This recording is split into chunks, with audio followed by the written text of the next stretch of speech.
The Adventures of Tom Sawyer. By Mark Twain. Preface. Most of the adventures recorded in this book really occurred. One or two were experiences of my own, the rest those of boys who were schoolmates of mine. Huck Finn is drawn from life. Tom Sawyer also, but not from an individual. He is a combination of the characteristics of three boys whom I knew, and therefore belongs to the composite order of architecture. The odd superstitions touched upon were all prevalent among children and slaves in the West at the period of this story, that is to say, 30 or 40 years ago. Although my book is intended mainly for the entertainment of boys and girls, I hope it will not be shunned by men and women on that account, for part of my plan has been to try to pleasantly remind adults of what they once were themselves. And of how they felt and thought and talked, and what queer enterprises they sometimes engaged in. The author. Hartford, 1876. How do you find this book? Any thoughts about the book or the author? Any suggestion for improvement? Please take a moment to share your thoughts in a comment. If you like it, share it with your friends who might enjoy it as well. Subscribe to keep in touch. Visit CompleteAudiobooks.com for more quality content. Chapter 1. Tom. No answer. Tom. No answer. What's gone with that boy, I wonder? You Tom. No answer. The old lady pulled her spectacles down and looked over them about the room, then she put them up and looked out under them. She seldom or never looked through them for so small a thing as a boy. They were her state pair, the pride of her heart, and were built for style, not service. She could have seen through a pair of stove lids just as well. She looked perplexed for a moment, and then said, not fiercely, but still loud enough for the furniture to hear. Well, I lay if I get hold of you I'll. She did not finish. For by this time she was bending down and punching under the bed with the broom, and so she needed breath to punctuate the punches with. She resurrected nothing but the cat. I never did see the beat of that boy. She went to the open door and stood in it and looked out among the tomato vines and jimson weeds that constituted the garden. No Tom. So she lifted up her voice at an angle calculated for distance and shouted. Will you Tom? There was a slight noise behind her and she turned just in time to seize a small boy by the slack of his roundabout and arrest his flight. There. I might thought of that closet. What you been doing in there? Nothing. Nothing. Look at your hands. And look at your mouth. What is that truck? I don't know, Aunt. Well, I know. It's jam, that's what it is. 40 times I've said if you didn't let that jam alone I'd skin you. Hand me that switch. The switch hovered in the air, the peril was desperate. My. Look behind you, Aunt. The old lady whirled round, and snatched her skirts out of danger. The lad fled on the instant, scrambled up the high board fence, and disappeared over it. His Aunt Polly stood surprised a moment, and then broke into a gentle laugh. Hang the boy, can't I never learn anything? Ain't he played me tricks enough like that for me to be looking out for him by this time? But old fools is the biggest fools there is. Can't learn an old dog new tricks, as the saying is. But my goodness, he never plays them alike, 2 days, and how is a body to know what's coming? He pears to know just how long he can torment me before I get my dander up, and he knows if he can make out to put me off for a minute or make me laugh, it's all down again and I can't hit him a lick. I ain't doing my duty by that boy, and that's the Lord's truth, goodness knows. Spare the rod and spile the child, as the good book says. I'm a laying up sin and suffering for us both, I know. He's full of the old scratch, but laws a me. He's my own dead sister's boy, poor thing, and I ain't got the heart to lash him, somehow. Every time I let him off, my conscience does hurt me so, and every time I hit him my old heart most breaks. Well, man that is born of woman is of few days and full of trouble, as the scripture says, and I reckon it's so. He'll play hooky this evening, and, Southwestern 4, afternoon, I'll just be obliged to make him work, tomorrow, to punish him. It's mighty hard to make him work Saturdays, when all the boys is having holiday, but he hates work more than he hates anything else, and I've got to do some of my duty by him, or I'll be the ruination of the child. Tom did play hooky, and he had a very good time. He got back home barely in season to help Jim, the small colored boy, saw next day's wood and split the kindlings before supper. At least he was there in time to tell his adventures to Jim while Jim did 3/4 of the work. Tom's younger brother, or rather half-brother, Sid was already through with his part of the work, picking up chips, for he was a quiet boy, and had no adventurous, troublesome ways. While Tom was eating his supper, and stealing sugar as opportunity offered, Aunt Polly asked him questions that were full of guile, and very deep, for she wanted to trap him into damaging revealments.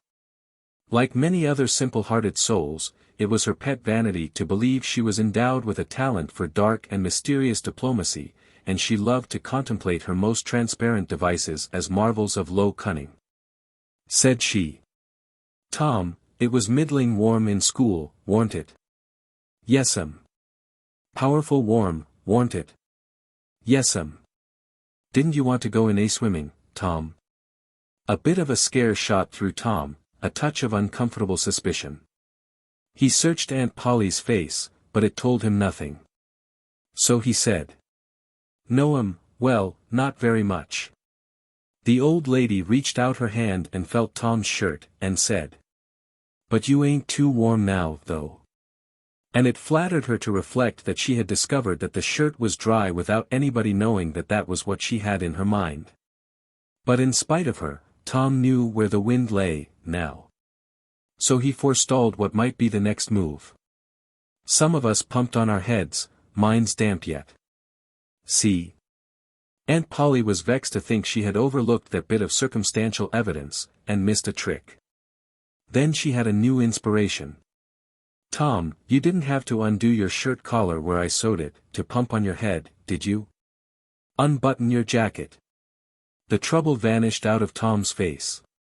He opened his jacket. His shirt collar was securely sewed. "Bother. Well, go 'long with you. I'd made sure you'd played hooky and been swimming.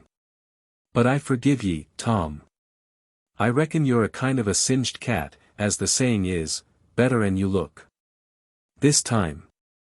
She was half sorry her sagacity had miscarried, and half glad that Tom had stumbled into obedient conduct for once. But Sidney said. "Well, now, if I didn't think you sewed his collar with white thread, but it's black." "Why, I did sew it with white. Tom." But Tom did not wait for the rest. As he went out at the door he said. "Siddy, I'll lick you for that." In a safe place Tom examined 2 large needles which were thrust into the lapels of his jacket, and had thread bound about them. One needle carried white thread and the other black. He said. She'd never noticed if it hadn't been for Sid. Confound it. Sometimes she sews it with white, and sometimes she sews it with black. I wish to G-Miney she'd stick to one or t'other. I can't keep the run of M. But I bet you I'll lamb Sid for that. I'll learn him. He was not the model boy of the village.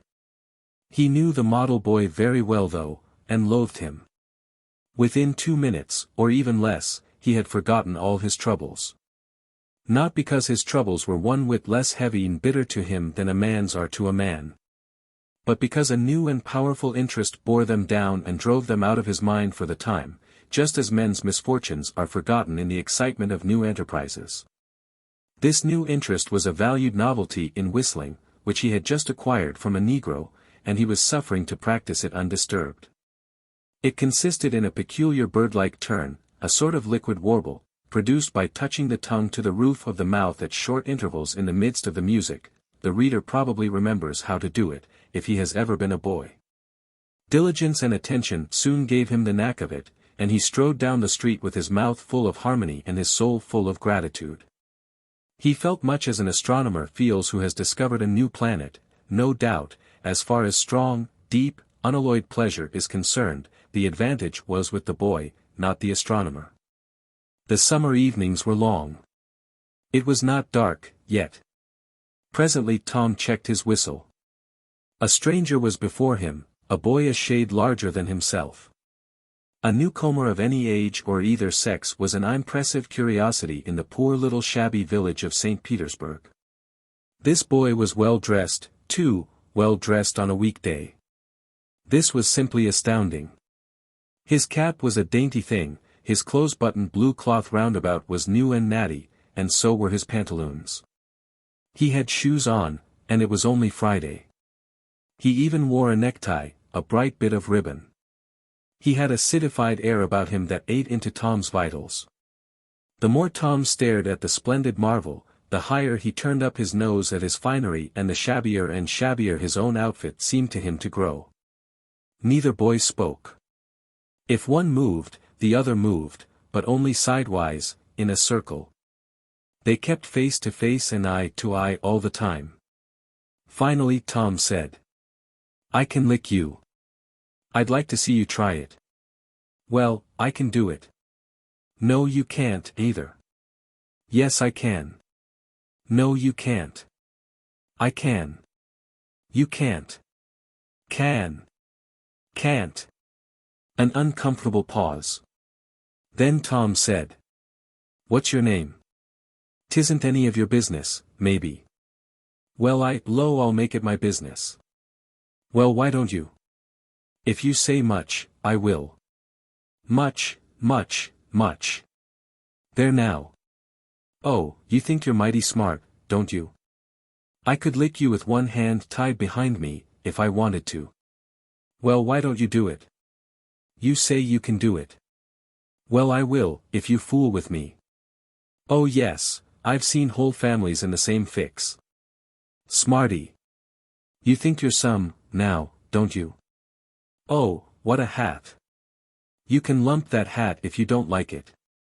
"I dare you to knock it off, and anybody that'll take a dare will suck eggs." "You're a liar." "You're another." "You're a fighting liar and daren't take it up." "Ah, take a walk." "Say, if you give me much more of your sass I'll take and bounce a rock off in your head." "Oh, of course you will." "Well I will." "Well why don't you do it then?" "What do you keep saying you will for?" "Why don't you do it?" "It's because you're afraid." "I ain't afraid." "You are." "I ain't." "You are." Another pause, and more eyeing and sidling around each other. Presently they were shoulder to shoulder. Tom said, "Get away from here. Go away yourself." "I won't." "I won't either." So they stood, each with a foot placed at an angle as a brace, and both shoving with might and main, and glowering at each other with hate. But neither could get an advantage. After struggling till both were hot and flushed, each relaxed his strain with watchful caution, and Tom said, "You're a coward and a pup. I'll tell my big brother on you, and he can thrash you with his little finger, and I'll make him do it, too." "What do I care for your big brother? I've got a brother that's bigger than he is, and what's more, he can throw him over that fence, too." Both brothers were imaginary. "That's a lie." "You're saying so, don't make it so." Tom drew a line in the dust with his big toe, and said, "I dare you to step over that, and I'll lick you till you can't stand up. Anybody that'll take a dare will steal sheep." The new boy stepped over promptly, and said, "Now you said you'd do it, now let's see you do it. Don't you crowd me now, you better look out." "Well, you said you'd do it, why don't you do it?" "By jingo. For 2 cents I will do it." The new boy took 2 broad coppers out of his pocket and held them out with derision. Tom struck them to the ground. In an instant both boys were rolling and tumbling in the dirt, gripped together like cats. And for the space of a minute they tugged and tore at each other's hair and clothes, punched and scratched each other's nose, and covered themselves with dust and glory. Presently the confusion took form, and through the fog of battle Tom appeared, seated astride the new boy, and pounding him with his fists. "Holler, 'nuff," said he. The boy only struggled to free himself. He was crying, mainly from rage. "Holler, 'nuff." And the pounding went on. At last the stranger got out a smothered "Nuff," and Tom let him up and said, "Now that'll learn you. Better look out who you're fooling with next time."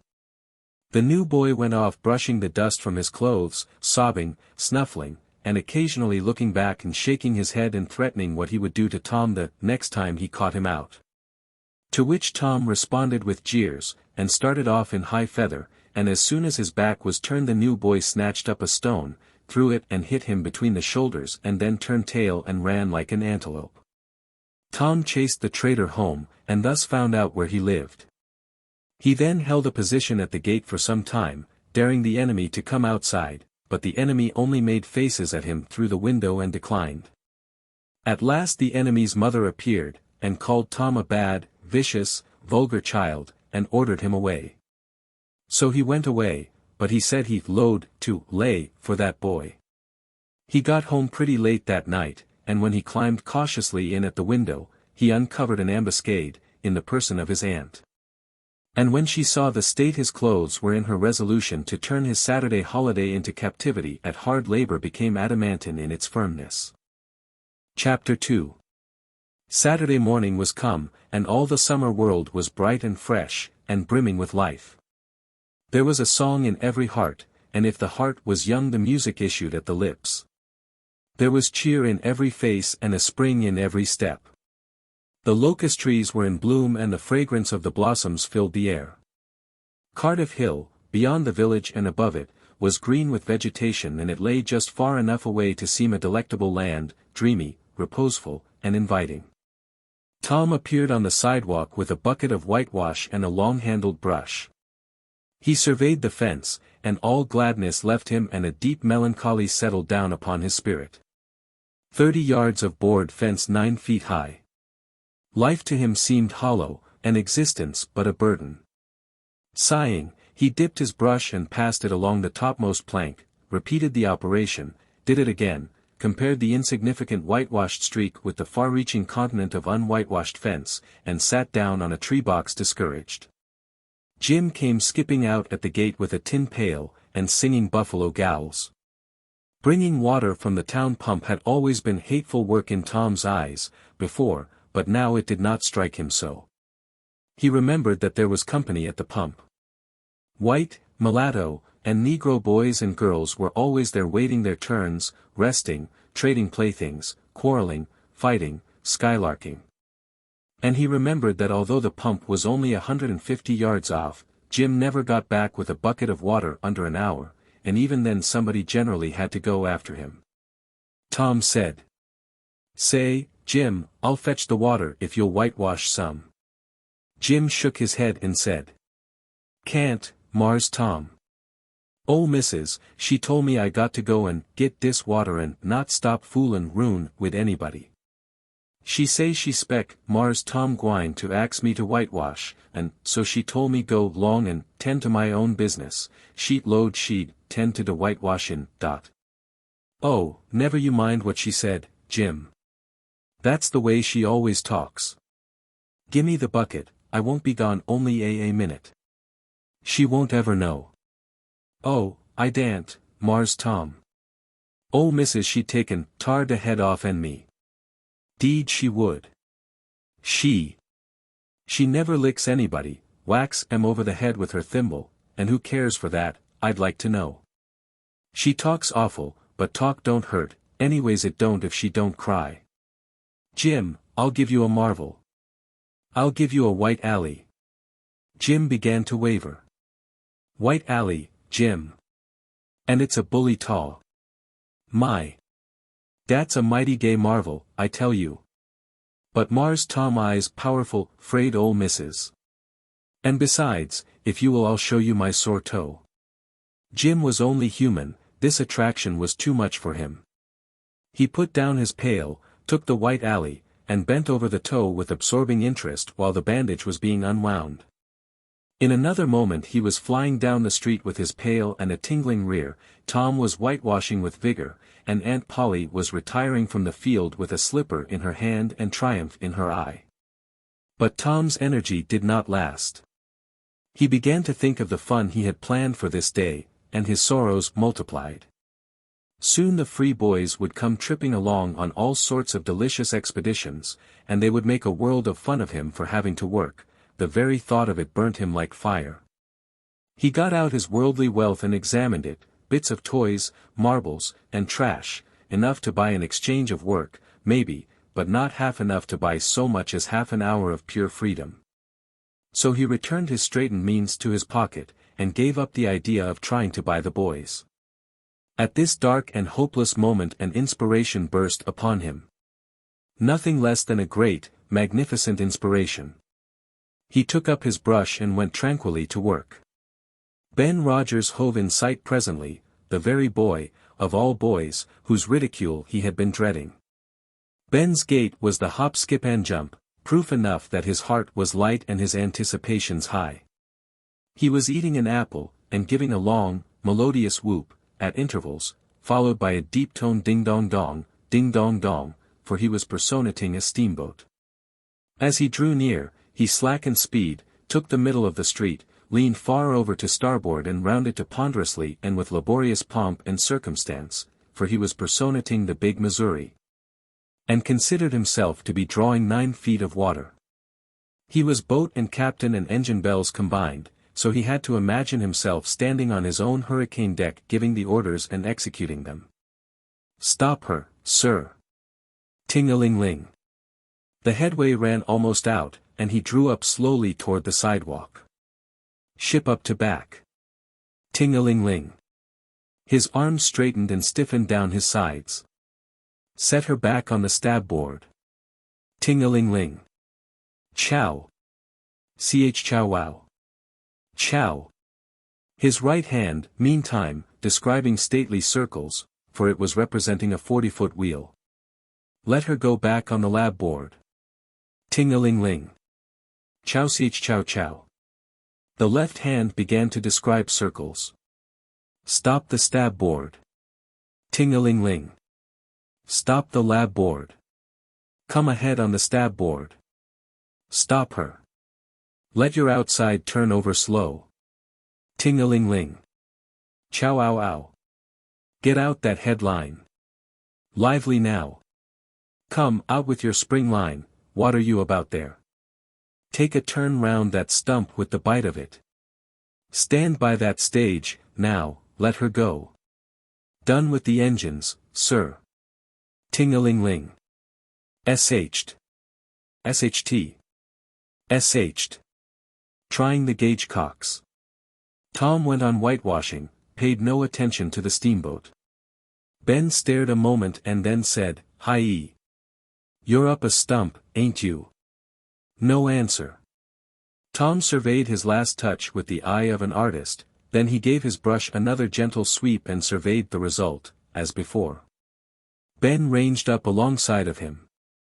Tom's mouth watered for the apple, but he stuck to his work.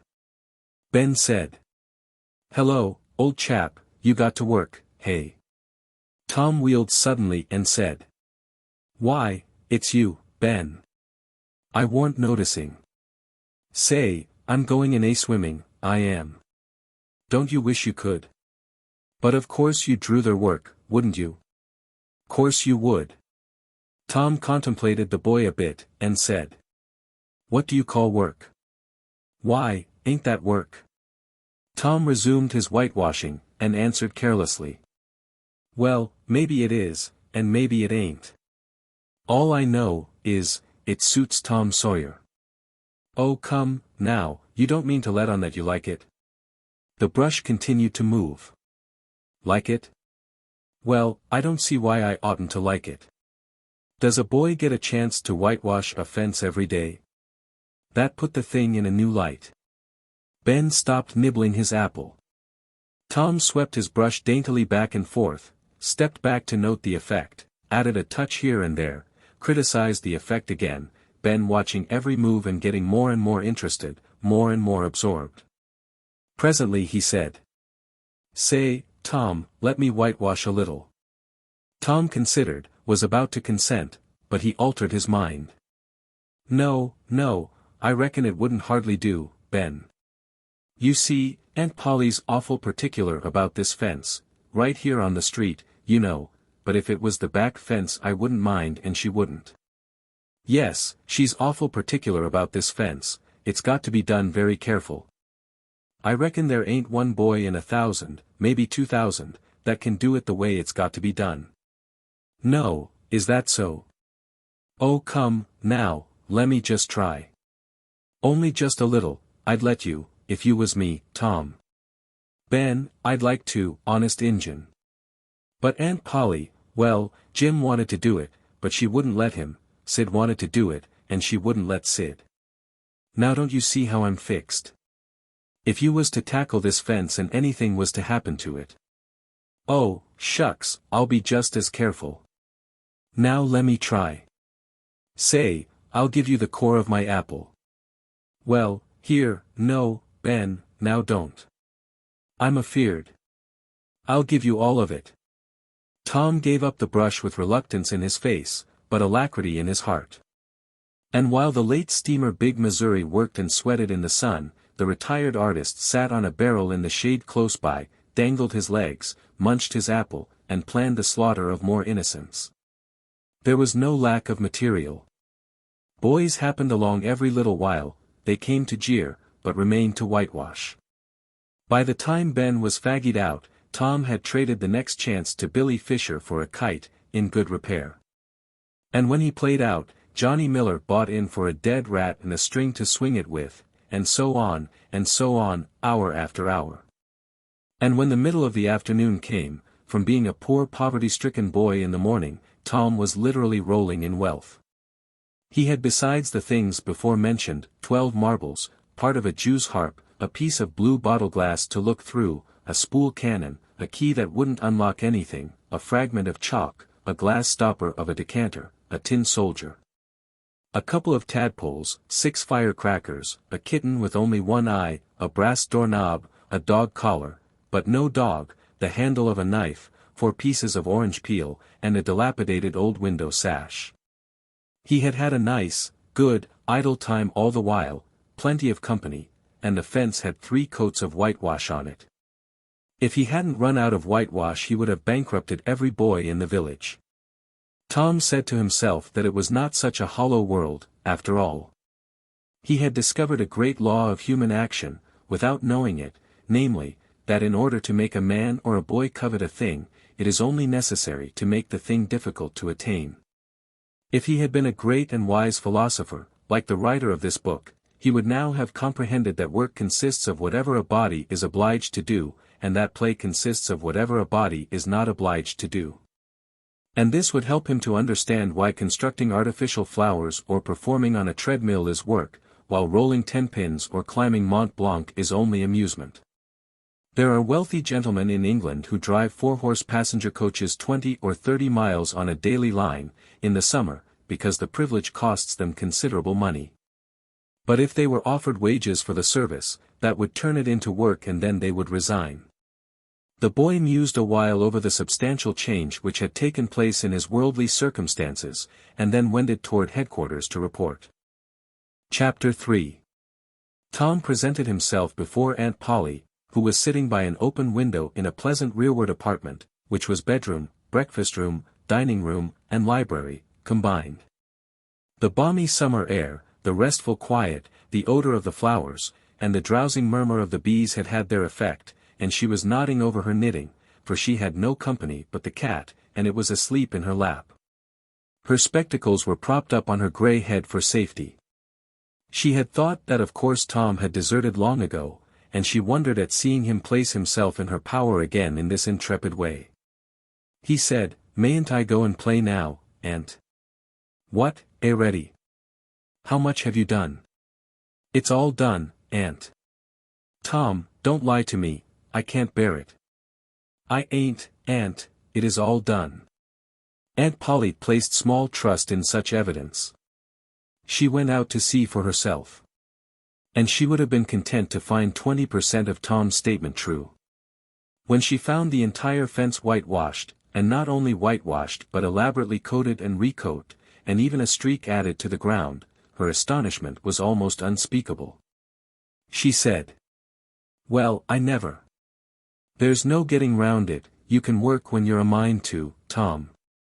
And then she diluted the compliment by adding, but it's powerful seldom you're a mind to, I'm bound to say. Well, go long and play. But mind you get back some time in a week, or I'll tan you. She was so overcome by the splendor of his achievement that she took him into the closet and selected a choice apple and delivered it to him. Along with an improving lecture upon the added value and flavor a treat took to itself when it came without sin through virtuous effort. And while she closed with a happy scriptural flourish, he hooked a donut. Then he skipped out, and saw Sid just starting up the outside stairway that led to the back rooms on the second floor. Clods were handy and the air was full of them in a twinkling. They raged around Sid like a hailstorm.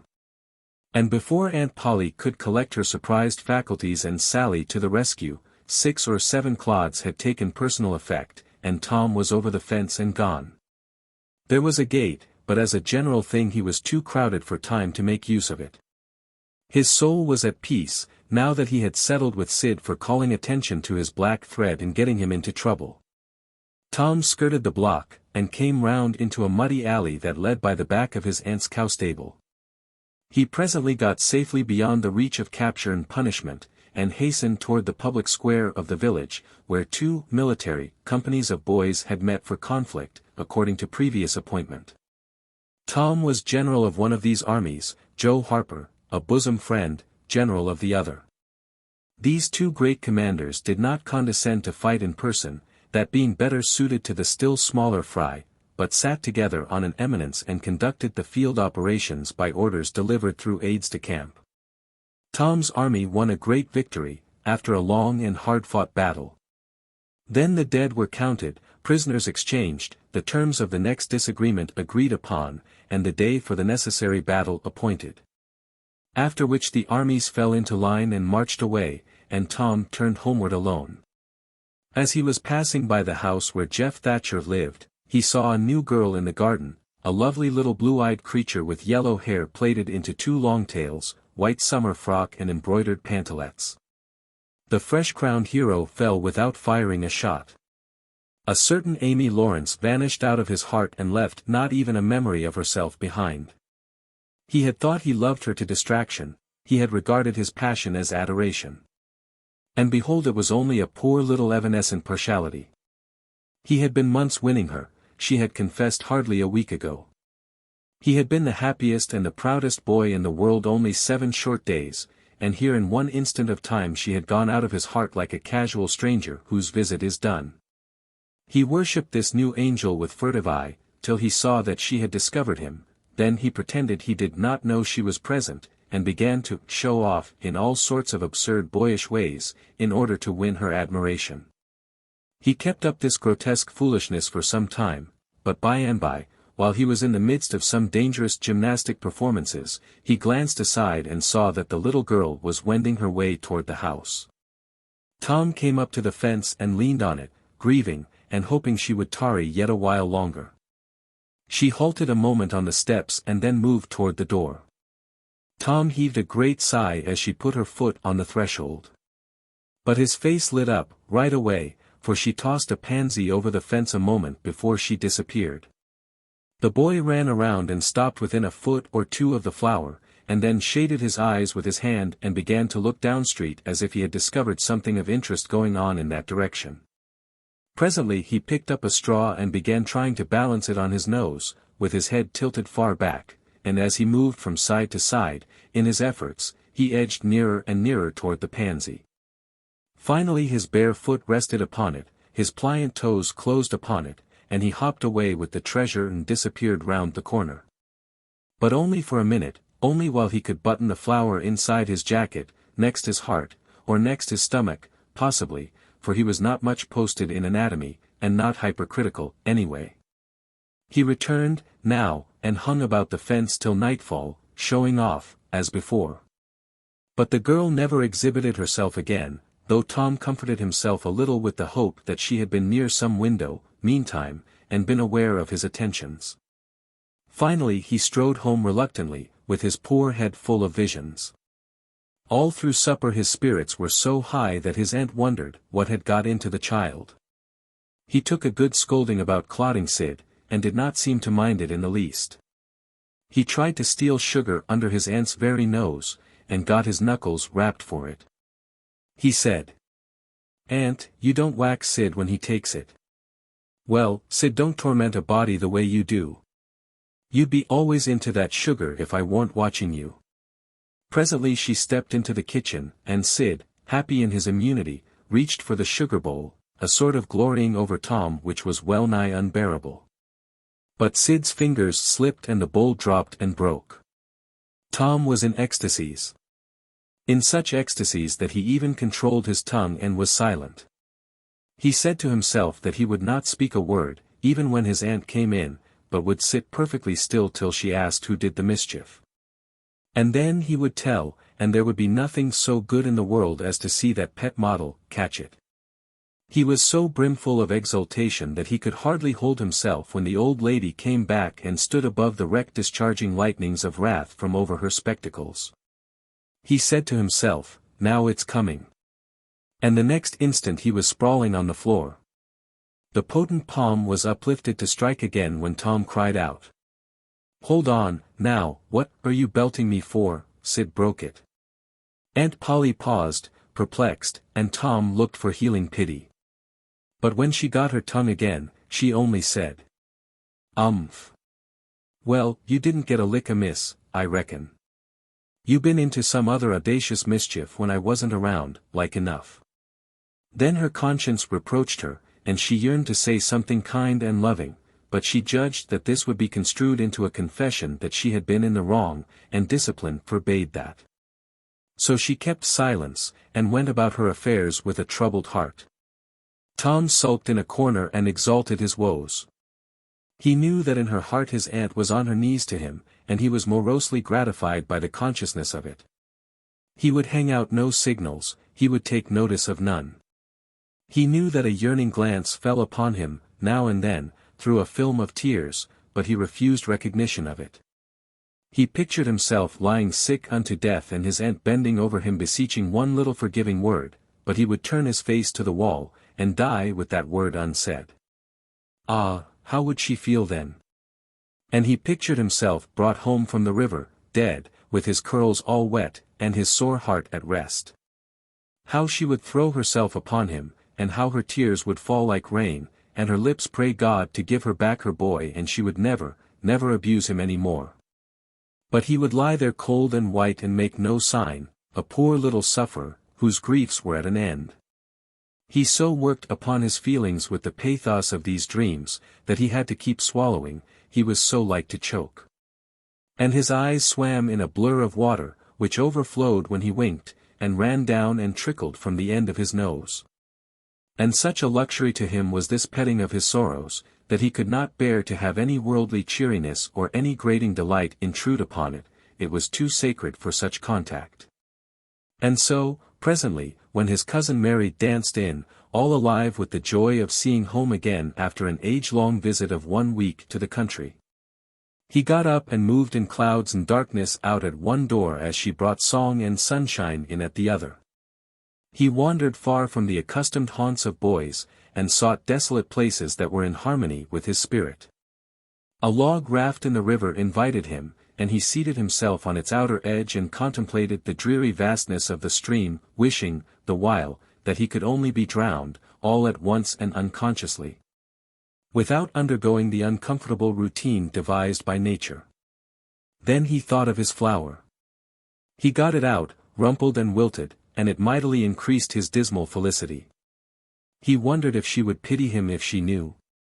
Would she cry, and wish that she had a right to put her arms around his neck and comfort him?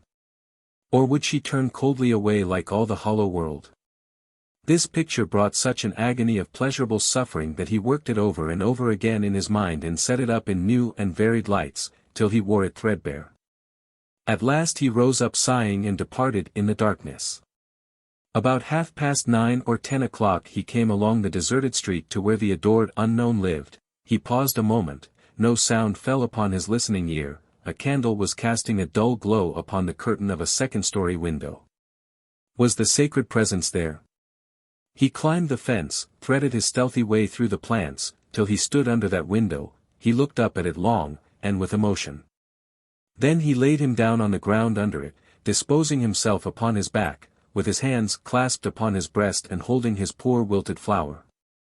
And thus he would die, out in the cold world, with no shelter over his homeless head, no friendly hand to wipe the death damps from his brow, no loving face to bend pityingly over him when the great agony came.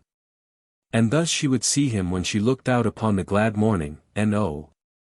would she drop one little tear upon his poor, lifeless form, would she heave one little sigh to see a bright young life so rudely blighted, so untimely cut down?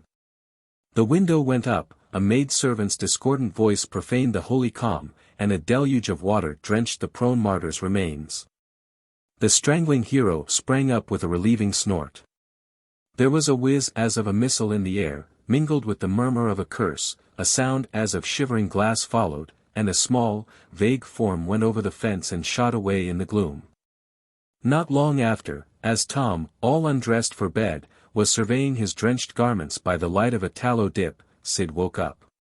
But if he had any dim idea of making any references to illusions, he thought better of it and held his peace, for there was danger in Tom's eye. Tom turned in without the added vexation of prayers, and Sid made mental note of the omission. Chapter 4. The sun rose upon a tranquil world, and beamed down upon the peaceful village like a benediction. Breakfast over, Aunt Polly had family worship. It began with a prayer built from the ground up of solid courses of scriptural quotations, welded together with a thin mortar of originality. And from the summit of this she delivered a grim chapter of the Mosaic Law, as from Sinai. Then Tom girded up his loins, so to speak, and went to work to get his verses. Sid had learned his lesson days before. Tom bent all his energies to the memorizing of 5 verses, and he chose part of the Sermon on the Mount, because he could find no verses that were shorter. At the end of half an hour Tom had a vague general idea of his lesson, but no more, for his mind was traversing the whole field of human thought, and his hands were busy with distracting recreations. Mary took his book to hear him recite, and he tried to find his way through the fog. Blessed are the, poor. Yes, poor, blessed are the poor, in spirit. In spirit. Blessed are the poor in spirit, for theirs. For theirs. Blessed are the poor in spirit, for theirs is the kingdom of heaven. Blessed are they that mourn, for they, sh. For they, sh, For they sh, oh, I don't know what it is. Shall. Oh, shall. For they shall mourn. Blessed are they that shall, they that shall mourn, for they shall what? Why don't you tell me, Mary, what do you want to be so mean for? Oh, Tom, you poor thick-headed thing, I'm not teasing you. I wouldn't do that. You must go and learn it again. Don't you be discouraged, Tom, you'll manage it, and if you do, I'll give you something ever so nice. There, now, that's a good boy. All right. What is it, Mary, tell me what it is. Never you mind, Tom. You know if I say it's nice, it is nice. You bet you that's so, Mary. All right, I'll tackle it again. And he did tackle it again, and under the double pressure of curiosity and prospective gain he did it with such spirit that he accomplished a shining success. Mary gave him a brand new Barlow knife worth 12.5 cents. And the convulsion of delight that swept his system shook him to his foundations. True, the knife would not cut anything, but it was a sure enough Barlow. And there was inconceivable grandeur in that, though where the Western boys ever got the idea that such a weapon could possibly be counterfeited to its injury is an imposing mystery and will always remain so, perhaps.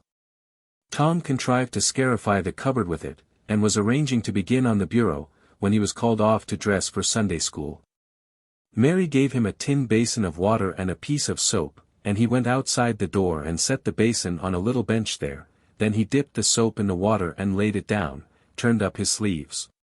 Poured out the water on the ground, gently, and then entered the kitchen and began to wipe his face diligently on the towel behind the door. But Mary removed the towel and said, "Now ain't you ashamed, Tom? You mustn't be so bad. Water won't hurt you." Tom was a trifle disconcerted. The basin was refilled, and this time he stood over it a little while, gathering resolution, took in a big breath and began.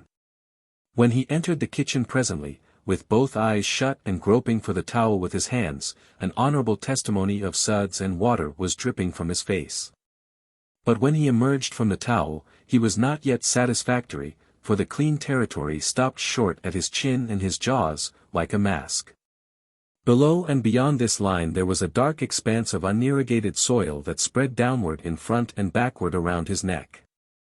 Mary took him in hand, and when she was done with him he was a man and a brother, without distinction of color, and his saturated hair was neatly brushed, and its short curls wrought into a dainty and symmetrical general effect. He privately smoothed out the curls, with labor and difficulty, and plastered his hair close down to his head, for he held curls to be effeminate, and his own filled his life with bitterness. Then Mary got out a suit of his clothing that had been used only on Sundays during 2 years, they were simply called his other clothes, and so by that we know the size of his wardrobe. The girl put him to rights after he had dressed himself. She buttoned his neat roundabout up to his chin, turned his vast shirt collar down over his shoulders, brushed him off and crowned him with his speckled straw hat. He now looked exceedingly improved and uncomfortable. He was fully as uncomfortable as he looked, for there was a restraint about whole clothes and cleanliness that galled him. He hoped that Mary would forget his shoes, but the hope was blighted. She coated them thoroughly with tallow, as was the custom, and brought them out. He lost his temper and said he was always being made to do everything he didn't want to do. But Mary said, persuasively, "Please, Tom, that's a good boy." So he got into the shoes snarling. Mary was soon ready, and the 3 children set out for Sunday school, a place that Tom hated with his whole heart, but Sid and Mary were fond of it. Sabbath school hours were from 9 to 10:30. And then church service. 2 of the children always remained for the sermon voluntarily, and the other always remained too, for stronger reasons. The church's high-backed, uncushioned pews would seat about 300 persons. The edifice was but a small, plain affair, with a sort of pine-board tree box on top of it for a steeple. At the door Tom dropped back a step and accosted a Sunday-dressed comrade. "Say, Billy, got a yaller ticket?" "Yes." "What'll you take for her?" "What'll you give?" "Piece of licorice and a fish hook." "Less see, M." Tom exhibited. They were satisfactory, and the property changed hands. Then Tom traded a couple of white alleys for 3 red tickets, and some small trifle or other for a couple of blue ones. He waylaid other boys as they came, and went on buying tickets of various colors 10 or 15 minutes longer.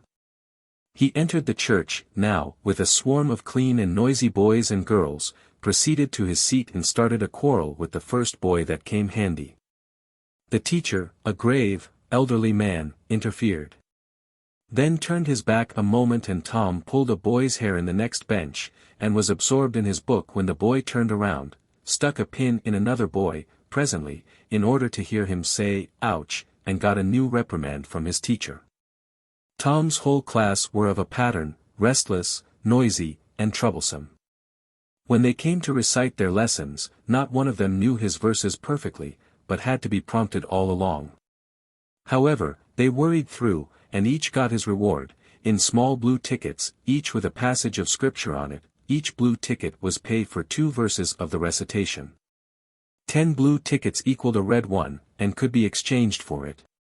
10 red tickets equaled a yellow one. For 10 yellow tickets the superintendent gave a very plainly bound Bible, worth 40 cents in those easy times, to the pupil. How many of my readers would have the industry and application to memorize 2,000 verses, even for a door Bible? And yet Mary had acquired 2 Bibles in this way.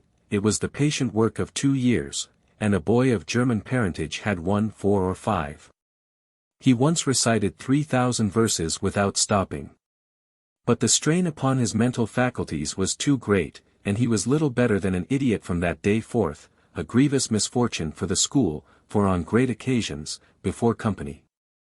The superintendent, as Tom expressed it, had always made this boy come out and spread himself. Only the older pupils managed to keep their tickets and stick to their tedious work long enough to get a Bible, and so the delivery of one of these prizes was a rare and noteworthy circumstance. The successful pupil was so great and conspicuous for that day that on the spot every scholar's heart was fired with a fresh ambition that often lasted a couple of weeks. It is possible that Tom's mental stomach had never really hungered for one of those prizes, but unquestionably his entire being had for many a day longed for the glory and the eclat that came with it. In due course the superintendent stood up in front of the pulpit, with a closed hymn book in his hand and his forefinger inserted between its leaves, and commanded attention. When a Sunday school superintendent makes his customary little speech, a hymn book in the hand is as necessary as is the inevitable sheet of music in the hand of a singer who stands forward on the platform and sings a solo at a concert, though why is a mystery, for neither the hymn book nor the sheet of music is ever referred to by the sufferer. This superintendent was a slim creature of 35, with a sandy goatee and short sandy hair. He wore a stiff standing collar whose upper edge almost reached his ears and whose sharp points curved forward abreast the corners of his mouth, a fence that compelled a straight lookout ahead, and a turning of the whole body when a side view was required. His chin was propped on a spreading cravat which was as broad and as long as a banknote, and had fringed ends. His boot toes were turned sharply up, in the fashion of the day, like sleigh runners, an effect patiently and laboriously produced by the young men by sitting with their toes pressed against a wall for hours together. Mr. Walters was very earnest of mien, and very sincere and honest at heart. And he held sacred things and places in such reverence, and so separated them from worldly matters, that unconsciously to himself his Sunday school voice had acquired a peculiar intonation which was wholly absent on weekdays. He began after this fashion. "Now, children, I want you all to sit up just as straight and pretty as you can and give me all your attention for a minute or two. There, that is it. That is the way good little boys and girls should do. I see one little girl who is looking out of the window. I am afraid she thinks I am out there somewhere, perhaps up in one of the trees making a speech to the little birds." Applausive titter. "I want to tell you how good it makes me feel to see so many bright, clean little faces assembled in a place like this, learning to do right and be good." And so forth and so on. It is not necessary to set down the rest of the oration. It was of a pattern which does not vary, and so it is familiar to us all. The latter third of the speech was marred by the resumption of fights and other recreations among certain of the bad boys, and by fidgetings and whisperings that extended far and wide, washing even to the bases of isolated and incorruptible rocks like Sid and Mary. But now every sound ceased suddenly, with the subsidence of Mr. Walters' voice, and the conclusion of the speech was received with a burst of silent gratitude. A good part of the whispering had been occasioned by an event which was more or less rare, the entrance of visitors, Lawyer Thatcher, accompanied by a very feeble and aged man, a fine, portly, middle-aged gentleman with iron-grey hair, and a dignified lady who was doubtless the latter's wife. The lady was leading a child. Tom had been restless and full of chafings and repinings, conscience-smitten, too. He could not meet Amy Lawrence's eye, he could not brook her loving gaze. But when he saw this small newcomer his soul was all ablaze with bliss in a moment. The next moment he was showing off with all his might, cuffing boys, pulling hair, making faces, in a word, using every art that seemed likely to fascinate a girl and win her applause. His exaltation had but one alloy, the memory of his humiliation in this angel's garden, and that record in sand was fast washing out, under the waves of happiness that were sweeping over it now. The visitors were given the highest seat of honor, and as soon as Mr. Walters' speech was finished, he introduced them to the school. The middle-aged man turned out to be a prodigious personage, no less a one than the county judge, altogether the most august creation these children had ever looked upon, and they wondered what kind of material he was made of, and they half wanted to hear him roar. And were half afraid he might, too. He was from Constantinople, 12 miles away, so he had traveled, and seen the world. These very eyes had looked upon the county courthouse, which was said to have a tin roof. The awe which these reflections inspired was attested by the impressive silence and the ranks of staring eyes. This was the great Judge Thatcher, brother of their own lawyer. Jeff Thatcher immediately went forward, to be familiar with the great man and be envied by the school. It would have been music to his soul to hear the whisperings. "Look at him, Jim. He's a-going up there. Say, look. He's a-going to shake hands with him, he is shaking hands with him. By jings, don't you wish you was Jeff? Mr. Walters fell to showing off, with all sorts of official bustlings and activities, giving orders, delivering judgments, discharging directions here, there, everywhere that he could find a target. The librarian showed off, running hither and thither with his arms full of books and making a deal of the splutter and fuss that insect authority delights in. The young lady teachers showed off, bending sweetly over pupils that were lately being boxed, lifting pretty warning fingers at bad little boys and patting good ones lovingly. The young gentlemen teachers showed off, with small scoldings and other little displays of authority and fine attention to discipline, and most of the teachers, of both sexes, found business up at the library, by the pulpit. And it was business that frequently had to be done over again 2 or 3 times, with much seeming vexation.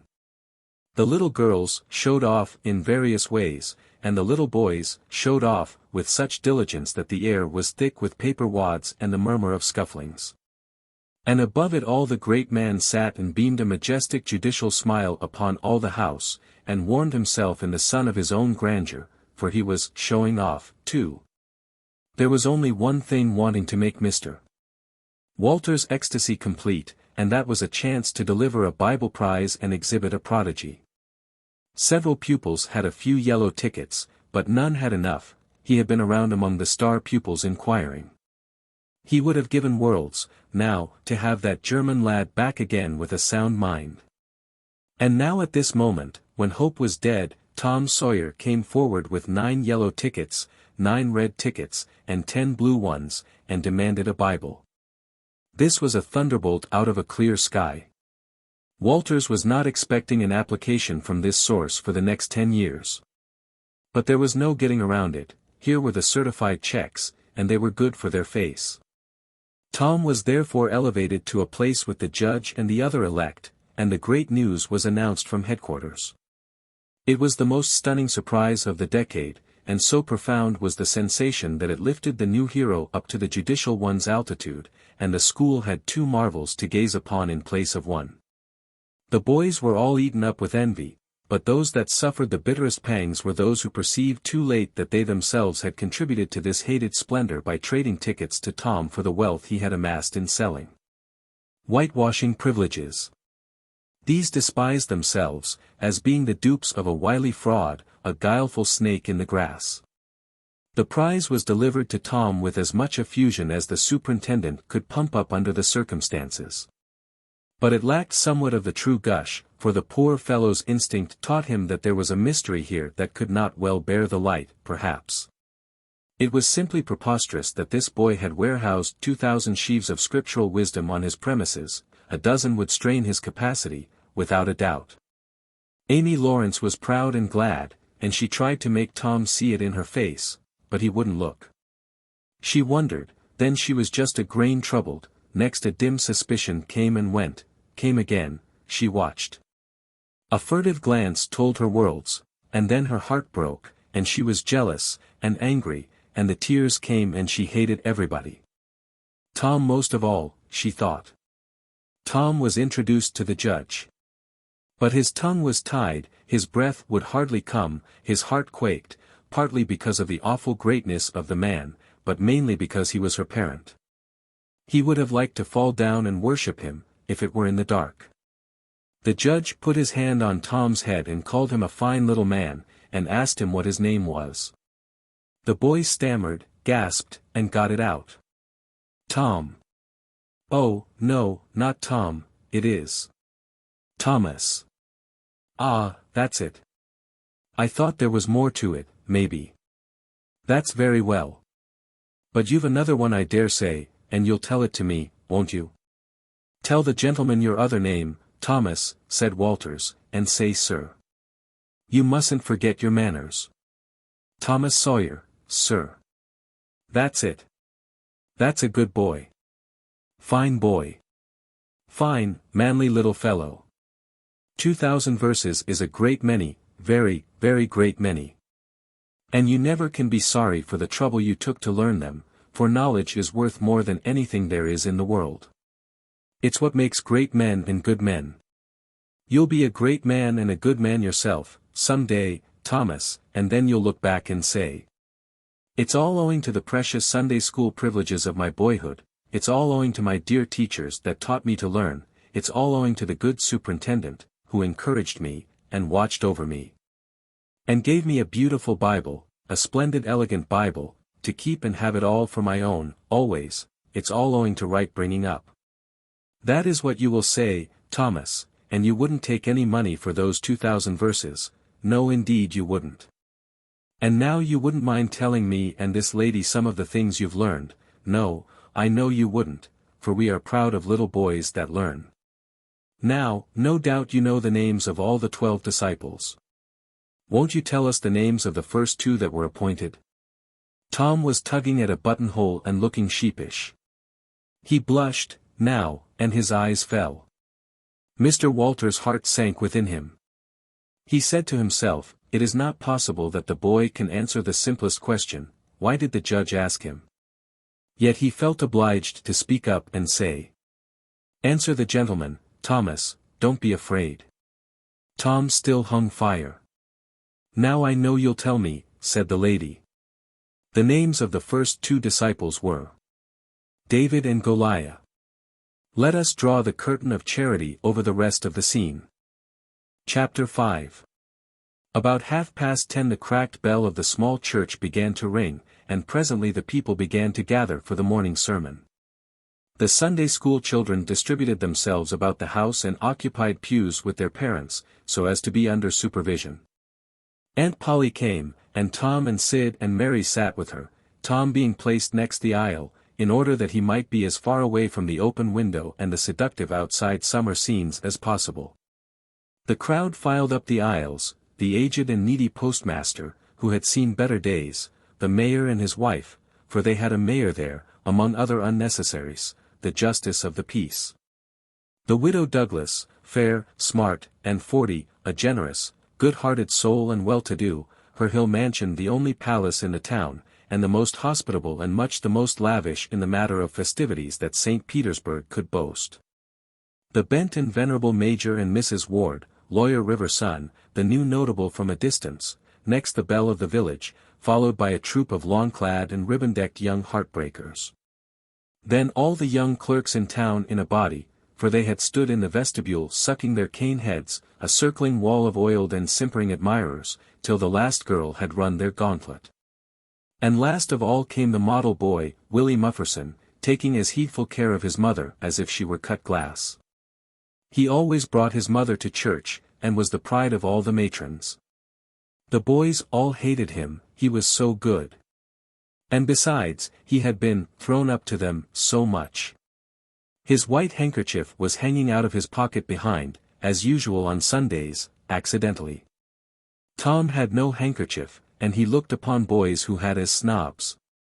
The congregation being fully assembled, now, the bell rang once more, to warn laggards and stragglers, and then a solemn hush fell upon the church which was only broken by the tittering and whispering of the choir in the gallery. The choir always tittered and whispered all through service. There was once a church choir that was not ill-bred, but I have forgotten where it was, now. It was a great many years ago, and I can scarcely remember anything about it, but I think it was in some foreign country. The minister gave out the hymn, and read it through with a relish, in a peculiar style which was much admired in that part of the country. His voice began on a medium key and climbed steadily up till it reached a certain point, where it bore with strong emphasis upon the topmost word and then plunged down as if from a springboard. Shall I be carried to the skies? On flowery beds of ease. whilst others fight to win the prize, and sail through blood-white seas. He was regarded as a wonderful reader. At church sociables he was always called upon to read poetry. And when he was through, the ladies would lift up their hands and let them fall helplessly in their laps, and roll their eyes, and shake their heads, as much as to say, words cannot express it. It is too beautiful for this mortal earth. After the hymn had been sung, the Reverend Mr. Sprague turned himself into a bulletin board, and read off notices of meetings and societies and things till it seemed that the list would stretch out to the crack of doom, a queer custom which is still kept up in America, even in cities. Away here in this age of abundant newspapers. Often, the less there is to justify a traditional custom, the harder it is to get rid of it. And now the minister prayed. A good, generous prayer it was, and went into details. It pleaded for the church, and the little children of the church. For the other churches of the village, for the village itself, for the county, for the state officers, for the United States, for the churches of the United States, for Congress, for the President, for the officers of the government. For poor sailors, tossed by stormy seas, for the oppressed millions groaning under the heel of European monarchies and Oriental despotisms, for such as have the light and the good tidings, and yet have not eyes to see nor ears to hear withal. For the heathen in the far islands of the sea, and closed with a supplication that the words he was about to speak might find grace and favor, and be as seed sown in fertile ground, yielding in time a grateful harvest of good. Amen. There was a rustling of dresses, and the standing congregation sat down. The boy whose history this book relates did not enjoy the prayer, he only endured it, if he even did that much. He was restive all through it. He kept tally of the details of the prayer, unconsciously, for he was not listening, but he knew the ground of old, and the clergyman's regular route over it, and when a little trifle of new matter was interlarded. His ear detected it and his whole nature resented it. He considered additions unfair, and scoundrelly. In the midst of the prayer a fly had lit on the back of the pew in front of him and tortured his spirit by calmly rubbing its hands together, embracing its head with its arms, and polishing it so vigorously that it seemed to almost part company with the body, and the slender thread of a neck was exposed to view. Scraping its wings with its hind legs and smoothing them to its body as if they had been coat-tails, going through its whole toilet as tranquilly as if it knew it was perfectly safe. As indeed it was. For as sorely as Tom's hands itched to grab for it they did not dare, he believed his soul would be instantly destroyed if he did such a thing while the prayer was going on. But with the closing sentence his hand began to curve and steal forward. And the instant the Amen was out the fly was a prisoner of war. His aunt detected the act and made him let it go. The minister gave out his text and droned along monotonously through an argument that was so prosy that many a head by and by began to nod, and yet it was an argument that dealt in limitless fire and brimstone and thinned the predestined elect down to a company so small as to be hardly worth the saving. Tom counted the pages of the sermon. After church he always knew how many pages there had been, but he seldom knew anything else about the discourse. However, this time he was really interested for a little while. The minister made a grand and moving picture of the assembling together of the world's hosts at the millennium when the lion and the lamb should lie down together and a little child should lead them. But the pathos, the lesson, the moral of the great spectacle were lost upon the boy.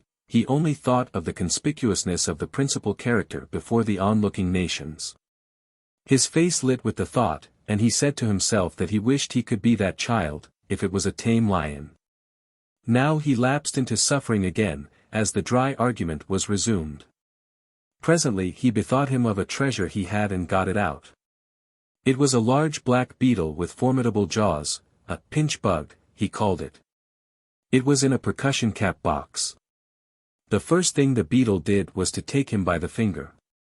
A natural fillip followed, the beetle went floundering into the aisle and lit on its back, and the hurt finger went into the boy's mouth. The beetle lay there working its helpless legs, unable to turn over. Tom eyed it, and longed for it. But it was safe out of his reach. Other people uninterested in the sermon found relief in the beetle, and they eyed it too. Presently a vagrant poodle dog came idling along, sad at heart, lazy with the summer softness and the quiet, weary of captivity, sighing for change. He spied the beetle, the drooping tail lifted and wagged. He surveyed the prize, walked around it. Smelt at it from a safe distance, walked around it again, grew bolder, and took a closer smell, then lifted his lip and made a gingerly snatch at it, just missing it, made another, and another, began to enjoy the diversion. Subsided to his stomach with the beetle between his paws, and continued his experiments, grew weary at last, and then indifferent and absent-minded. His head nodded, and little by little his chin descended and touched the enemy, who seized it. There was a sharp yelp, a flirt of the poodle's head, and the beetle fell a couple of yards away, and lit on its back once more. The neighboring spectators shook with a gentle inward joy, several faces went behind fans and handkerchiefs, and Tom was entirely happy. The dog looked foolish, and probably felt so. But there was resentment in his heart, too, and a craving for revenge. So he went to the beetle and began a wary attack on it again. Jumping at it from every point of a circle, lighting with his forepaws within an inch of the creature, making even closer snatches at it with his teeth, and jerking his head till his ears flapped again. But he grew tired once more, after a while. Tried to amuse himself with a fly but found no relief, followed an ant around, with his nose close to the floor, and quickly wearied of that, yawned, sighed, forgot the beetle entirely, and sat down on it. Then there was a wild yelp of agony and the poodle went sailing up the aisle, the yelps continued, and so did the dog. He crossed the house in front of the altar, he flew down the other aisle, he crossed before the doors. He clambered up the home stretch, his anguish grew with his progress, till presently he was but a woolly comet moving in its orbit with the gleam and the speed of light. At last the frantic sufferer sheered from its course, and sprang into its master's lap, he flung it out of the window, and the voice of distress quickly thinned away and died in the distance. By this time the whole church was red-faced and suffocating with suppressed laughter, and the sermon had come to a dead standstill. The discourse was resumed presently, but it went lame and halting, all possibility of impressiveness being at an end. For even the gravest sentiments were constantly being received with a smothered burst of unholy mirth, under cover of some remote pewback, as if the poor parson had said a rarely facetious thing.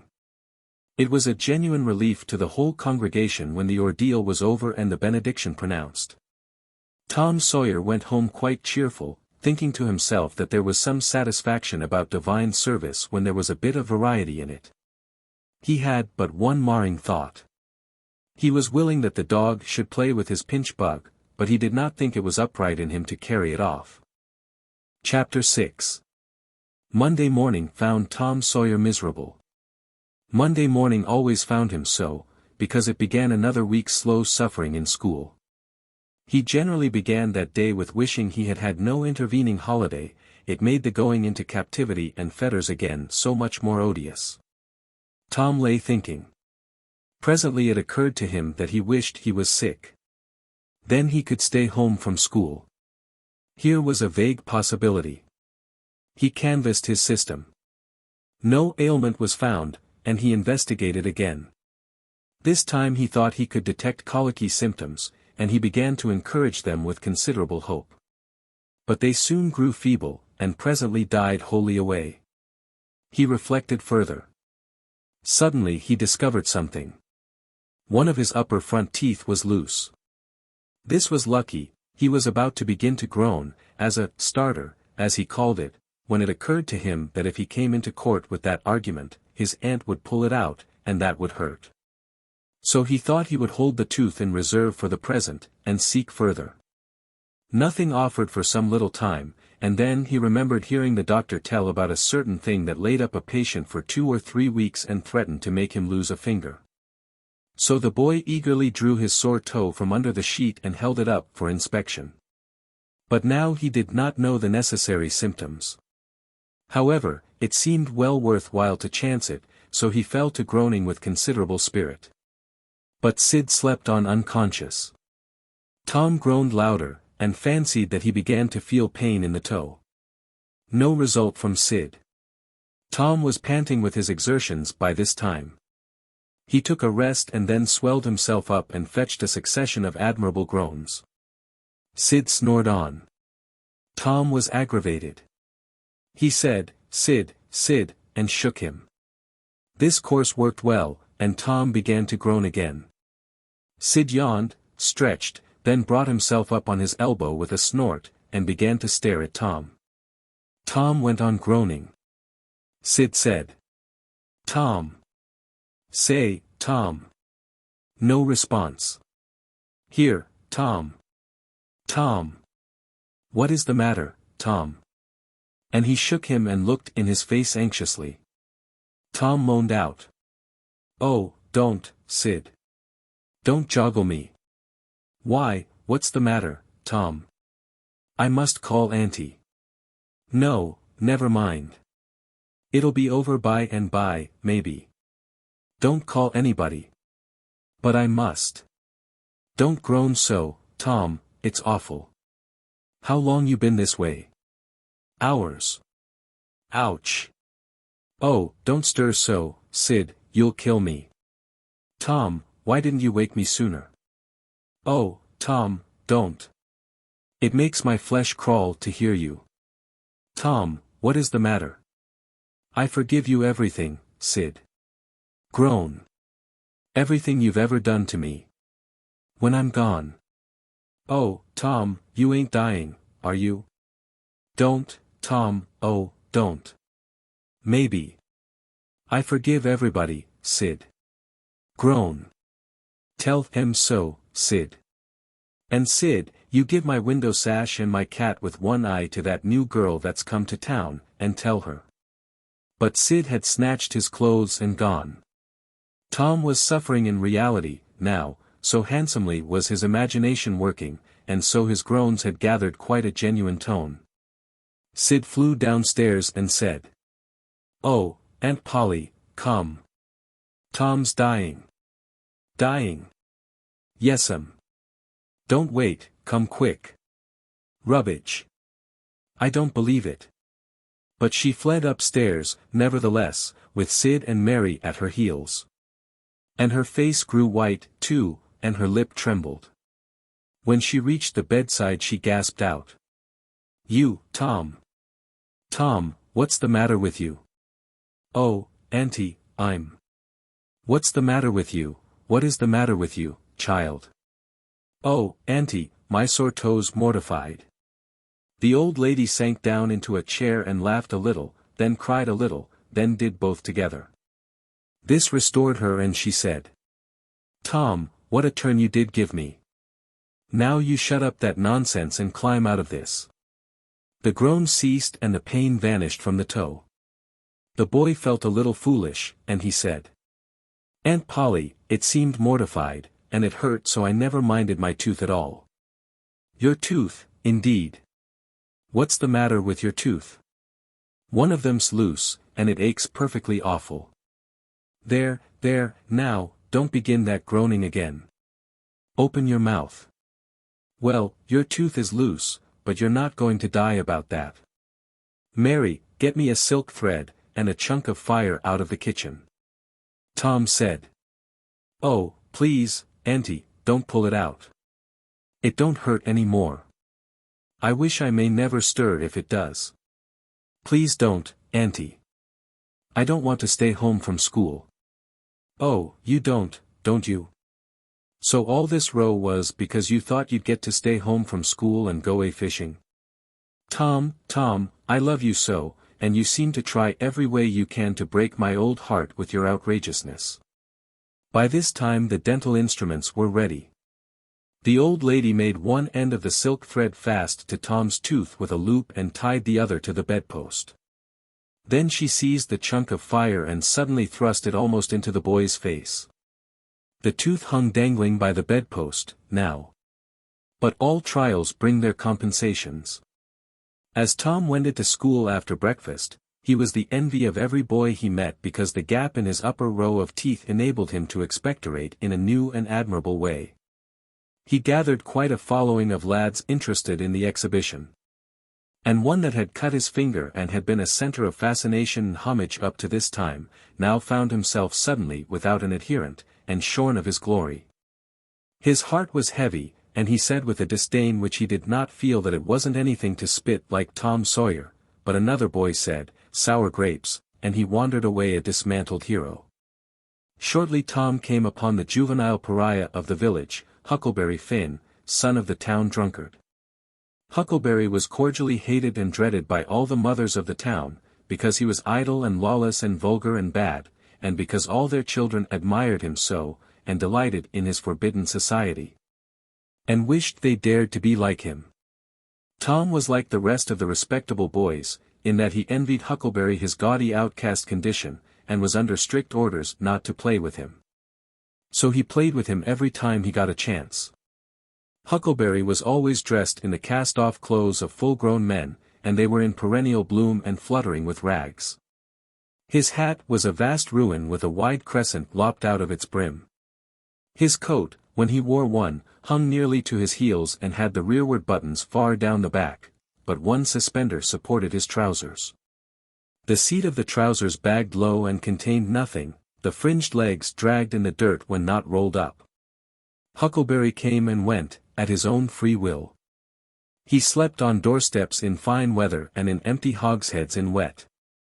He did not have to go to school or to church, or call any being master or obey anybody. He could go fishing or swimming when and where he chose, and stay as long as it suited him. Nobody forbade him to fight, he could sit up as late as he pleased. He was always the first boy that went barefoot in the spring and the last to resume leather in the fall. He never had to wash, nor put on clean clothes. He could swear wonderfully. In a word, everything that goes to make life precious that boy had. So thought every harassed, hampered, respectable boy in St. Petersburg. Tom hailed the romantic outcast. "Hello, Huckleberry. Hello yourself, and see how you like it. What's that you got? Dead cat. Lemme see him, Huck. My, he's pretty stiff. Where'd you get him?" "Bought him off a boy." "What did you give?" "I give a blue ticket and a bladder that I got at the slaughterhouse." "Where'd you get the blue ticket?" "Bought it off Ben Rogers 2 weeks ago for a hoop stick." "Say, what is dead cats good for, Huck?" "Good for? Cure warts with." "No.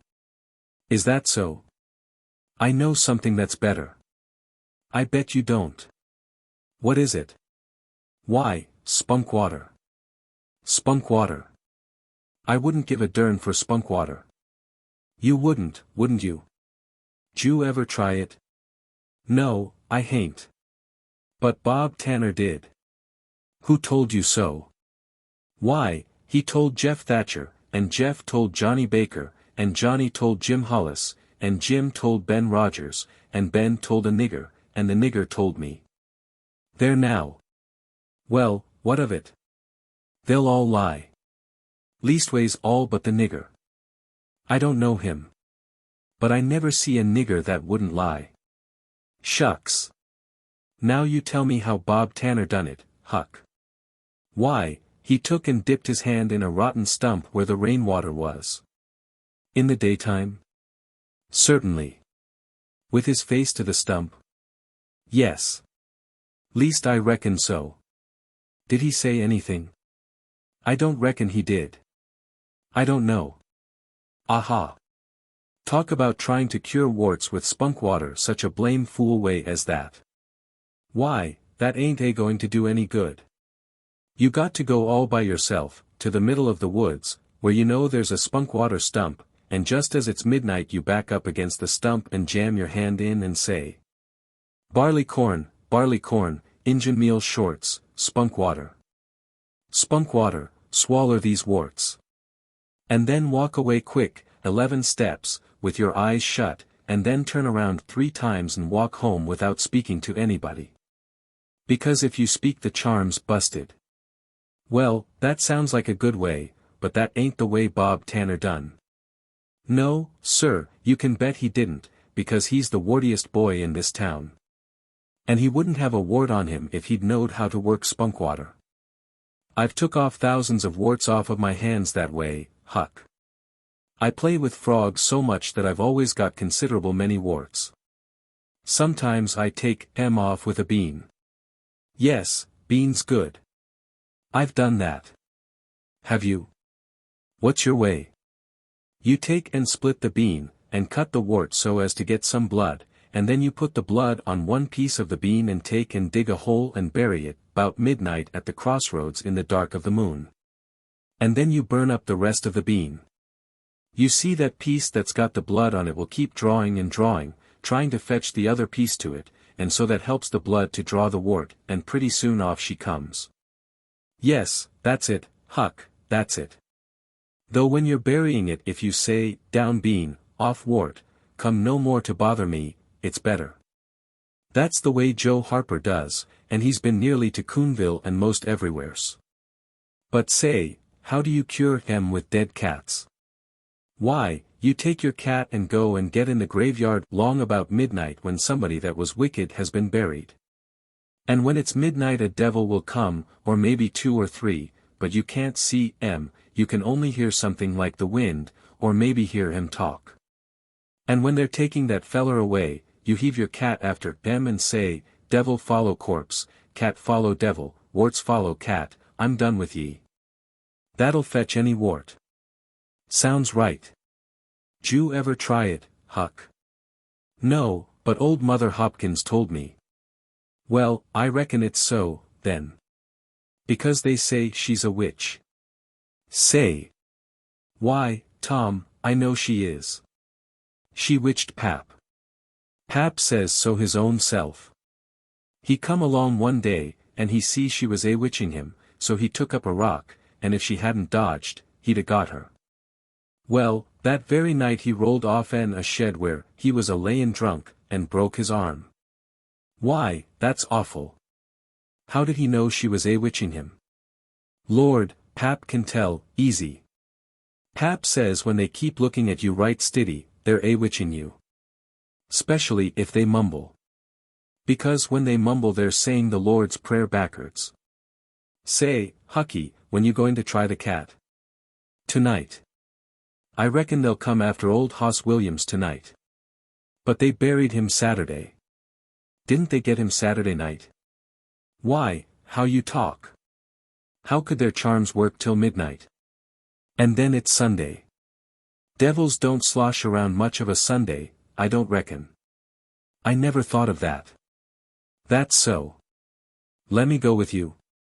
Of course, if you ain't afeard. Afeard? 'Tain't likely. Will you meow? Yes, and you meow back, if you get a chance. Last time, you kep' me a-meowing around till old Hayes went to throwing rocks at me and says, "Durn that cat," and so I hove a brick through his window, but don't you tell.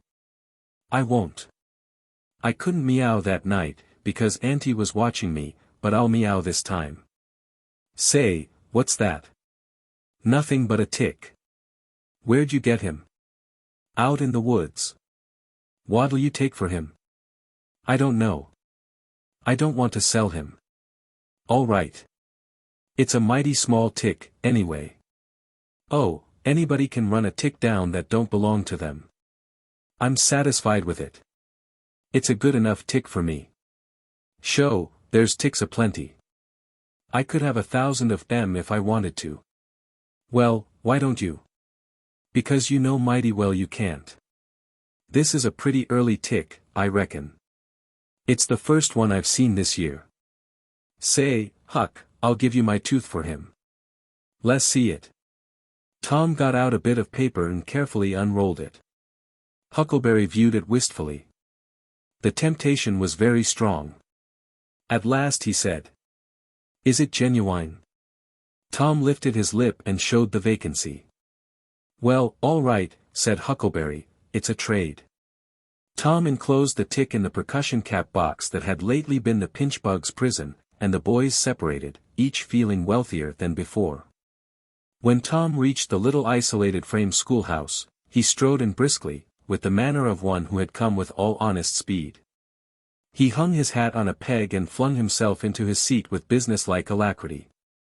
The master, throned on high in his great splint-bottom armchair, was dozing, lulled by the drowsy hum of study. The interruption roused him. Thomas Sawyer. Tom knew that when his name was pronounced in full, it meant trouble. Sir. Come up here. Now, sir, why are you late again, as usual?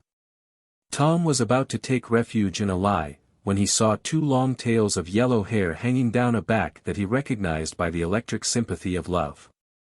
And by that form was the only vacant place on the girls' side of the schoolhouse. He instantly said, I stopped to talk with Huckleberry Finn.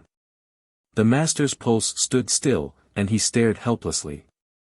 The buzz of study ceased. The pupils wondered if this foolhardy boy had lost his mind. The master said, You did what? Stop to talk with Huckleberry Finn. There was no mistaking the words. Thomas Sawyer, this is the most astounding confession I have ever listened to. No mere ferule will answer for this offense. Take off your jacket. The master's arm performed until it was tired and the stock of switches notably diminished.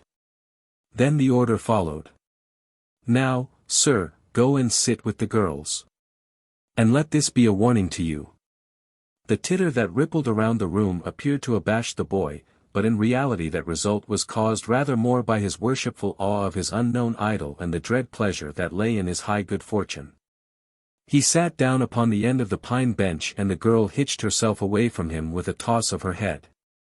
Nudges and winks and whispers traversed the room, but Tom sat still, with his arms upon the long, low desk before him, and seemed to study his book. By and by attention ceased from him, and the accustomed school murmur rose upon the dull air once more. Presently the boy began to steal furtive glances at the girl. She observed it, made a mouth at him and gave him the back of her head for the space of a minute. When she cautiously faced around again, a peach lay before her. She thrust it away. Tom gently put it back. She thrust it away again, but with less animosity. Tom patiently returned it to its place. Then she let it remain. Tom scrawled on his slate, Please take it, I got more. The girl glanced at the words, but made no sign. Now the boy began to draw something on the slate, hiding his work with his left hand. For a time the girl refused to notice, but her human curiosity presently began to manifest itself by hardly perceptible signs. The boy worked on, apparently unconscious. The girl made a sort of noncommittal attempt to see, but the boy did not betray that he was aware of it. At last she gave in and hesitatingly whispered. Let me see it. Tom partly uncovered a dismal caricature of a house with two gable ends to it and a corkscrew of smoke issuing from the chimney. Then the girl's interest began to fasten itself upon the work and she forgot everything else. When it was finished, she gazed a moment, then whispered. It's nice, make a man. The artist erected a man in the front yard, that resembled a derrick. He could have stepped over the house, but the girl was not hypercritical. She was satisfied with the monster, and whispered. It's a beautiful man, now make me coming along. Tom drew an hourglass with a full moon and straw limbs to it and armed the spreading fingers with a portentous fan. The girl said. It's ever so nice, I wish I could draw. It's easy, whispered Tom, I'll learn you. Oh, will you? When? At noon. Do you go home to dinner? I'll stay if you will. Good, that's a whack. What's your name? Becky Thatcher. What's yours? Oh, I know. It's Thomas Sawyer. That's the name they lick me by. I'm Tom when I'm good. You call me Tom, will you? Yes. Now Tom began to scrawl something on the slate, hiding the words from the girl. But she was not backward this time. She begged to see. Tom said. Oh, it ain't anything. Yes it is. No it ain't. You don't want to see. Yes I do, indeed I do. Please let me. You'll tell. No I won't, deed indeed and double deed won't. You won't tell anybody at all. Ever, as long as you live. No, I won't ever tell anybody. Now let me.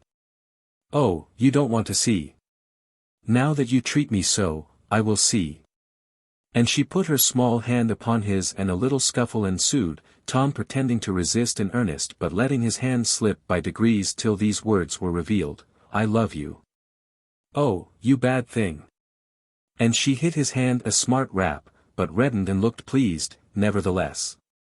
Just at this juncture the boy felt a slow, fateful grip closing on his ear, and a steady lifting impulse. In that wise he was borne across the house and deposited in his own seat, under a peppering fire of giggles from the whole school. Then the master stood over him during a few awful moments, and finally moved away to his throne without saying a word. But although Tom's ear tingled, his heart was jubilant. As the school quieted down Tom made an honest effort to study, but the turmoil within him was too great. In turn he took his place in the reading class and made a botch of it. Then in the geography class and turned lakes into mountains, mountains into rivers, and rivers into continents, till chaos was come again. Then in the spelling class, and got turned down, by a succession of mere baby words, till he brought up at the foot and yielded up the pewter medal which he had worn with ostentation for months. Chapter 7. The harder Tom tried to fasten his mind on his book, the more his ideas wandered. So at last, with a sigh and a yawn, he gave it up. It seemed to him that the noon recess would never come. The air was utterly dead. There was not a breath stirring. It was the sleepiest of sleepy days.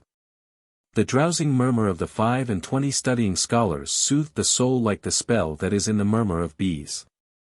Away off in the flaming sunshine, Cardiff Hill lifted its soft green sides through a shimmering veil of heat, tinted with the purple of distance. A few birds floated on lazy wing high in the air. No other living thing was visible but some cows, and they were asleep.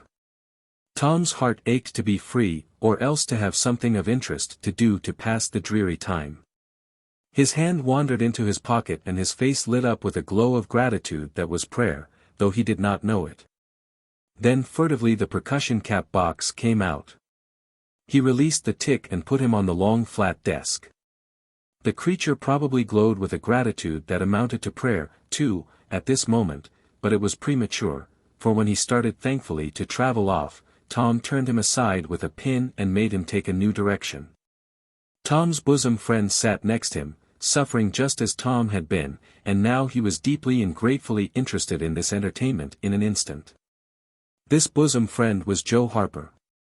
The two boys were sworn friends all the week, and embattled enemies on Saturdays. Joe took a pin out of his lapel and began to assist in exercising the prisoner. The sport grew in interest momently. Soon Tom said that they were interfering with each other, and neither getting the fullest benefit of the tick. So he put Joe's slate on the desk and drew a line down the middle of it from top to bottom. Now, said he, as long as he is on your side you can stir him up and I'll let him alone, but if you let him get away and get on my side, you're to leave him alone as long as I can keep him from crossing over. All right, go ahead. Start him up. The tick escaped from Tom, presently, and crossed the equator. Joe harassed him a while, and then he got away and crossed back again. This change of base occurred often.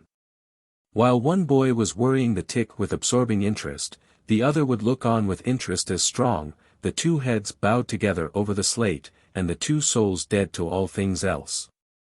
At last luck seemed to settle and abide with Joe. The tick tried this, that, and the other course, and got as excited and as anxious as the boys themselves, but time and again just as he would have victory in his very grasp, so to speak, and Tom's fingers would be twitching to begin. Joe's pin would deftly head him off, and keep possession. At last Tom could stand it no longer. The temptation was too strong. So he reached out and lent a hand with his pin. Joe was angry in a moment. Said he. Tom, you let him alone. I only just want to stir him up a little, Joe. No, sir, it ain't fair, you just let him alone. Blame it, I ain't going to stir him much. Let him alone, I tell you. I won't. You shall, he's on my side of the line. Look here, Joe Harper, whose is that tick? I don't care whose tick he is, he's on my side of the line, and you shan't touch him. Well, I'll just bet I will, though. He's my tick and I'll do what I blame please with him, or die. A tremendous whack came down on Tom's shoulders, and its duplicate on Joe's, and for the space of 2 minutes the dust continued to fly from the two jackets and the whole school to enjoy it. The boys had been too absorbed to notice the hush that had stolen upon the school a while before when the master came tiptoeing down the room and stood over them. He had contemplated a good part of the performance before he contributed his bit of variety to it. When school broke up at noon, Tom flew to Becky Thatcher, and whispered in her ear. Put on your bonnet and let on you're going home. And when you get to the corner, give the rest of the slip, and turn down through the lane and come back. I'll go the other way and come it over the same way. So the one went off with one group of scholars, and the other with another. In a little while the two met at the bottom of the lane, and when they reached the school they had it all to themselves. Then they sat together, with a slate before them, and Tom gave Becky the pencil and held her hand in his, guiding it, and so created another surprising house. When the interest in art began to wane, the two fell to talking. Tom was swimming in bliss. He said, "Do you love rats?" "No. I hate them." "Well, I do, too, live ones. But I mean dead ones, to swing round your head with a string." "No, I don't care for rats much, anyway. What I like is chewing gum." "Oh, I should say so. I wish I had some now." "Do you?" "I've got some. I'll let you chew it a while, but you must give it back to me." That was agreeable, so they chewed it turnabout, and dangled their legs against the bench in excess of contentment. "Was you ever at a circus?" said Tom. "Yes, and my pa's going to take me again some time, if I'm good. I been to the circus 3 or 4 times, lots of times. Church ain't shucks to a circus. There's things going on at a circus all the time. I'm going to be a clown in a circus when I grow up." "Oh, are you? That will be nice. They're so lovely, all spotted up." "Yes, that's so. And they get slathers of money, most $1 a day, Ben Rogers says." "Say, Becky, was you ever engaged?" "What's that?" "Why, engaged to be married." "No. Would you like to?" "I reckon so. I don't know. What is it like?" "Like? Why it ain't like anything. You only just tell a boy you won't ever have anybody but him, ever, and then you kiss and that's all. Anybody can do it." "Kiss? What do you kiss for?" "Why, that, you know, is to, well, they always do that." "Everybody?" "Why, yes, everybody that's in love with each other. Do you remember what I wrote on the slate?" Yes. "What was it?" "I shan't tell you." "Shall I tell you?" Yes, but some other time." "No, now." "No, not now, tomorrow." "Oh, no, now." "Please, Becky, I'll whisper it ever so easy." Becky hesitating, Tom took silence for consent, and passed his arm about her waist and whispered the tale ever so softly, with his mouth close to her ear. And then he added, "Now you whisper it to me, just the same." She resisted, for a while, and then said, "You turn your face away so you can't see, and then I will. But you mustn't ever tell anybody, will you, Tom? Now you won't, will you?" "No, indeed I won't. Now, Becky." He turned his face away. She bent timidly around till her breath stirred his curls and whispered, "I love you." Then she sprang away and ran around and around the desks and benches, with Tom after her, and took refuge in a corner at last, with her little white apron to her face. Tom clasped her about her neck and pleaded, "Now, Becky, it's all done, all over but the kiss. Don't you be afraid of that, it ain't anything at all. Please, Becky." And he tugged at her apron and the hands. By and by she gave up, and let her hands drop. Her face, all glowing with the struggle, came up and submitted. Tom kissed the red lips and said, "Now it's all done, Becky. And always after this, you know, you ain't ever to love anybody but me, and you ain't ever to marry anybody but me, ever, never and forever. Will you?" "No, I'll never love anybody but you, Tom, and I'll never marry anybody but you, and you ain't to ever marry anybody but me, either." "Certainly. Of course. That's part of it. And always coming to school or when we're going home, you're to walk with me, when there ain't anybody looking, and you choose me and I choose you at parties, because that's the way you do when you're engaged. It's so nice. I never heard of it before. Oh, it's ever so gay. Why, me and Amy Lawrence." The big eyes told Tom his blunder and he stopped, confused. "Oh, Tom. Then I ain't the first you've ever been engaged to." The child began to cry. Tom said, "Oh, don't cry, Becky, I don't care for her any more." "Yes, you do, Tom, you know you do." Tom tried to put his arm about her neck, but she pushed him away and turned her face to the wall, and went on crying. Tom tried again, with soothing words in his mouth, and was repulsed again. Then his pride was up, and he strode away and went outside. He stood about, restless and uneasy, for a while, glancing at the door, every now and then, hoping she would repent and come to find him. But she did not. Then he began to feel badly and fear that he was in the wrong. It was a hard struggle with him to make new advances, now, but he nerved himself to it and entered. She was still standing back there in the corner, sobbing, with her face to the wall. Tom's heart smote him. He went to her and stood a moment, not knowing exactly how to proceed. Then he said hesitatingly, "Becky, I don't care for anybody but you." No reply, but sobs. "Becky," pleadingly. "Becky, won't you say something?" More sobs. Tom got out his chiefest jewel, a brass knob from the top of an andiron, and passed it around her so that she could see it, and said, "Please, Becky, won't you take it?" She struck it to the floor.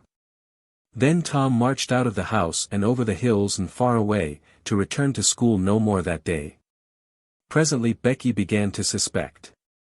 She ran to the door, he was not in sight. She flew around to the play yard, he was not there. Then she called, "Tom! Come back, Tom!" She listened intently, but there was no answer. She had no companions but silence and loneliness. So she sat down to cry again and upbraid herself. And by this time the scholars began to gather again, and she had to hide her griefs and still her broken heart and take up the cross of a long, dreary, aching afternoon, with none among the strangers about her to exchange sorrows with. Chapter 8. Tom dodged hither and thither through lanes until he was well out of the track of returning scholars, and then fell into a moody jog. He crossed a small branch 2 or 3 times, because of a prevailing juvenile superstition that to cross water baffled pursuit. Half an hour later he was disappearing behind the Douglas mansion on the summit of Cardiff Hill, and the schoolhouse was hardly distinguishable away off in the valley behind him. He entered a dense wood, picked his pathless way to the center of it, and sat down on a mossy spot under a spreading oak. There was not even a zephyr stirring, the dead noonday heat had even stilled the songs of the birds. Nature lay in a trance that was broken by no sound but the occasional far-off hammering of a woodpecker, and this seemed to render the pervading silence and sense of loneliness the more profound. The boy's soul was steeped in melancholy. His feelings were in happy accord with his surroundings. He sat long with his elbows on his knees and his chin in his hands, meditating. It seemed to him that life was but a trouble, at best, and he more than half envied Jimmy Hodges, so lately released. It must be very peaceful, he thought, to lie and slumber and dream forever and ever, with the wind whispering through the trees and caressing the grass and the flowers over the grave, and nothing to bother and grieve about, ever any more. If he only had a clean Sunday school record he could be willing to go, and be done with it all. Now as to this girl. What had he done? Nothing. He had meant the best in the world, and been treated like a dog, like a very dog. She would be sorry some day, maybe when it was too late. Ah, if he could only die temporarily. But the elastic heart of youth cannot be compressed into one constrained shape long at a time. Tom presently began to drift insensibly back into the concerns of this life again. What if he turned his back, now, and disappeared mysteriously? What if he went away, ever so far away, into unknown countries beyond the seas, and never came back any more? How would she feel then? The idea of being a clown recurred to him now, only to fill him with disgust. For frivolity and jokes and spotted tights were an offense, when they intruded themselves upon a spirit that was exalted into the vague august realm of the romantic. No, he would be a soldier, and return after long years, all war-worn and illustrious. No, better still, he would join the Indians, and hunt buffaloes and go on the warpath in the mountain ranges and the trackless great plains of the far west, and away in the future come back a great chief, bristling with feathers, hideous with paint. And prance into Sunday school, some drowsy summer morning, with a blood-curdling war-whoop, and sear the eyeballs of all his companions with unappeasable envy. But no, there was something gaudier even than this. He would be a pirate. That was it. Now his future lay plain before him, and glowing with unimaginable splendor. How his name would fill the world, and make people shudder. How gloriously he would go plowing the dancing seas, in his long, low, black-hulled racer, the spirit of the storm, with his grisly flag flying at the fore. And at the zenith of his fame, how he would suddenly appear at the old village and stalk into church, brown and weather-beaten, in his black velvet doublet and trunks, his great jack-boots, his crimson sash, his belt bristling with horse pistols.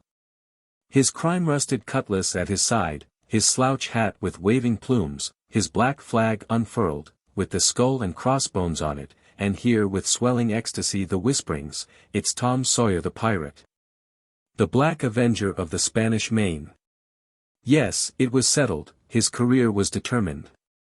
He would run away from home and enter upon it. He would start the very next morning. Therefore he must now begin to get ready. He would collect his resources together. He went to a rotten log near at hand and began to dig under one end of it with his Barlow knife. He soon struck wood that sounded hollow.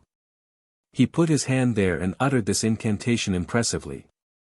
"What hasn't come here, come. What's here, stay here." Then he scraped away the dirt, and exposed a pine shingle. He took it up and disclosed a shapely little treasure house whose bottom and sides were of shingles. In it lay a marble.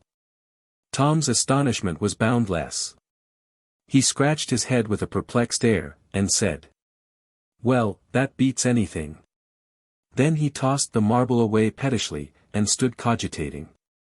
The truth was, that a superstition of his had failed, here, which he and all his comrades had always looked upon as infallible. If you buried a marble with certain necessary incantations, and left it alone a fortnight, and then opened the place with the incantation he had just used, you would find that all the marbles you had ever lost had gathered themselves together there, meantime, no matter how widely they had been separated. But now, this thing had actually and unquestionably failed. Tom's whole structure of faith was shaken to its foundations. He had many a time heard of this thing succeeding but never of its failing before. It did not occur to him that he had tried it several times before, himself, but could never find the hiding places afterward. He puzzled over the matter some time, and finally decided that some which had interfered and broken the charm. He thought he would satisfy himself on that point, so he searched around till he found a small sandy spot with a little funnel-shaped depression in it. He laid himself down and put his mouth close to this depression and called, "Doodle-bug, doodle-bug, tell me what I want to know. Doodle-bug, doodle-bug, tell me what I want to know." The sand began to work, and presently a small black bug appeared for a second and then darted under again in a fright. He daren't tell. So it was a witch that done it. I just knowed it. He well knew the futility of trying to contend against witches, so he gave up discouraged. But it occurred to him that he might as well have the marble he had just thrown away, and therefore he went and made a patient search for it. But he could not find it. Now he went back to his treasure house and carefully placed himself just as he had been standing when he tossed the marble away. Then he took another marble from his pocket and tossed it in the same way, saying, "Brother, go find your brother." He watched where it stopped, and went there and looked. But it must have fallen short or gone too far, so he tried twice more. The last repetition was successful. The two marbles lay within a foot of each other. Just here the blast of a toy tin trumpet came faintly down the green aisles of the forest. Tom flung off his jacket and trousers, turned a suspender into a belt, raked away some brush behind the rotten log, disclosing a rude bow and arrow, a lath sword and a tin trumpet, and in a moment had seized these things and bounded away. Bare-legged, with fluttering shirt. He presently halted under a great elm, blew an answering blast, and then began to tiptoe and look warily out, this way and that. He said cautiously, to an imaginary company, "Hold, my merry men. Keep hid till I blow." Now appeared Joe Harper, as airily clad and elaborately armed as Tom. Tom called, "Hold! Who comes here into Sherwood Forest without my pass? Guy of Guysborne wants no man's pass. Who art thou that dares to hold such language?" said Tom, prompting, for they talked, by the book, from memory. "Who art thou that dares to hold such language?" "I, indeed. I am Robin Hood, as thy caitiff carcass soon shall know." "Then art thou indeed that famous outlaw? Right gladly will I dispute with thee the passes of the merry wood. Have at thee."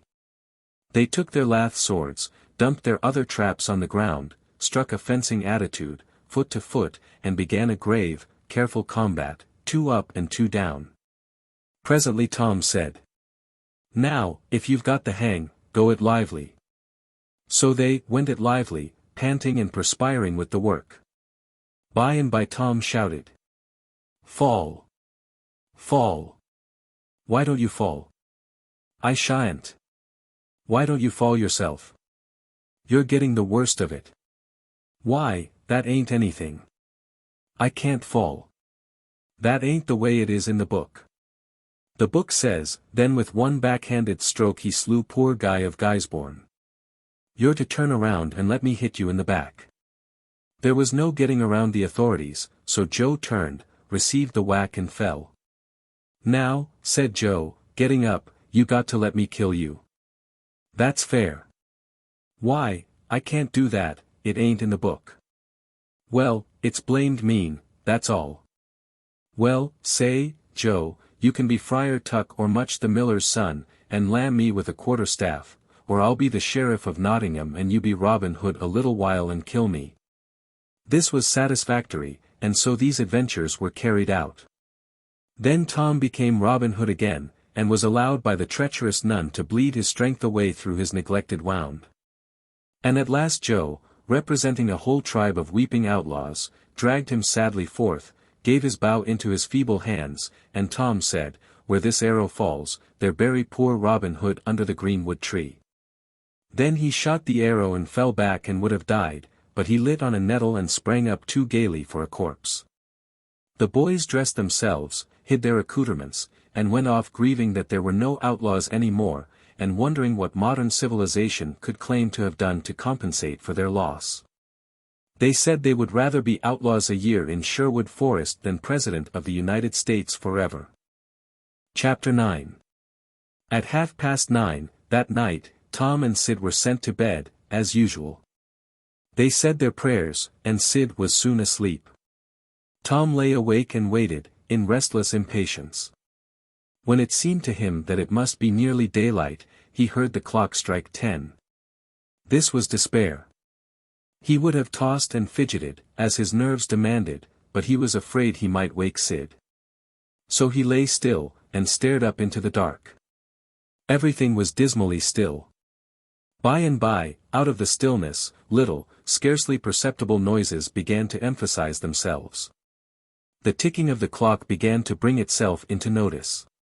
Old beams began to crack mysteriously. The stairs creaked faintly. Evidently spirits were abroad.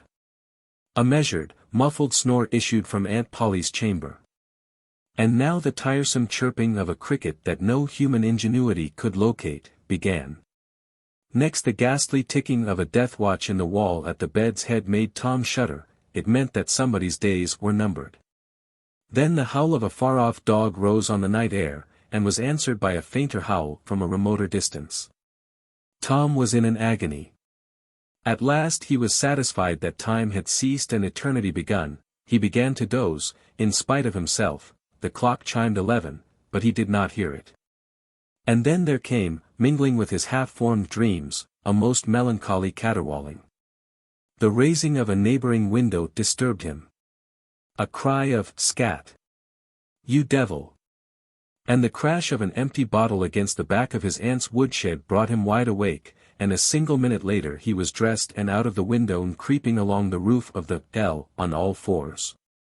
He meowed with caution once or twice, as he went, then jumped to the roof of the woodshed and thence to the ground. Huckleberry Finn was there, with his dead cat. The boys moved off and disappeared in the gloom. At the end of half an hour they were wading through the tall grass of the graveyard. It was a graveyard of the old-fashioned western kind. It was on a hill, about 1.5 miles from the village. It had a crazy board fence around it, which leaned inward in places, and outward the rest of the time, but stood upright nowhere. Grass and weeds grew rank over the whole cemetery. All the old graves were sunken in, there was not a tombstone on the place. Round-topped, worm-eaten boards staggered over the graves, leaning for support and finding none. Sacred to the memory of so-and-so had been painted on them once, but it could no longer have been read, on the most of them, now, even if there had been light. A faint wind moaned through the trees, and Tom feared it might be the spirits of the dead, complaining at being disturbed. The boys talked little, and only under their breath, for the time and the place and the pervading solemnity and silence oppressed their spirits. They found the sharp new heap they were seeking, and ensconced themselves within the protection of 3 great elms that grew in a bunch within a few feet of the grave. Then they waited in silence for what seemed a long time. The hooting of a distant owl was all the sound that troubled the dead stillness. Tom's reflections grew oppressive. He must force some talk. So he said in a whisper, "Hooky, do you believe the dead people like it for us to be here?" Huckleberry whispered, "I wished I knowed. It's awful solemn-like, ain't it?" "I bet it is." There was a considerable pause, while the boys canvassed this matter inwardly. Then Tom whispered, "Say, Hooky, do you reckon Hoss Williams hears us talking?" "Oh, course he does. Least his sperrit does." Tom, after a pause, "I wish I'd said Mr. Williams. But I never meant any harm. Everybody calls him Hoss. A body can't be too particular how they talk 'bout these yer dead people, Tom." This was a damper, and conversation died again. Presently Tom seized his comrade's arm and said, "Sh. What is it, Tom?" And the two clung together with beating hearts. "Sh. There 'tis again. Didn't you hear it?" "Aye. There. Now you hear it." "Lord, Tom, they're coming. They're coming, sure. What'll we do?" "I dunno. Think they'll see us." "Oh, Tom, they can see in the dark, same as cats. I wished I hadn't come." "Oh, don't be afeard. I don't believe they'll bother us. We ain't doing any harm. If we keep perfectly still, maybe they won't notice us at all." "I'll try to, Tom, but, Lord, I'm all of a shiver. Listen." The boys bent their heads together and scarcely breathed. A muffled sound of voices floated up from the far end of the graveyard. "Look. See there," whispered Tom. "What is it?" "It's devil fire. "Oh, Tom, this is awful." Some vague figures approached through the gloom, swinging an old-fashioned tin lantern that freckled the ground with innumerable little spangles of light. Presently Huckleberry whispered with a shudder. "It's the devils sure enough. 3 of 'em. Lordy, Tom, we're goners. Can you pray?" "I'll try, but don't you be afeard. They ain't going to hurt us. Now I lay me down to sleep, sh. What is it, Huck?" "They're humans. One of 'em is, anyway." "One of 'em's old Muff Potter's voice." "No, 'tain't so, is it?" "I bet I know it. Don't you stir nor budge.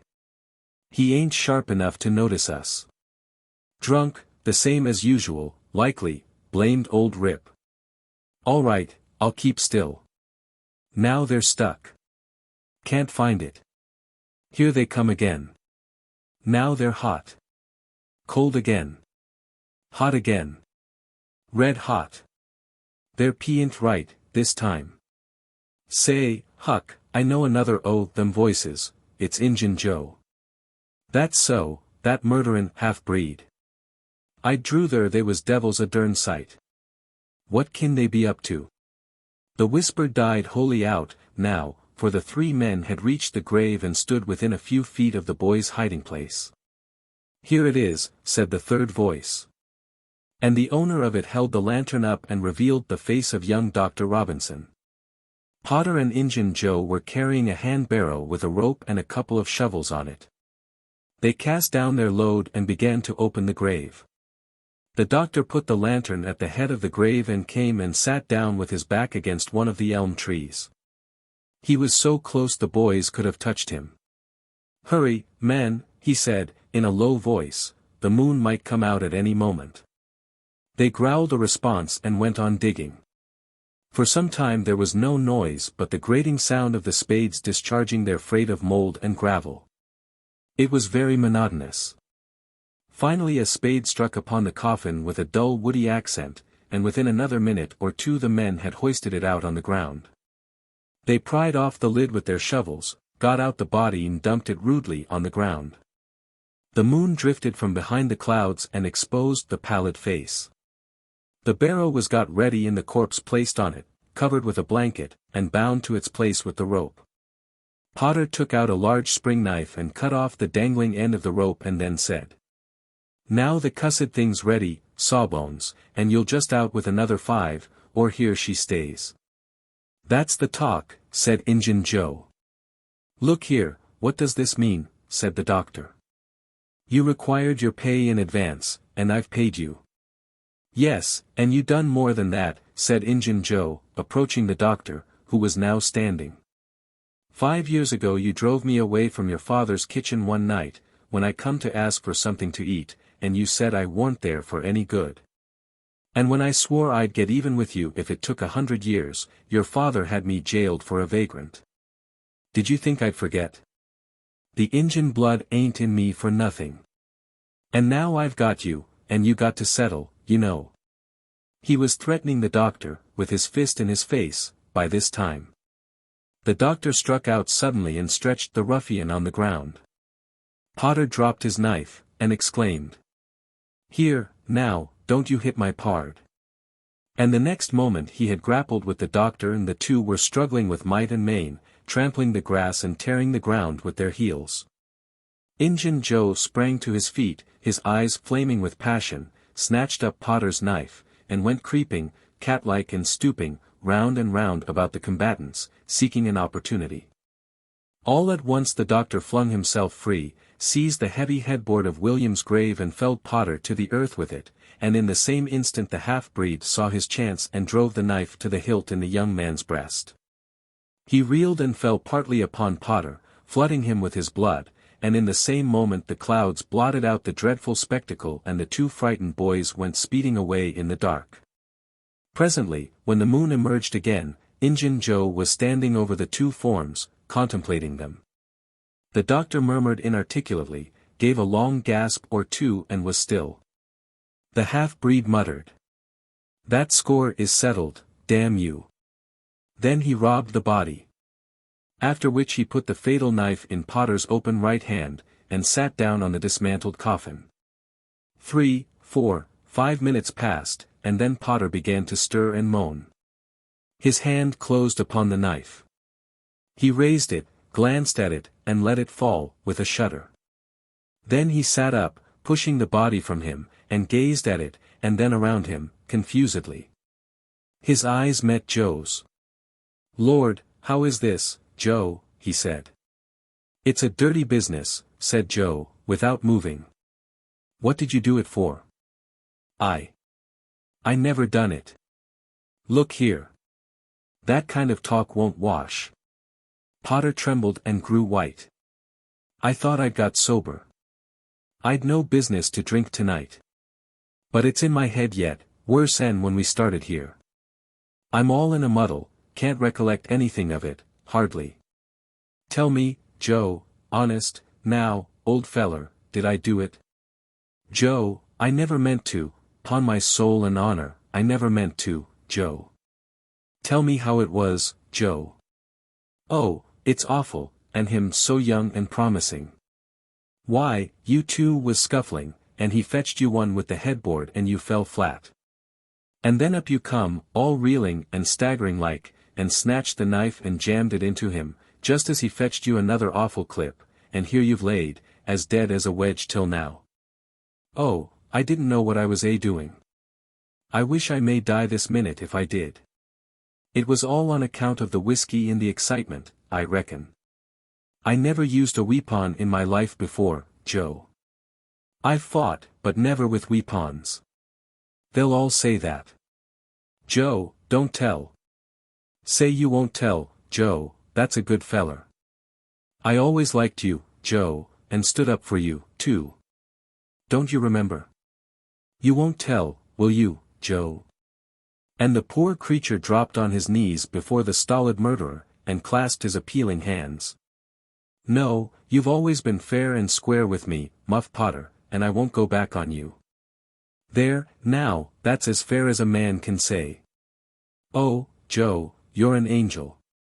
I'll bless you for this the longest day I live." And Potter began to cry. "Come, now, that's enough of that. This ain't any time for blubbering. You be off yonder way and I'll go this. Move, now, and don't leave any tracks behind you." Potter started on a trot that quickly increased to a run. The half-breed stood looking after him. He muttered, "If he's as much stunned with the lick and fuddled with the rum as he had the look of being, he won't think of the knife till he's gone so far he'll be afraid to come back after it to such a place by himself, chicken heart." 2 or 3 minutes later the murdered man, the blanketed corpse, the lidless coffin, and the open grave were under no inspection but the moon's. The stillness was complete again, too. Chapter 10. The two boys flew on, toward the village, speechless with horror. They glanced backward over their shoulders from time to time, apprehensively, as if they feared they might be followed. Every stump that started up in their path seemed a man and an enemy, and made them catch their breath, and as they sped by some outlying cottages that lay near the village, the barking of the aroused watchdogs seemed to give wings to their feet. "If we can only get to the old tannery before we break down," whispered Tom, in short catches between breaths. "I can't stand it much longer." Huckleberry's hard pantings were his only reply, and the boys fixed their eyes on the goal of their hopes and bent to their work to win it. They gained steadily on it, and at last, breast to breast, they burst through the open door and fell grateful and exhausted in the sheltering shadows beyond. By and by their pulses slowed down, and Tom whispered, "Huckleberry, what do you reckon will come of this? If Dr. Robinson dies, I reckon hanging will come of it. Do you though?" "Why, I know it, Tom." Tom thought a while, then he said, "Who'll tell?" "We." "What are you talking about? S'pose something happened and Injun Joe didn't hang? Why, he'd kill us some time or other, just as dead sure as we're a-laying here." "That's just what I was thinking to myself, Huck. If anybody tells, let Muff Potter do it, if he's fool enough." He's generally drunk enough. Tom said nothing, went on thinking. Presently he whispered. Huck, Muff Potter don't know it. How can he tell? What's the reason he don't know it? Because he'd just got that whack when Injun Joe done it. Jew reckon he could see anything? Jew reckon he knowed anything? By hokey, that's so, Tom. And besides, look-a-here, maybe that whack done for him. No, 'tain't likely, Tom. He had liquor in him, I could see that, and besides, he always has. Well, when Pap's full, you might take and belt him over the head with a church and you couldn't faze him. He says so, his own self. So it's the same with Muff Potter, of course. But if a man was dead sober, I reckon maybe that whack might fetch him, I dunno. After another reflective silence, Tom said. Hucky, you sure you can keep mum? Tom, we got to keep mum. You know that. That Injun devil wouldn't make any more of drowning us than a couple of cats, if we was to squeak 'bout this and they didn't hang him. Now, look-a-here, Tom, let's take and swear to one another, that's what we got to do, swear to keep mum. I'm agreed. It's the best thing. Would you just hold hands and swear that we? Oh no, that wouldn't do for this. That's good enough for little rubbishy common things, specially with gals, 'cause they go back on you anyway, and blab if they get in a huff, but there oughter be writing 'bout a big thing like this. And blood. Tom's whole being applauded this idea. It was deep, and dark, and awful, the hour, the circumstances, the surroundings, were in keeping with it. He picked up a clean pine shingle that lay in the moonlight, took a little fragment of red keel out of his pocket, got the moon on his work, and painfully scrawled these lines. Emphasizing each slow downstroke by clamping his tongue between his teeth, and letting up the pressure on the upstrokes. See next page. Huck Finn and Tom Sawyer swears they will keep mum about this and they wish they may drop down dead in their tracks if they ever tell and rot. Huckleberry was filled with admiration of Tom's facility in writing, and the sublimity of his language. He at once took a pin from his lapel and was going to prick his flesh, but Tom said. Hold on. Don't do that. A pin's brass. It might have verdigris on it. What's verdigris? It's pison. That's what it is. You just swaller some of it once, you'll see. So Tom unwound the thread from one of his needles, and each boy pricked the ball of his thumb and squeezed out a drop of blood. In time, after many squeezes, Tom managed to sign his initials, using the ball of his little finger for a pen. Then he showed Huckleberry how to make an H and an F, and the oath was complete. They buried the shingle close to the wall, with some dismal ceremonies and incantations, and the fetters that bound their tongues were considered to be locked and the key thrown away. A figure crept stealthily through a break in the other end of the ruined building, now, but they did not notice it. Tom, whispered Huckleberry, does this keep us from ever telling, always? Of course it does. It don't make any difference what happens, we got to keep mum. We drop down dead, don't you know that? Yes, I reckon that's so. They continued to whisper for some little time. Presently a dog set up a long, lugubrious howl just outside, within 10 feet of them. The boys clasped each other suddenly, in an agony of fright. Which of us does he mean? Gasped Huckleberry. I dunno, peep through the crack. Quick. No, you, Tom. I can't do it, Huck. Please, Tom. There 'tis again. Oh, Lordy, I'm thankful, whispered Tom. I know his voice. It's Bull Harbison. If Mr. Harbison owned a slave named Bull, Tom would have spoken of him as Harbison's Bull, but a son or a dog of that name was Bull Harbison. Oh, that's good, I tell you, Tom, I was most scared to death, I'd a bet anything it was a stray dog. The dog howled again. The boy's heart sank once more. Oh, my. That ain't no Bull Harbison, whispered Huckleberry. Do, Tom. Tom, quaking with fear, yielded, and put his eye to the crack. His whisper was hardly audible when he said, "Oh, Huck, it's a stray dog. Quick, Tom, quick." "Who does he mean?" "Huck, he must mean us both, we're right together." "Oh, Tom, I reckon we're goners. I reckon there ain't no mistake 'bout where I'll go to. I been so wicked. Dad, fetch it. This comes of playing hooky and doing everything a feller's told not to do. I might 'a been good, like Sid, if I'd 'a tried, but no, I wouldn't, of course. But if ever I get off this time, I lay I'll just waller in Sunday schools." And Tom began to snuffle a little. "You bad," and Huckleberry began to snuffle too. "Consound it, Tom Sawyer, you're just old pie, long side o' what I am.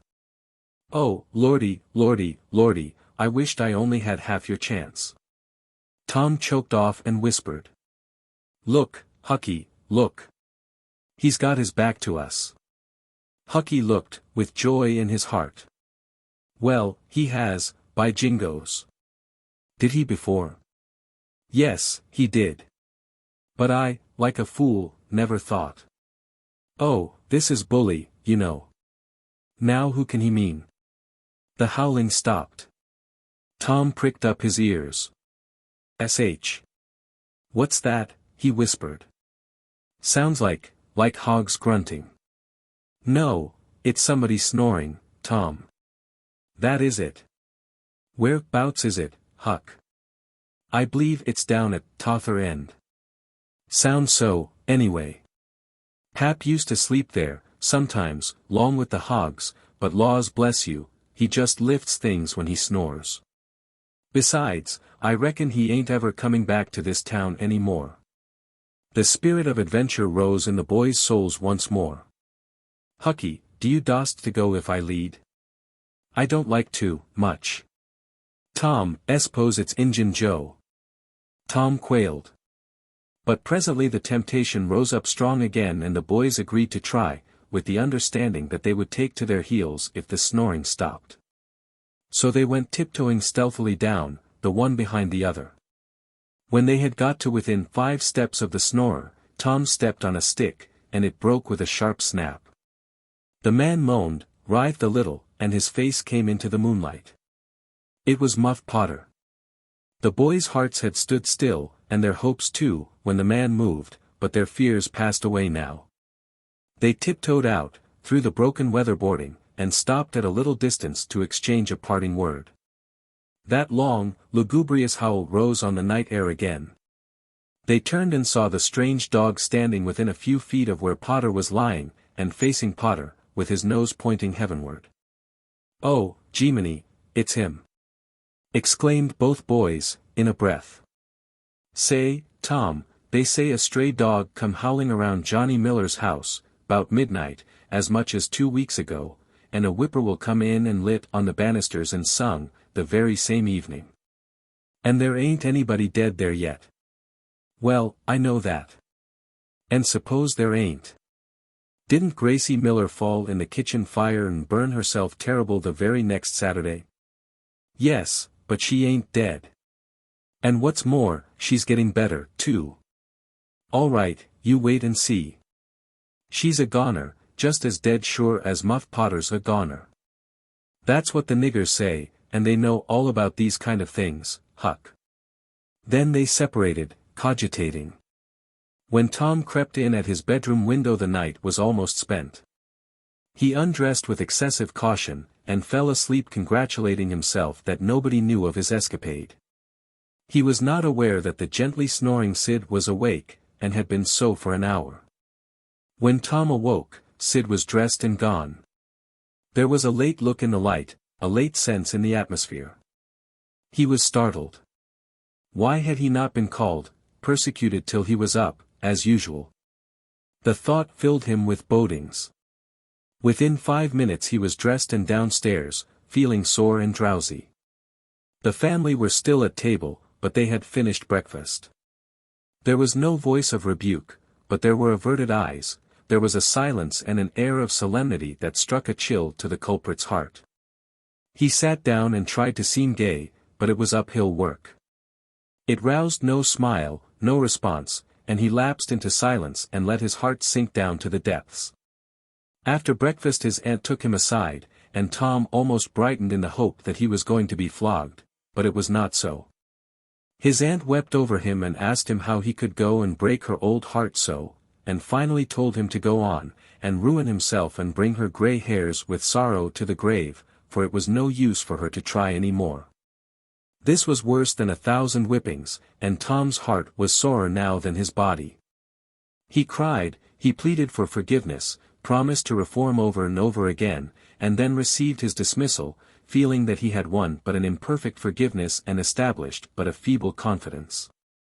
He left the presence too miserable to even feel revengeful toward Sid, and so the latter's prompt retreat through the back gate was unnecessary. He moped to school gloomy and sad, and took his flogging, along with Joe Harper, for playing hooky the day before, with the air of one whose heart was busy with heavier woes and wholly dead to trifles. Then he betook himself to his seat, rested his elbows on his desk and his jaws in his hands, and stared at the wall with the stony stare of suffering that has reached the limit and can no further go. His elbow was pressing against some hard substance. After a long time he slowly and sadly changed his position, and took up this object with a sigh. It was in a paper. He unrolled it. A long, lingering, colossal sigh followed, and his heart broke. It was his brass andiron knob. This final feather broke the camel's back.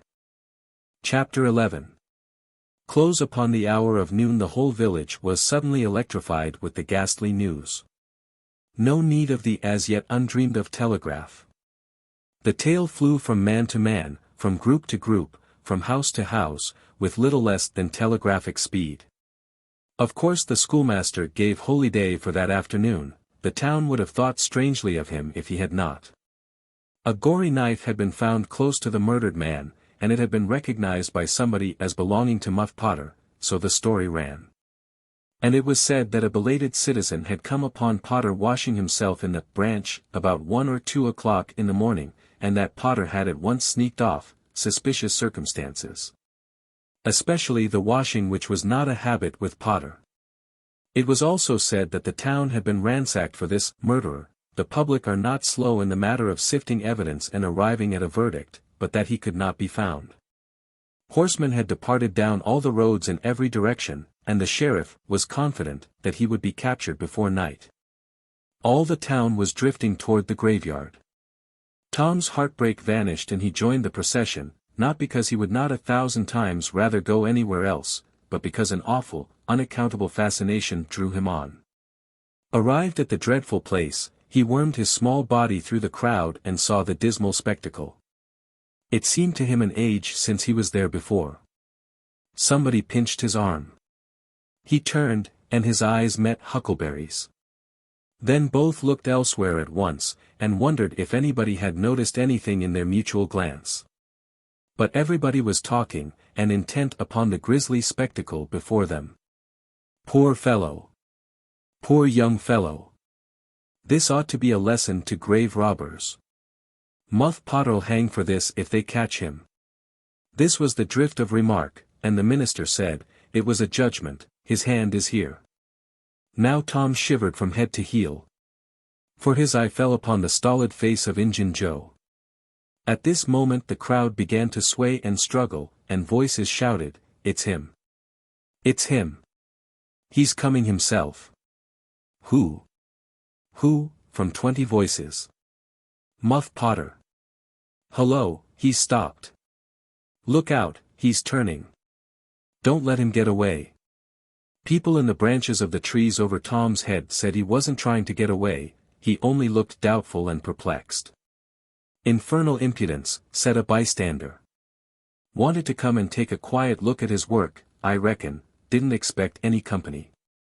The crowd fell apart, now, and the sheriff came through, ostentatiously leading Potter by the arm. The poor fellow's face was haggard, and his eyes showed the fear that was upon him. When he stood before the murdered man, he shook as with a palsy, and he put his face in his hands and burst into tears. "I didn't do it, friends," he sobbed. "'Pon my word and honor I never done it." "Who's accused you?" shouted a voice. This shot seemed to carry home. Potter lifted his face and looked around him with a pathetic hopelessness in his eyes. He saw Injun Joe, and exclaimed, "Oh, Injun Joe, you promised me you'd never. Is that your knife?" And it was thrust before him by the sheriff.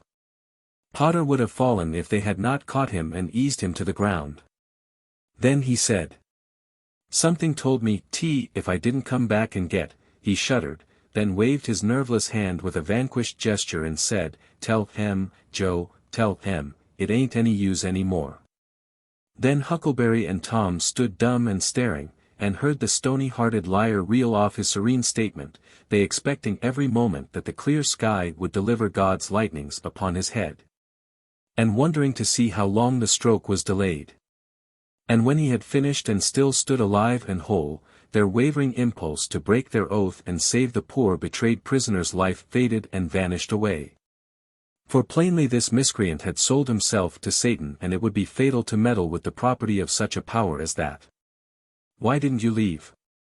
What did you want to come here for?" somebody said. "I couldn't help it, Potter moaned. "I wanted to run away, but I couldn't seem to come anywhere but here." And he fell to sobbing again. Injun Joe repeated his statement, just as calmly, a few minutes afterward on the inquest, under oath, and the boys, seeing that the lightnings were still withheld, were confirmed in their belief that Joe had sold himself to the devil. He was now become, to them, the most balefully interesting object they had ever looked upon, and they could not take their fascinated eyes from his face. They inwardly resolved to watch him nights, when opportunity should offer, in the hope of getting a glimpse of his dread master. Injun Joe helped to raise the body of the murdered man and put it in a wagon for removal. And it was whispered through the shuddering crowd that the wound bled a little. The boys thought that this happy circumstance would turn suspicion in the right direction. But they were disappointed, for more than one villager remarked, "It was within 3 feet of Muff Potter when it done it." Tom's fearful secret and gnawing conscience disturbed his sleep for as much as a week after this. And at breakfast one morning Sid said, "Tom, you pitch around and talk in your sleep so much that you keep me awake half the time." Tom blanched and dropped his eyes. "It's a bad sign," said Aunt Polly, gravely. "What you got on your mind, Tom?" "Nothing. Nothing, I know of." But the boy's hand shook so that he spilled his coffee. "And you do talk such stuff," Sid said.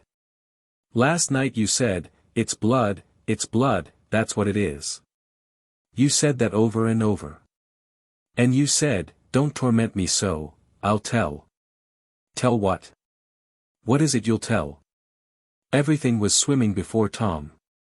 There is no telling what might have happened, now, but luckily the concern passed out of Aunt Polly's face and she came to Tom's relief without knowing it. She said, "Sho. It's that dreadful murder. I dream about it most every night myself. Sometimes I dream it's me that done it." Mary said she had been affected much the same way. Sid seemed satisfied. Tom got out of the presence as quick as he plausibly could, and after that he complained of toothache for a week, and tied up his jaws every night. He never knew that Sid lay nightly watching, and frequently slipped the bandage free and then leaned on his elbow listening a good while at a time, and afterward slipped the bandage back to its place again. Tom's distress of mind wore off gradually and the toothache grew irksome and was discarded. If Sid really managed to make anything out of Tom's disjointed mutterings, he kept it to himself. It seemed to Tom that his schoolmates never would get done holding inquests on dead cats, and thus keeping his trouble present to his mind. Sid noticed that Tom never was coroner at one of these inquiries, though it had been his habit to take the lead in all new enterprises. He noticed, too, that Tom never acted as a witness, and that was strange. And Sid did not overlook the fact that Tom even showed a marked aversion to these inquests, and always avoided them when he could. Sid marveled, but said nothing. However, even inquests went out of vogue at last, and ceased to torture Tom's conscience. Every day or two, during this time of sorrow, Tom watched his opportunity and went to the little grated jail window and smuggled such small comforts through to the murderer as he could get hold of. The jail was a trifling little brick den that stood in a marsh at the edge of the village, and no guards were afforded for it. Indeed, it was seldom occupied. These offerings greatly helped to ease Tom's conscience. The villagers had a strong desire to tar and feather Injun Joe and ride him on a rail, for body snatching, but so formidable was his character that nobody could be found who was willing to take the lead in the matter, so it was dropped. He had been careful to begin both of his inquest statements with the fight, without confessing the grave robbery that preceded it, therefore it was deemed wisest not to try the case in the courts at present. Chapter 12. One of the reasons why Tom's mind had drifted away from its secret troubles was, that it had found a new and weighty matter to interest itself about. Becky Thatcher had stopped coming to school. Tom had struggled with his pride a few days, and tried to whistle her down the wind, but failed. He began to find himself hanging around her father's house, nights, and feeling very miserable. She was ill. What if she should die? There was distraction in the thought. He no longer took an interest in war, nor even in piracy. The charm of life was gone, there was nothing but dreariness left. He put his hoop away, and his bat, there was no joy in them any more. His aunt was concerned. She began to try all manner of remedies on him. She was one of those people who are infatuated with patent medicines and all newfangled methods of producing health or mending it. She was an inveterate experimenter in these things.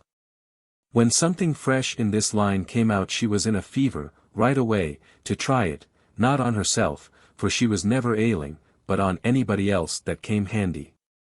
She was a subscriber for all the health periodicals and phrenological frauds, and the solemn ignorance they were inflated with was breath to her nostrils.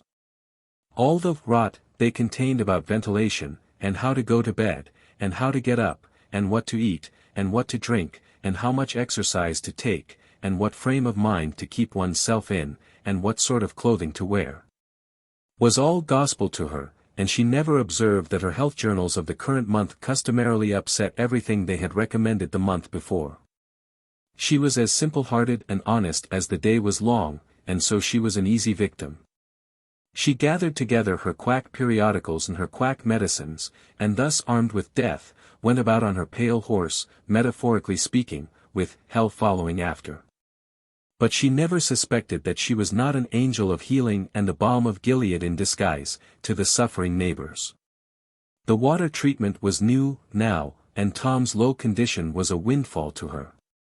She had him out at daylight every morning, stood him up in the woodshed and drowned him with a deluge of cold water, then she scrubbed him down with a towel like a file, and so brought him to.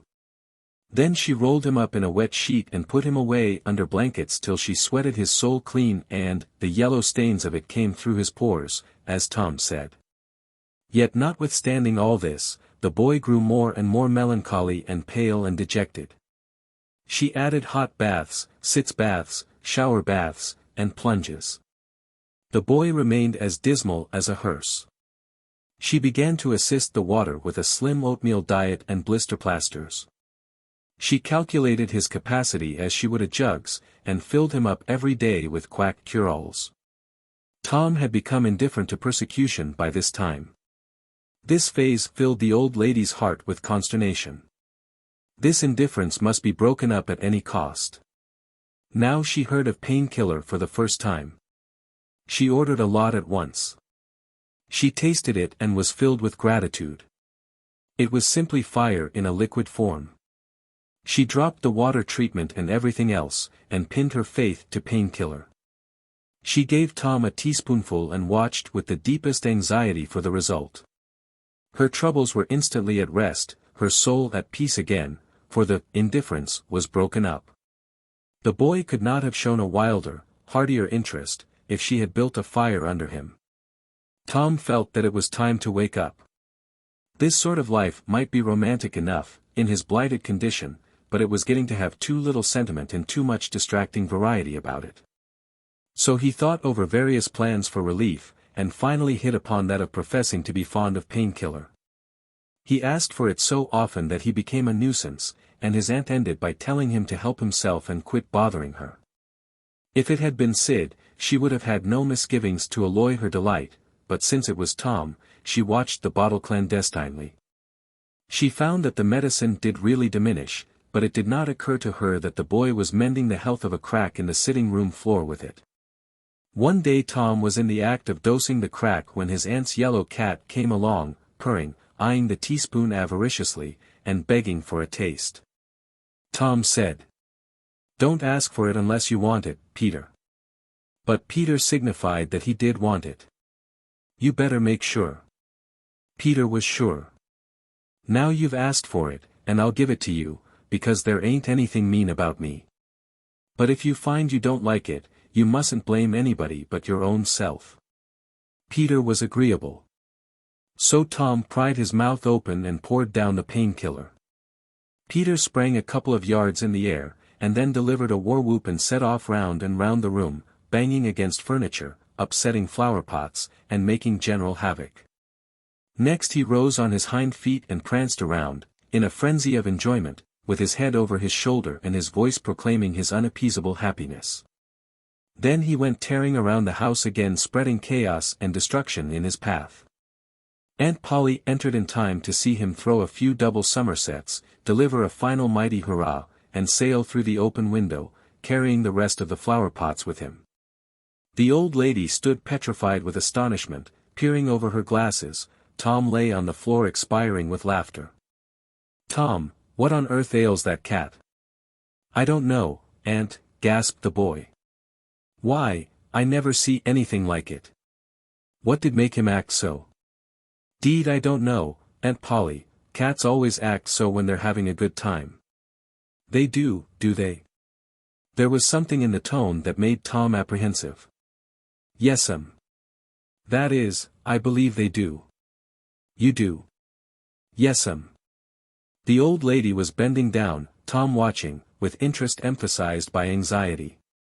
Too late he divined her drift. The handle of the telltale teaspoon was visible under the bed valance. Aunt Polly took it, held it up. Tom winced, and dropped his eyes. Aunt Polly raised him by the usual handle, his ear, and cracked his head soundly with her thimble. "Now, sir, what did you want to treat that poor dumb beast so, for?" "I done it out of pity for him, because he hadn't any aunt." "Hadn't any aunt, you numbskull? What has that got to do with it?" "Heaps. Because if he'd had one she'd a burnt him out herself. She'd a roasted his bowels out of him 'thout any more feeling than if he was a human." Aunt Polly felt a sudden pang of remorse. This was putting the thing in a new light. What was cruelty to a cat might be cruelty to a boy, too. She began to soften, she felt sorry. Her eyes watered a little, and she put her hand on Tom's head and said gently, "I was meaning for the best, Tom. And, Tom, it did do you good." Tom looked up in her face with just a perceptible twinkle peeping through his gravity. "I know you was meaning for the best, Auntie, and so was I with Peter. It done him good, too. I never see him get around so since." "Oh, go 'long with you, Tom, before you aggravate me again. And you try and see if you can't be a good boy, for once, and you needn't take any more medicine." Tom reached school ahead of time. It was noticed that this strange thing had been occurring every day latterly. And now, as usual of late, he hung about the gate of the schoolyard instead of playing with his comrades. He was sick, he said, and he looked it. He tried to seem to be looking everywhere but whither he really was looking, down the road.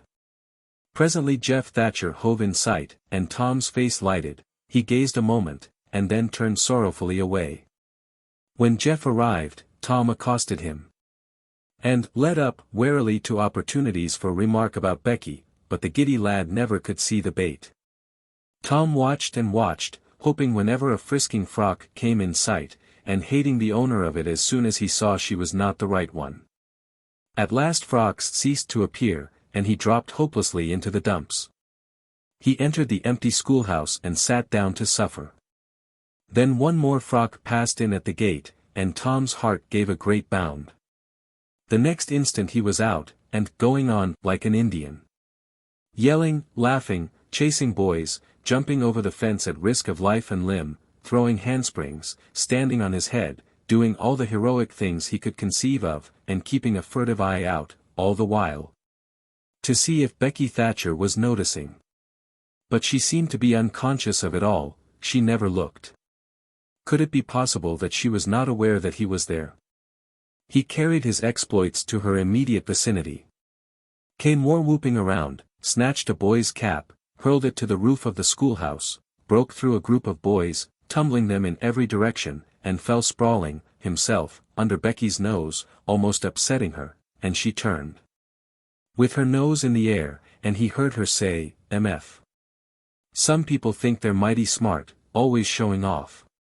Tom's cheeks burned. He gathered himself up and sneaked off, crushed and crestfallen. Chapter 13. Tom's mind was made up now.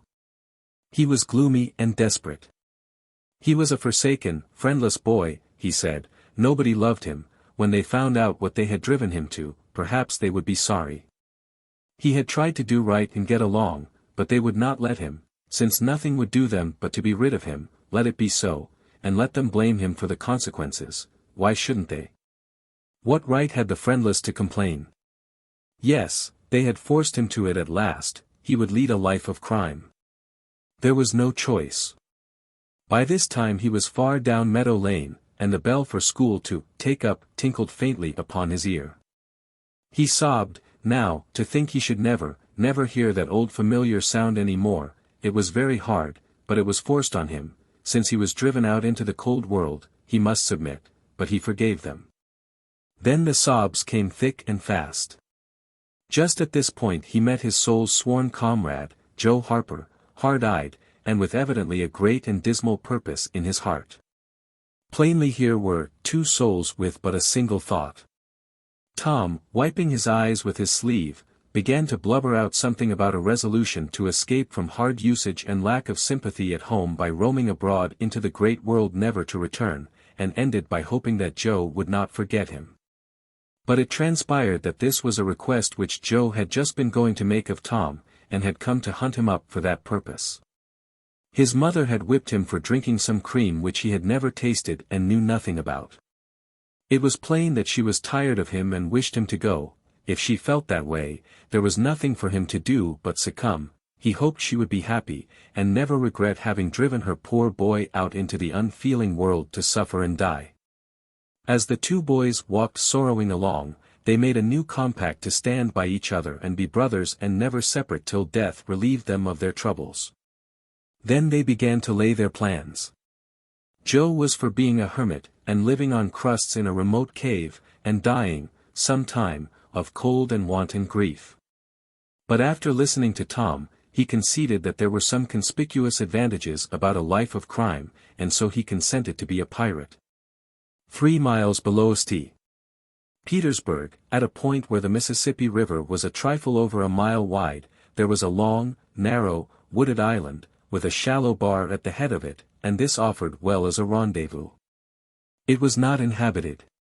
It lay far over toward the further shore, abreast a dense and almost wholly unpeopled forest. So Jackson's Island was chosen.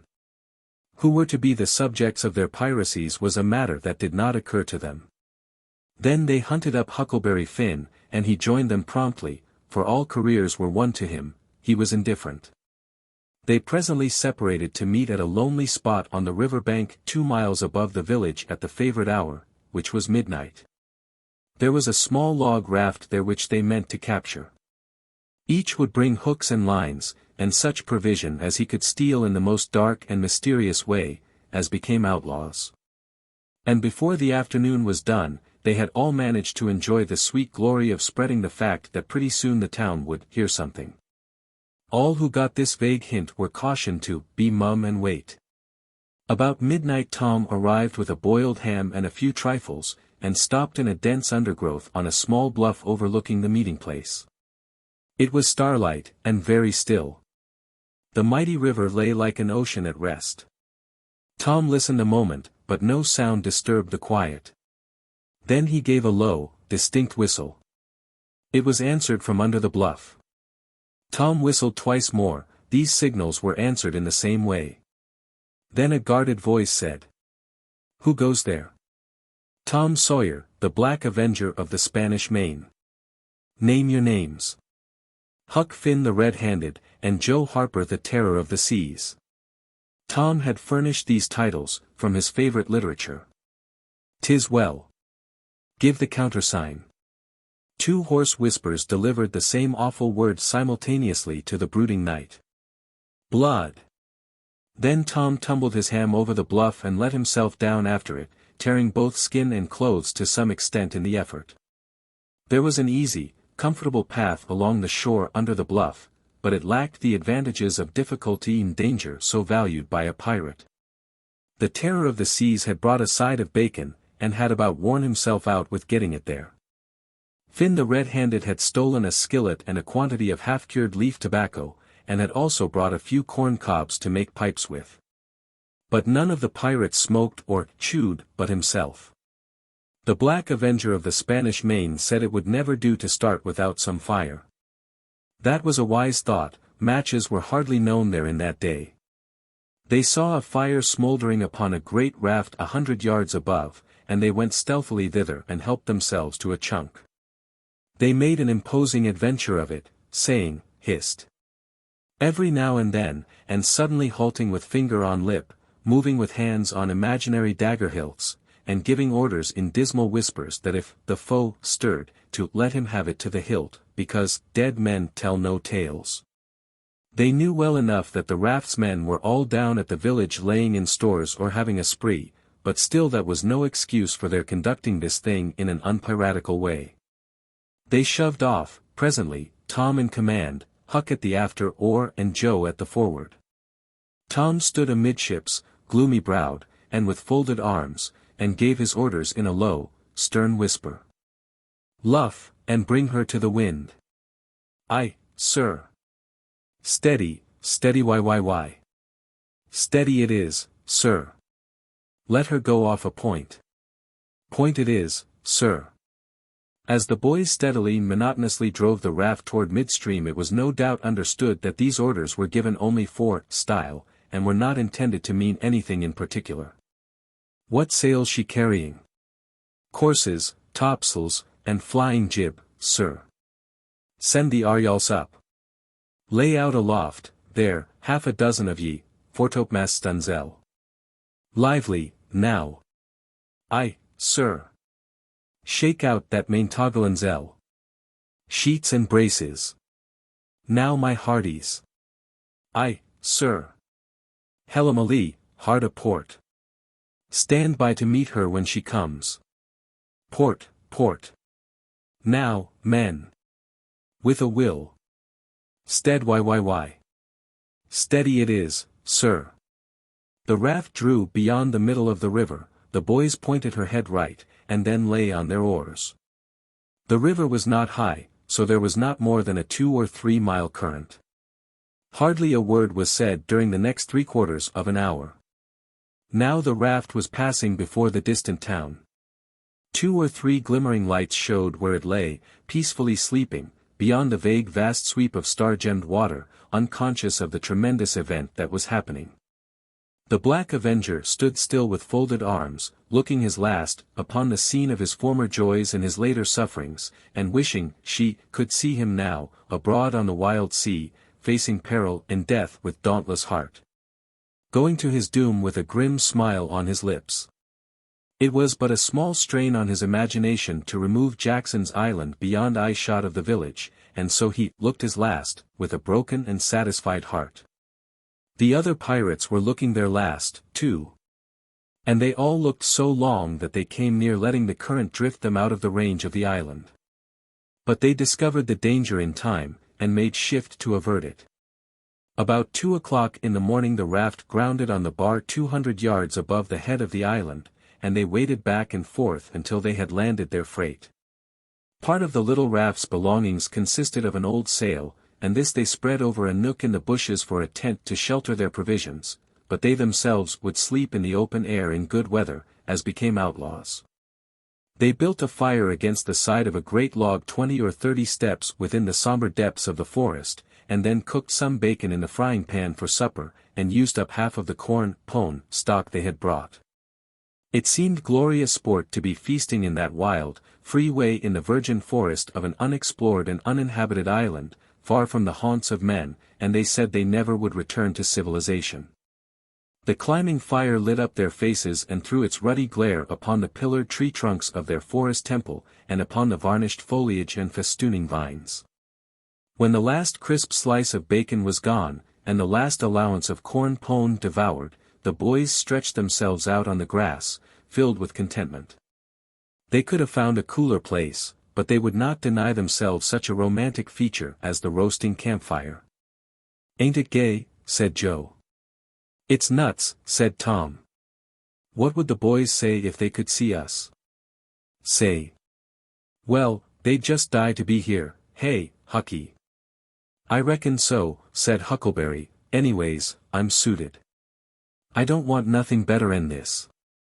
I don't ever get enough to eat, Gen Ally, and here they can't come and pick at a feller and bullyrag him so.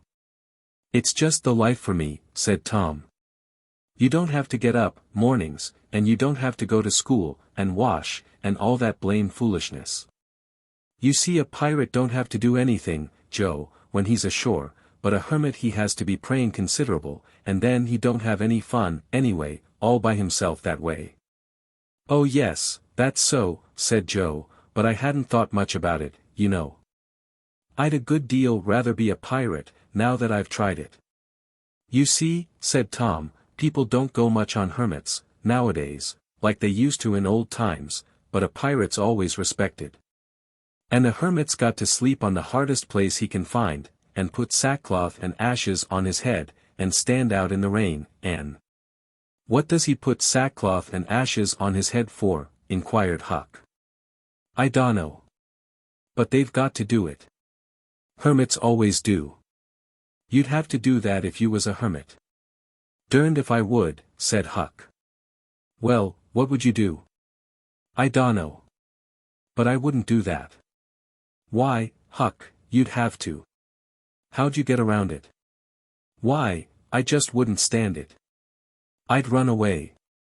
"Run away? Well, you would be a nice old slouch of a hermit. You'd be a disgrace." The red-handed made no response, being better employed.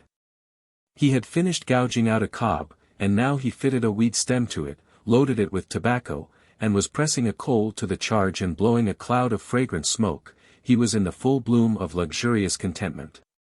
The other pirates envied him this majestic vice, and secretly resolved to acquire it shortly. Presently Huck said, "What does pirates have to do?" Tom said, "Oh, they have just a bully time, take ships and burn them, and get the money and bury it in awful places in their island where there's ghosts and things to watch it, and kill everybody in the ships, make 'em walk a plank." "And they carry the women to the island," said Joe. "They don't kill the women." "No," assented Tom, "they don't kill the women, they're too noble. And the women's always beautiful, too. And don't they wear the bulliest clothes?" "Oh no. All gold and silver and diamonds," said Joe, with enthusiasm. "Who?" said Huck. "Why, the pirates." Huck scanned his own clothing forlornly. "I reckon I ain't dressed fittin' for a pirate," said he, with a regretful pathos in his voice. "But I ain't got none but these." But the other boys told him the fine clothes would come fast enough, after they should have begun their adventures. They made him understand that his poor rags would do to begin with, though it was customary for wealthy pirates to start with a proper wardrobe. Gradually their talk died out and drowsiness began to steal upon the eyelids of the little waifs. The pipe dropped from the fingers of the red-handed, and he slept the sleep of the conscience-free and the weary. The terror of the seas and the black avenger of the Spanish Main had more difficulty in getting to sleep. They said their prayers inwardly, and lying down, since there was nobody there with authority to make them kneel and recite aloud. In truth, they had a mind not to say them at all, but they were afraid to proceed to such lengths as that, lest they might call down a sudden and special thunderbolt from heaven. Then at once they reached and hovered upon the imminent verge of sleep, but an intruder came, now, that would not down. It was conscience. They began to feel a vague fear that they had been doing wrong to run away. And next they thought of the stolen meat, and then the real torture came. They tried to argue it away by reminding conscience that they had purloined sweetmeats and apples scores of times. But conscience was not to be appeased by such thin plausibilities. It seemed to them, in the end, that there was no getting around the stubborn fact that taking sweetmeats was only hooking, while taking bacon and hams and such valuables was plain simple stealing, and there was a command against that in the Bible.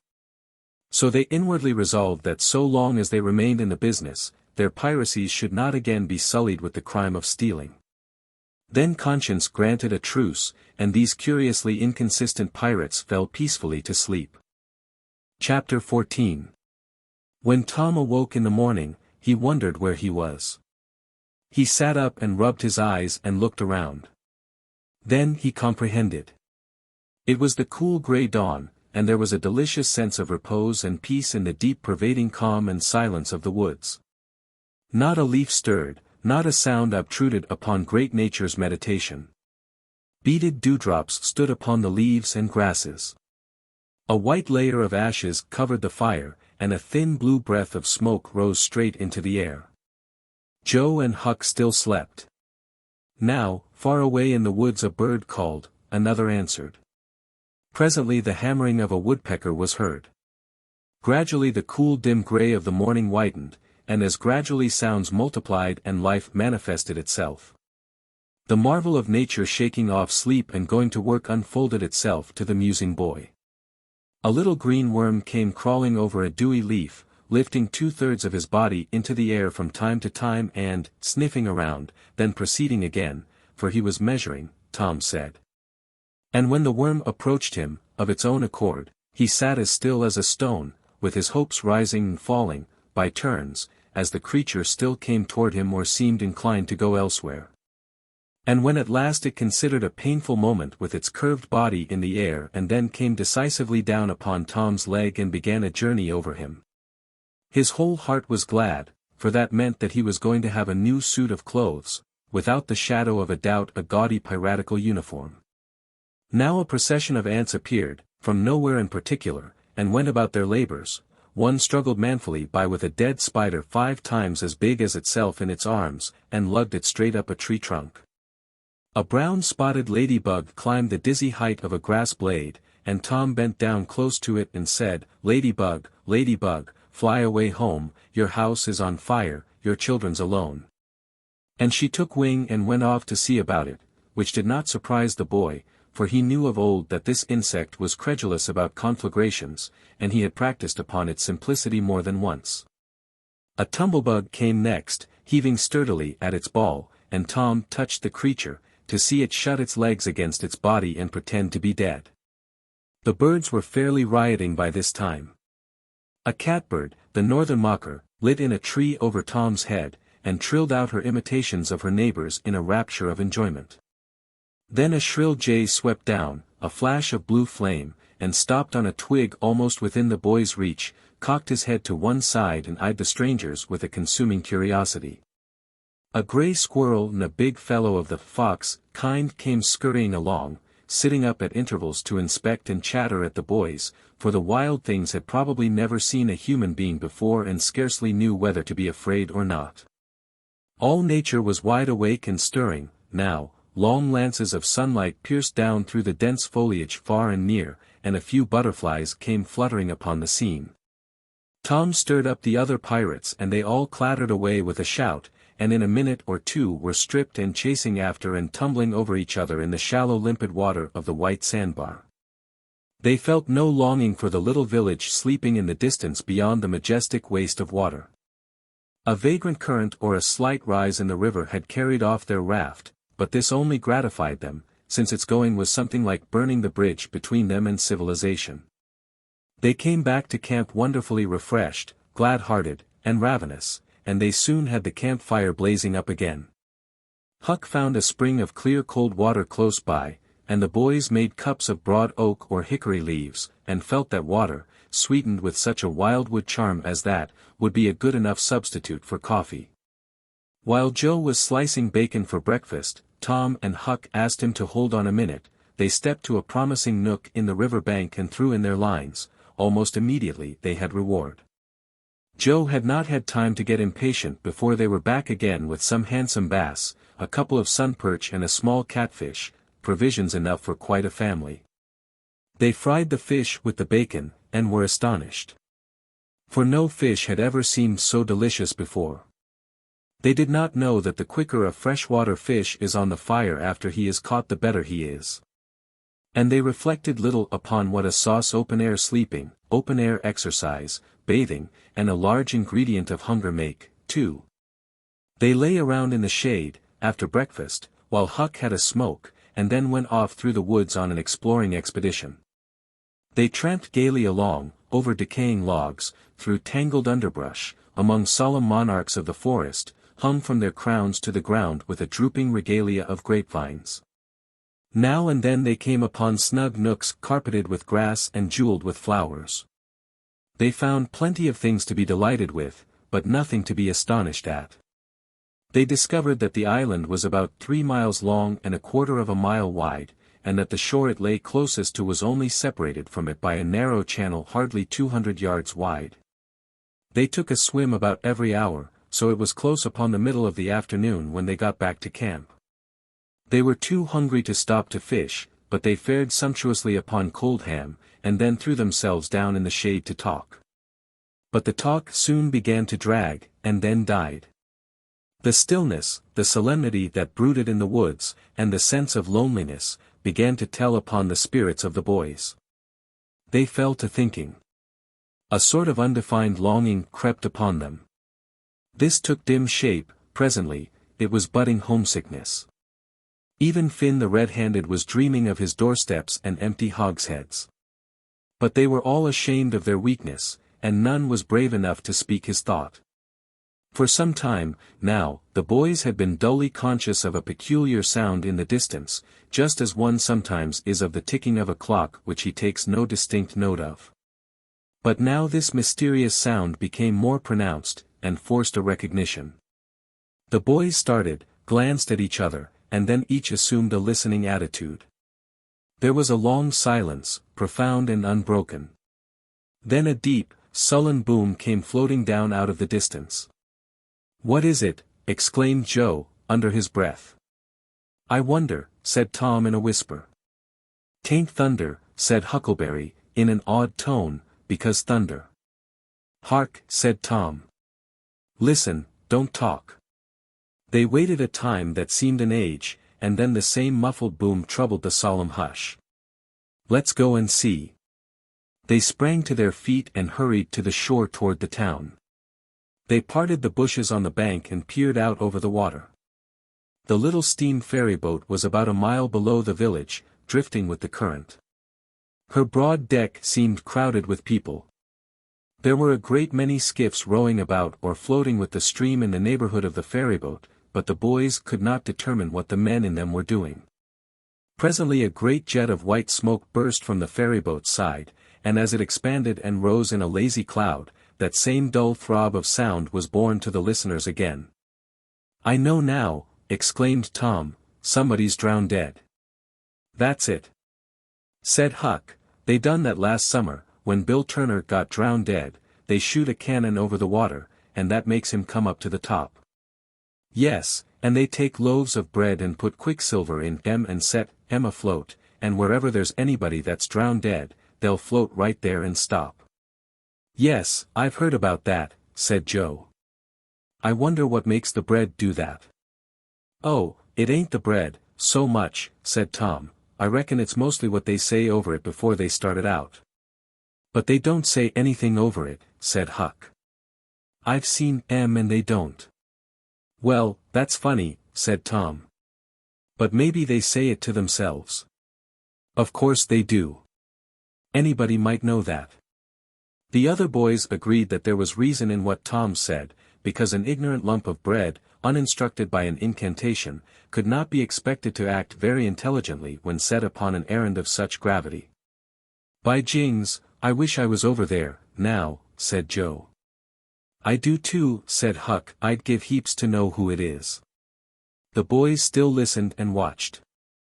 Presently a revealing thought flashed through Tom's mind, and he exclaimed, "Boys, I know who's drowned dead, it's us." They felt like heroes in an instant. Here was a gorgeous triumph. They were missed, they were mourned. Hearts were breaking on their account, tears were being shed, accusing memories of unkindness to these poor lost lads were rising up, and unavailing regrets and remorse were being indulged. And best of all, the departed were the talk of the whole town, and the envy of all the boys, as far as this dazzling notoriety was concerned. This was fine. It was worthwhile to be a pirate, after all. As twilight drew on, the ferryboat went back to her accustomed business and the skiffs disappeared. The pirates returned to camp.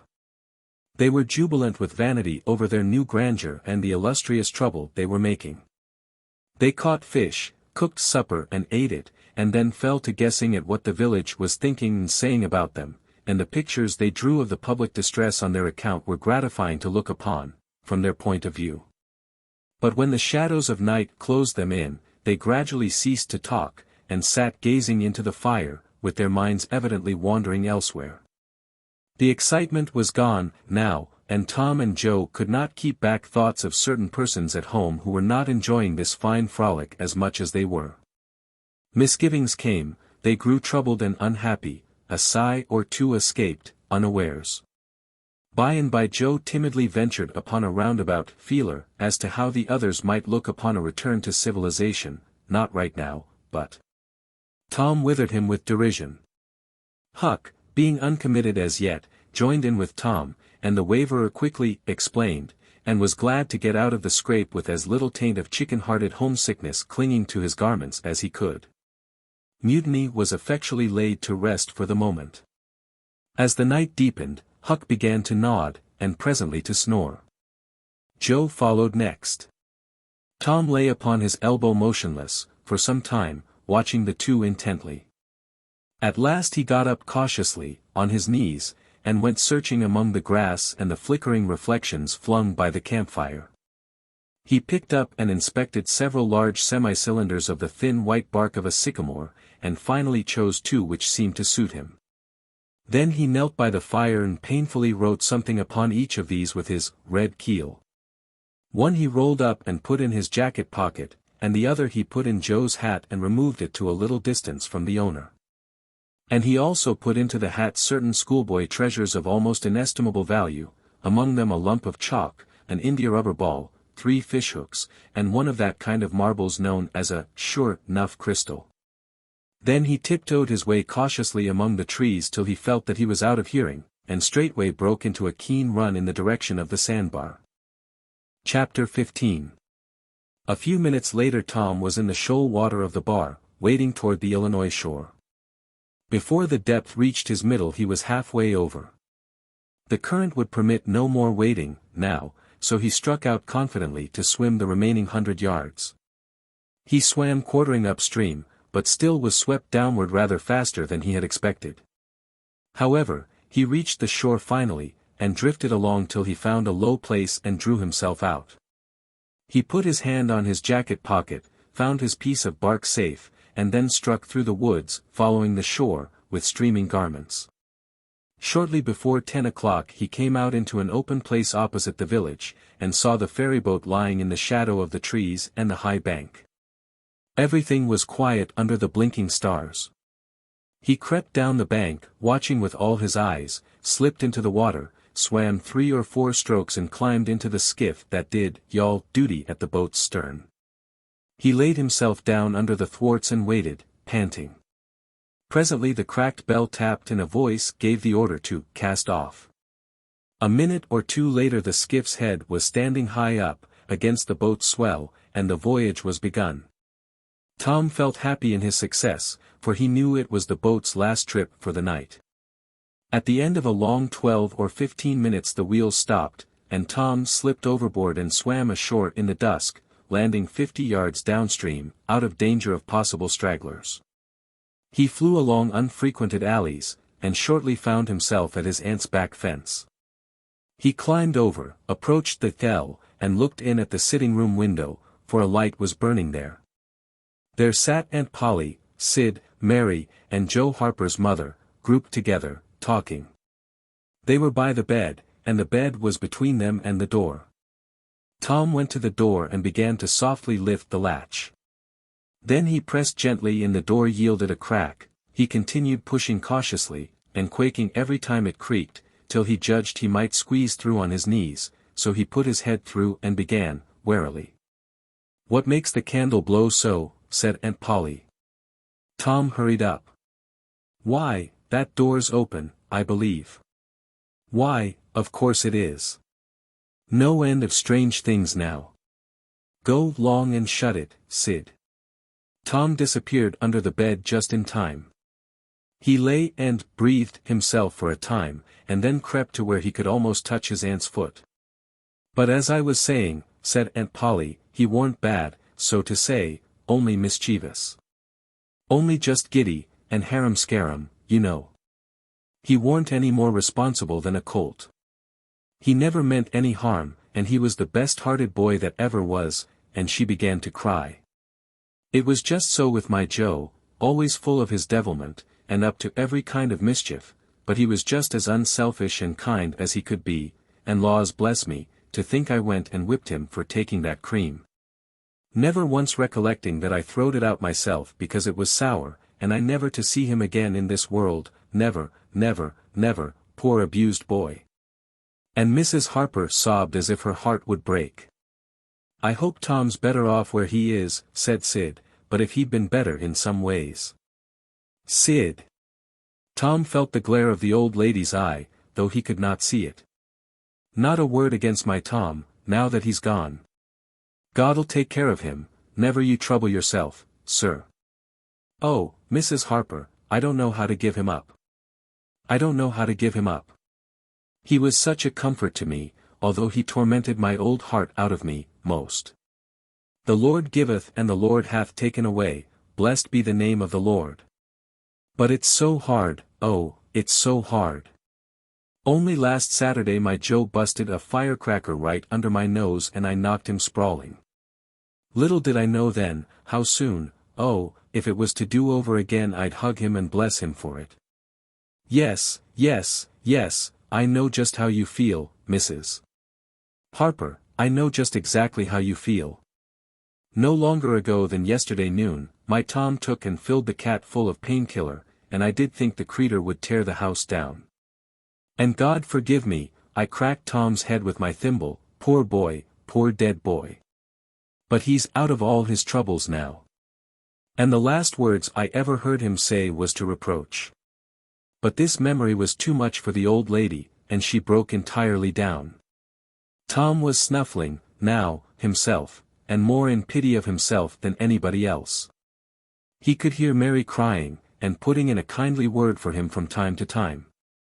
He began to have a nobler opinion of himself than ever before. Still, he was sufficiently touched by his aunt's grief to long to rush out from under the bed and overwhelm her with joy, and the theatrical gorgeousness of the thing appealed strongly to his nature, too, but he resisted and lay still. He went on listening, and gathered by odds and ends that it was conjectured at first that the boys had got drowned while taking a swim, then the small raft had been missed. Next, certain boys said the missing lads had promised that the village should hear something soon. The wise heads had put this and that together, and decided that the lads had gone off on that raft and would turn up at the next town below, presently. But toward noon the raft had been found, lodged against the Missouri shore some 5 or 6 miles below the village, and then hope perished. They must be drowned, else hunger would have driven them home by nightfall if not sooner. It was believed that the search for the bodies had been a fruitless effort merely because the drowning must have occurred in mid-channel, since the boys, being good swimmers, would otherwise have escaped to shore. This was Wednesday night. If the bodies continued missing until Sunday, all hope would be given over, and the funerals would be preached on that morning. Tom shuddered. Mrs. Harper gave a sobbing good night and turned to go. Then with a mutual impulse the two bereaved women flung themselves into each other's arms and had a good, consoling cry, and then parted. Aunt Polly was tender far beyond her wont, in her goodnight to Sid and Mary. Sid snuffled a bit and Mary went off crying with all her heart. Aunt Polly knelt down and prayed for Tom so touchingly, so appealingly, and with such measureless love in her words and her old trembling voice, that he was weltering in tears again, long before she was through. He had to keep still long after she went to bed, for she kept making broken-hearted ejaculations from time to time, tossing unrestfully, and turning over. But at last she was still, only moaning a little in her sleep. Now the boy stole out, rose gradually by the bedside, shaded the candlelight with his hand, and stood regarding her. His heart was full of pity for her. He took out his sycamore scroll and placed it by the candle. But something occurred to him, and he lingered considering. His face lighted with a happy solution of his thought, he put the bark hastily in his pocket. Then he bent over and kissed the faded lips, and straightway made his stealthy exit, latching the door behind him. He threaded his way back to the ferry landing, found nobody at large there, and walked boldly on board the boat, for he knew she was tenantless except that there was a watchman, who always turned in and slept like a graven image. He untied the skiff at the stern, slipped into it, and was soon rowing cautiously upstream. When he had pulled a mile above the village, he started quartering across and bent himself stoutly to his work. He hit the landing on the other side neatly, for this was a familiar bit of work to him. He was moved to capture the skiff, arguing that it might be considered a ship and therefore legitimate prey for a pirate, but he knew a thorough search would be made for it and that might end in revelations. So he stepped ashore and entered the woods. He sat down and took a long rest, torturing himself meanwhile to keep awake, and then started warily down the homestretch. The night was far spent. It was broad daylight before he found himself fairly abreast the island bar. He rested again until the sun was well up and gilding the great river with its splendor, and then he plunged into the stream. A little later he paused, dripping, upon the threshold of the camp, and heard Joe say, "No, Tom's true blue, Huck, and he'll come back. He won't desert. He knows that would be a disgrace to a pirate, and Tom's too proud for that sort of thing. He's up to something or other. Now I wonder what. Well, the things is ours, anyway, ain't they? Pretty near, but not yet, Huck. The writing says they are if he ain't back here to breakfast. Which he is," exclaimed Tom, with fine dramatic effect, stepping grandly into camp. A sumptuous breakfast of bacon and fish was shortly provided, and as the boys set to work upon it, Tom recounted, and adorned, his adventures. They were a vain and boastful company of heroes when the tale was done. Then Tom hid himself away in a shady nook to sleep till noon, and the other pirates got ready to fish and explore. Chapter 16. After dinner all the gang turned out to hunt for turtle eggs on the bar. They went about poking sticks into the sand, and when they found a soft place they went down on their knees and dug with their hands. Sometimes they would take 50 or 60 eggs out of one hole. They were perfectly round white things a trifle smaller than an English walnut. They had a famous fried egg feast that night, and another on Friday morning. After breakfast they went whooping and prancing out on the bar, and chased each other round and round, shedding clothes as they went, until they were naked, and then continued the frolic far away up the shoal water of the bar. Against the stiff current, which latter tripped their legs from under them from time to time and greatly increased the fun. And now and then they stooped in a group and splashed water in each other's faces with their palms, gradually approaching each other, with averted faces to avoid the strangling sprays. And finally gripping and struggling till the best man ducked his neighbor, and then they all went under in a tangle of white legs and arms and came up blowing, sputtering, laughing, and gasping for breath at one and the same time. When they were well exhausted, they would run out and sprawl on the dry, hot sand, and lie there and cover themselves up with it, and by break for the water again and go through the original performance once more. Finally it occurred to them that their naked skin represented flesh-colored tights very fairly, so they drew a ring in the sand and had a circus, with 3 clowns in it, for none would yield this proudest post to his neighbor. Next they got their marbles and played knucks and ring-taw and keeps till that amusement grew stale. Then Joe and Huck had another swim, but Tom would not venture, because he found that in kicking off his trousers he had kicked his string of rattlesnake rattles off his ankle. And he wondered how he had escaped cramp so long without the protection of this mysterious charm. He did not venture again until he had found it, and by that time the other boys were tired and ready to rest. They gradually wandered apart, dropped into the dumps, and fell to gazing longingly across the wide river to where the village lay drowsing in the sun. Tom found himself writing Becky in the sand with his big toe. He scratched it out, and was angry with himself for his weakness. But he wrote it again, nevertheless, he could not help it. He erased it once more and then took himself out of temptation by driving the other boys together and joining them. But Joe's spirits had gone down almost beyond resurrection. He was so homesick that he could hardly endure the misery of it. The tears lay very near the surface. Huck was melancholy, too. Tom was downhearted, but tried hard not to show it.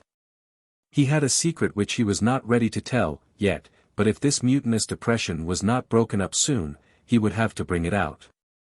He said, with a great show of cheerfulness, "I bet there's been pirates on this island before, boys. We'll explore it again. They've hid treasures here somewhere. How'd you feel to light on a rotten chest full of gold and silver, hey?" But it roused only faint enthusiasm, which faded out, with no reply.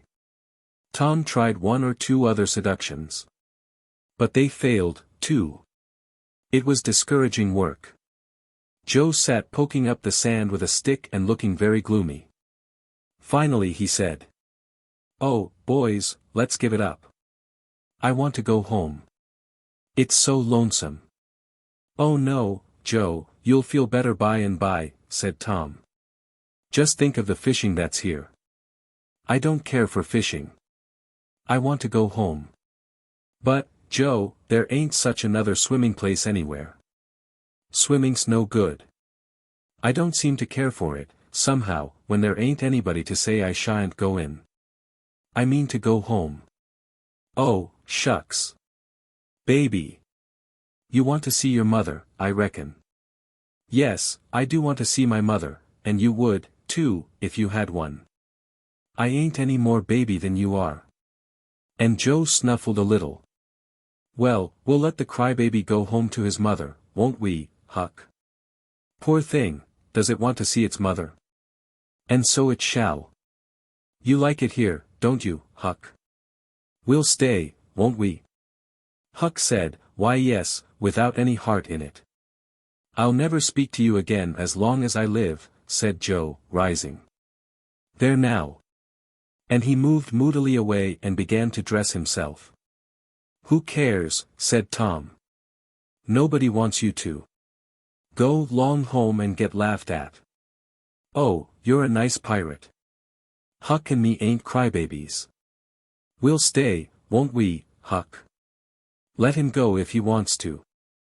I reckon we can get along without him, Preface." But Tom was uneasy, nevertheless, and was alarmed to see Joe go sullenly on with his dressing. And then it was discomforting to see Huck eyeing Joe's preparations so wistfully, and keeping up such an ominous silence. Presently, without a parting word, Joe began to wade off toward the Illinois shore. Tom's heart began to sink. He glanced at Huck. Huck could not bear the look, and dropped his eyes. Then he said, "I want to go, too, Tom. It was getting so lonesome anyway, and now it'll be worse. Let's us go, too, Tom." "I won't. You can all go, if you want to. I mean to stay." "Tom, I better go." "Well, go long, who's hindering you?" Huck began to pick up his scattered clothes. He said, "Tom, I wished you'd come, too. Now you think it over. We'll wait for you when we get to shore." "Well, you'll wait a blame long time, that's all." Huck started sorrowfully away, and Tom stood looking after him, with a strong desire tugging at his heart to yield his pride and go along too. He hoped the boys would stop, but they still waded slowly on. It suddenly dawned on Tom that it was become very lonely and still. He made one final struggle with his pride, and then darted after his comrades, yelling, "Wait! Wait!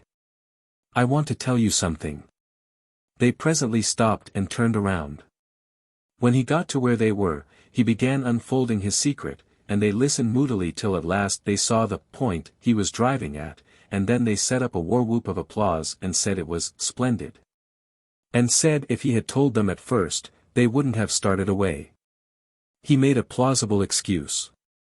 But his real reason had been the fear that not even the secret would keep them with him any very great length of time, and so he had meant to hold it in reserve as a last seduction. The lads came gaily back and went at their sports again with a will, chattering all the time about Tom's stupendous plan and admiring the genius of it. After a dainty egg and fish dinner, Tom said he wanted to learn to smoke, now. Joe caught at the idea and said he would like to try, too. So Huck made pipes and filled them. These novices had never smoked anything before but cigars made of grapevine, and they bit the tongue, and were not considered manly anyway. Now they stretched themselves out on their elbows and began to puff, charily, and with slender confidence. The smoke had an unpleasant taste, and they gagged a little, but Tom said, "Why, it's just as easy. If I'd knowed this was all, I'd learnt long ago." "So would I," said Joe. "It's just nothing. Why, many a time I've looked at people smoking, and thought well I wish I could do that, but I never thought I could," said Tom. "That's just the way with me, hain't it, Huck? You've heard me talk just that way, haven't you, Huck? I'll leave it to Huck if I haven't." "Yes, heaps of times," said Huck. "Well, I have too," said Tom, "oh, hundreds of times. Once down by the slaughterhouse. Don't you remember, Huck? Bob Tanner was there, and Johnny Miller, and Jeff Thatcher, when I said it. Don't you remember, Huck, 'bout me saying that?" "Yes, that's so," said Huck. "That was the day after I lost a white alley." "No, 'twas the day before." "There, I told you so," said Tom. "Huck recollects it." "I believe I could smoke this pipe all day," said Joe. "I don't feel sick." "Neither do I," said Tom. "I could smoke it all day. But I bet you Jeff Thatcher couldn't." "Jeff Thatcher? Why, he'd keel over just with 2 draws. Just let him try it once. He'd see. I bet he would. And Johnny Miller, I wish could see Johnny Miller tackle it once." "Oh, don't I," said Joe. "Why, I bet you Johnny Miller couldn't any more do this than nothing. Just one little snifter would fetch him." "'Deed it would, Joe. Say, I wish the boys could see us now." "So do I. Say, boys, don't say anything about it, and sometime when they're around, I'll come up to you and say, 'Joe, got a pipe? I want a smoke.' And you'll say, kind of careless like, as if it warn't anything, you'll say, 'Yes, I got my old pipe, and another one, but my tobacco ain't very good.' And I'll say, 'Oh, that's all right, if it's strong enough.' And then you'll out with the pipes, and we'll light up just as CAM, and then just see 'em look. By jings, that'll be gay, Tom. I wish it was now." "So do I. And when we tell 'em we learned when we was off pirating, won't they wish they'd been along?" "Oh, I reckon not. I'll just bet they will." So the talk ran on. But presently it began to flag a trifle, and grow disjointed. The silences widened. The expectoration marvelously increased. Every pore inside the boys' cheeks became a spouting fountain, they could scarcely bail out the cellars under their tongues fast enough to prevent an inundation. Little overflowings down their throats occurred in spite of all they could do, and sudden retchings followed every time. Both boys were looking very pale and miserable, now. Joe's pipe dropped from his nerveless fingers. Tom's followed. Both fountains were going furiously and both pumps bailing with might and main. Joe said feebly, "I've lost my knife."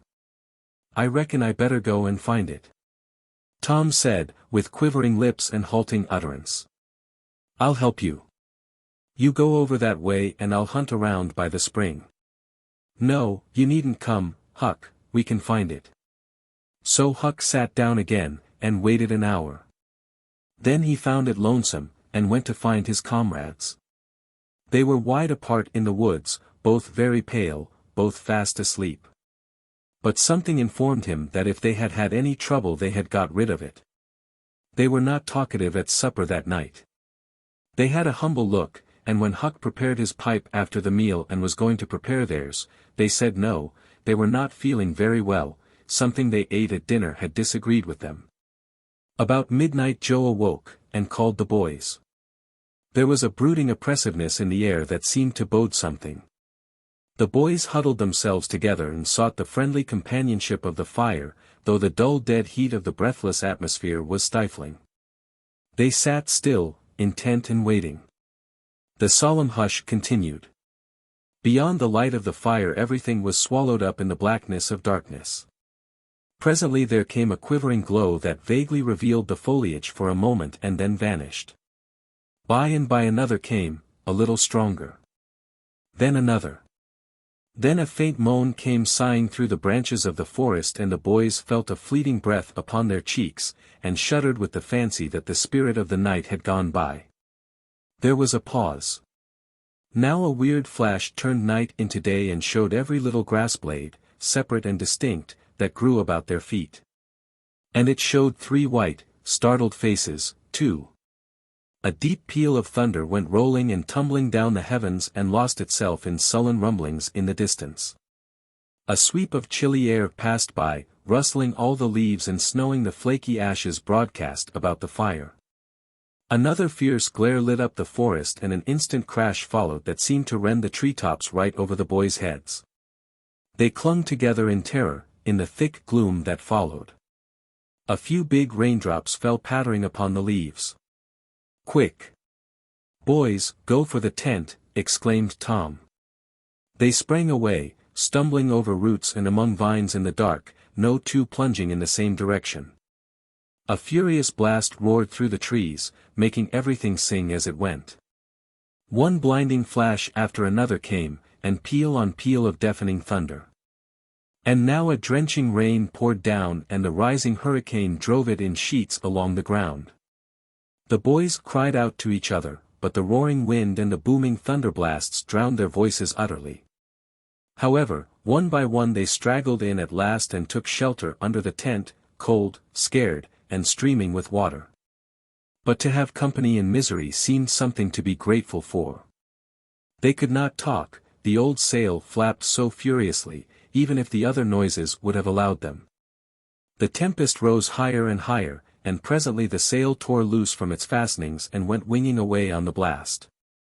The boys seized each other's hands and fled, with many tumblings and bruises, to the shelter of a great oak that stood upon the riverbank. Now the battle was at its highest. Under the ceaseless conflagration of lightning that flamed in the skies, everything below stood out in clean-cut and shadowless distinctness, the bending trees, the billowy river, white with foam, the driving spray of spumflakes. The dim outlines of the high bluffs on the other side, glimpsed through the drifting cloud rack and the slanting veil of rain. Every little while some giant tree yielded the fight and fell crashing through the younger growth, and the unflagging thunderpeals came now in ear-splitting explosive bursts, keen and sharp, and unspeakably appalling. The storm culminated in one matchless effort that seemed likely to tear the island to pieces, burn it up, drown it to the treetops, blow it away, and deafen every creature in it, all at one and the same moment. It was a wild night for homeless young heads to be out in. But at last the battle was done, and the forces retired with weaker and weaker threatenings and grumblings, and peace resumed her sway. The boys went back to camp, a good deal awed. But they found there was still something to be thankful for, because the great sycamore, the shelter of their beds, was a ruin, now, blasted by the lightnings, and they were not under it when the catastrophe happened. Everything in camp was drenched, the campfire as well, for they were but heedless lads, like their generation, and had made no provision against rain. Here was matter for dismay, for they were soaked through and chilled. They were eloquent in their distress. But they presently discovered that the fire had eaten so far up under the great log it had been built against, where it curved upward and separated itself from the ground, that a handbreadth or so of it had escaped wetting. So they patiently wrought until, with shreds and bark gathered from the undersides of sheltered logs, they coaxed the fire to burn again. Then they piled on great dead boughs till they had a roaring furnace, and were glad-hearted once more. They dried their boiled ham and had a feast, and after that they sat by the fire and expanded and glorified their midnight adventure until morning, for there was not a dry spot to sleep on, anywhere around. As the sun began to steal in upon the boys, drowsiness came over them, and they went out on the sandbar and lay down to sleep. They got scorched out by and by, and drearily set about getting breakfast. After the meal they felt rusty, and stiff-jointed, and a little homesick once more. Tom saw the signs, and fell to cheering up the pirates as well as he could. But they cared nothing for marbles, or circus, or swimming, or anything. He reminded them of the imposing secret, and raised a ray of cheer. While it lasted, he got them interested in a new device. This was to knock off being pirates, for a while, and be Indians for a change. They were attracted by this idea.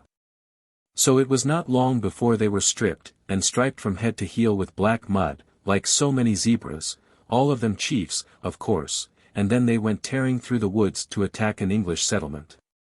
By and by they separated into 3 hostile tribes, and darted upon each other from ambush with dreadful war-whoops, and killed and scalped each other by thousands. It was a gory day. Consequently it was an extremely satisfactory one. They assembled in camp toward supper-time, hungry and happy. But now a difficulty arose. Hostile Indians could not break the bread of hospitality together without first making peace, and this was a simple impossibility without smoking a pipe of peace.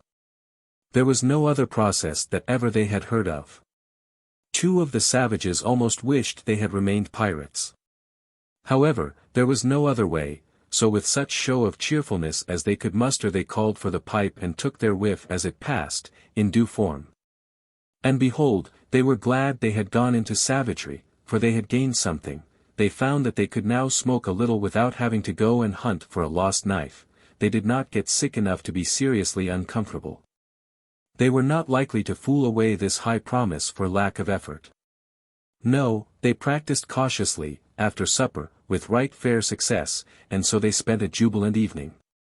They were prouder and happier in their new acquirement than they would have been in the scalping and skinning of the 6 nations. We will leave them to smoke and chatter and brag, since we have no further use for them at present.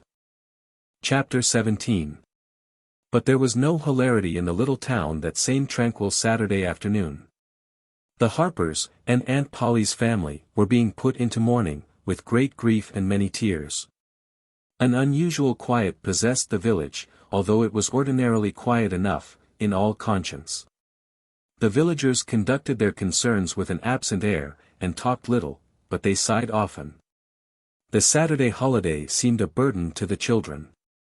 They had no heart in their sports, and gradually gave them up.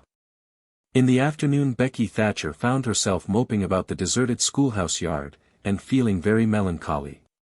But she found nothing there to comfort her. She soliloquized. "Oh, if I only had a brass andiron knob again. But I haven't got anything now to remember him by."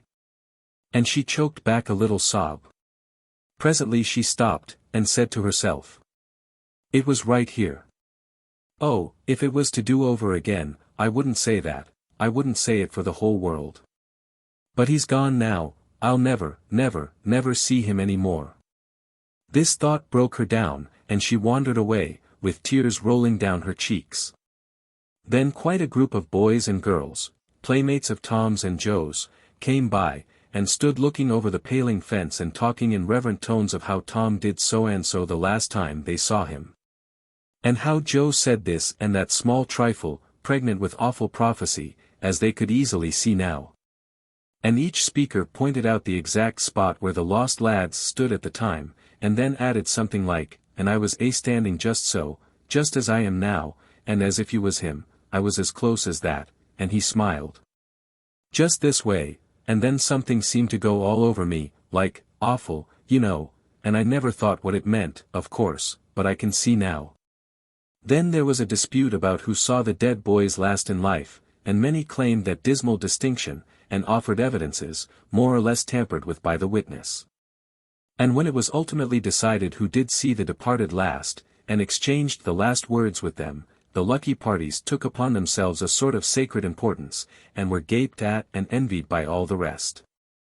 One poor chap, who had no other grandeur to offer, said with tolerably manifest pride in the remembrance, "Well, Tom Sawyer, he licked me once. But that bid for glory was a failure." Most of the boys could say that, and so that cheapened the distinction too much. The group loitered away, still recalling memories of the lost heroes, in odd voices. When the Sunday school hour was finished, the next morning, the bell began to toll, instead of ringing in the usual way. It was a very still Sabbath, and the mournful sound seemed in keeping with the musing hush that lay upon nature. The villagers began to gather, loitering a moment in the vestibule to converse in whispers about the sad event. But there was no whispering in the house.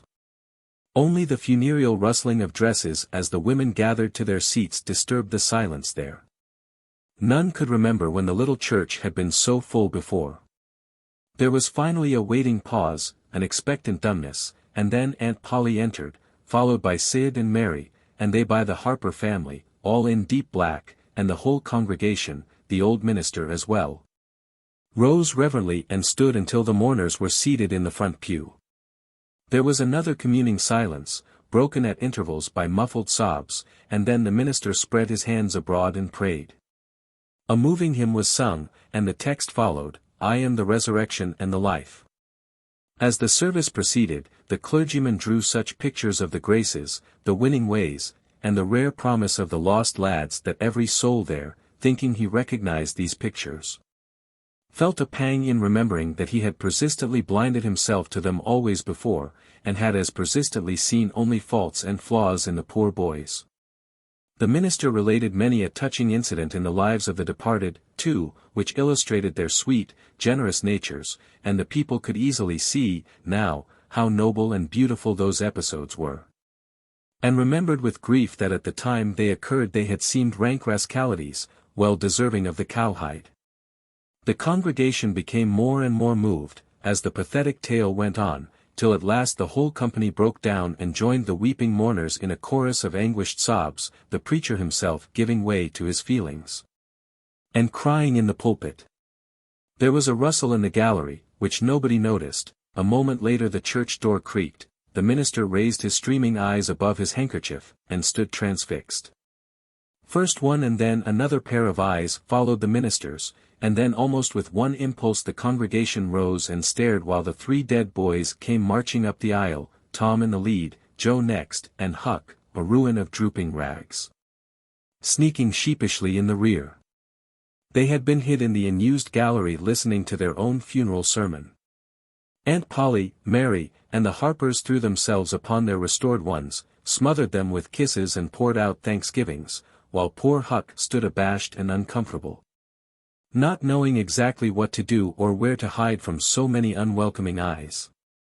He wavered, and started to slink away, but Tom seized him and said, "Aunt Polly, it ain't fair. Somebody's got to be glad to see Huck. And so they shall. I'm glad to see him, poor motherless thing." And the loving attentions Aunt Polly lavished upon him were the one thing capable of making him more uncomfortable than he was before. Suddenly the minister shouted at the top of his voice, "Praise God from whom all blessings flow, sing. And put your hearts in it." And they did. Old Hundred swelled up with a triumphant burst, and while it shook the rafters Tom Sawyer the pirate looked around upon the envying juveniles about him and confessed in his heart that this was the proudest moment of his life. As the sold congregation trooped out they said they would almost be willing to be made ridiculous again to hear Old Hundred sung like that once more. Tom got more cuffs and kisses that day, according to Aunt Polly's varying moods, than he had earned before in a year, and he hardly knew which expressed the most gratefulness to God and affection for himself. Chapter 18. That was Tom's great secret, the scheme to return home with his brother pirates and attend their own funerals. They had paddled over to the Missouri shore on a log, at dusk on Saturday, landing 5 or 6 miles below the village. They had slept in the woods at the edge of the town till nearly daylight, and had then crept through back lanes and alleys and finished their sleep in the gallery of the church among a chaos of invalid benches. At breakfast, Monday morning, Aunt Polly and Mary were very loving to Tom, and very attentive to his wants. There was an unusual amount of talk. In the course of it Aunt Polly said, "Well, I don't say it wasn't a fine joke, Tom, to keep everybody suffering most a week so you boys had a good time, but it is a pity you could be so hard-hearted as to let me suffer so. If you could come over on a log to go to your funeral, you could have come over and give me a hint some way that you weren't dead, but only run off." "Yes, you could have done that, Tom," said Mary. "And I believe you would if you had thought of it." "Would you, Tom?" said Aunt Polly, her face lighting wistfully. "Say, now, would you, if you'd thought of it?" Well, I don't know. 'Twould, spoiled everything." "Tom, I hoped you loved me that much," said Aunt Polly, with a grieved tone that discomforted the boy. "It would have been something if you'd cared enough to think of it, even if you didn't do it." "Now, Auntie, that ain't any harm," pleaded Mary. "It's only Tom's giddy way, he is always in such a rush that he never thinks of anything. More's the pity. Sid would have thought. And Sid would have come and done it, too. Tom, you'll look back, some day, when it's too late, and wish you'd cared a little more for me when it would have cost you so little." "Now, Auntie, you know I do care for you," said Tom. "I'd know it better if you acted more like it." "I wish now I'd thought," said Tom, with a repentant tone, "but I dreamt about you, anyway." "That's something, ain't it?" "It ain't much, a cat does that much, but it's better than nothing." "What did you dream?" "Why, Wednesday night I dreamt that you was sitting over there by the bed, and Sid was sitting by the woodbox, and Mary next to him." "Well, so we did. So we always do. I'm glad your dreams could take even that much trouble about us." "And I dreamt that Joe Harper's mother was here." "Why, she was here." "Did you dream any more?" "Oh, lots. But it's so dim, now." "Well, try to recollect, can't you? Somehow it seems to me that the wind blowed the. Try harder, Tom. The wind did blow something. Come." Tom pressed his fingers on his forehead an anxious minute, and then said, "I've got it now. I've got it now. It blowed the candle. Mercy on us. Go on, Tom, go on. And it seems to me that you said, why, I believe that door." "Go on, Tom. Just let me study a moment, just a moment." "Oh, yes, you said you believed the door was open. As I'm sitting here, I did. Didn't I, Mary? Go on. And then, well, I won't be certain, but it seems like as if you made Sid go and. Well. What did I make him do, Tom? What did I make him do?" "You made him, you made him shut it." "Well, for the land's sake. I never heard the beat of that in all my days. Don't tell me there ain't anything in dreams, any more. Serene Harper shall know of this before I'm an hour older. I'd like to see her get around this with her rubbage 'bout superstition. Go on, Tom. Oh, it's all getting just as bright as day, now. Next you said I weren't bad, only mischievous and harum-scarum, and not any more responsible than, I think it was a colt or something. And so it was. Well, goodness gracious. Go on, Tom. And then you began to cry." "So I did. So I did. Not the first time, neither.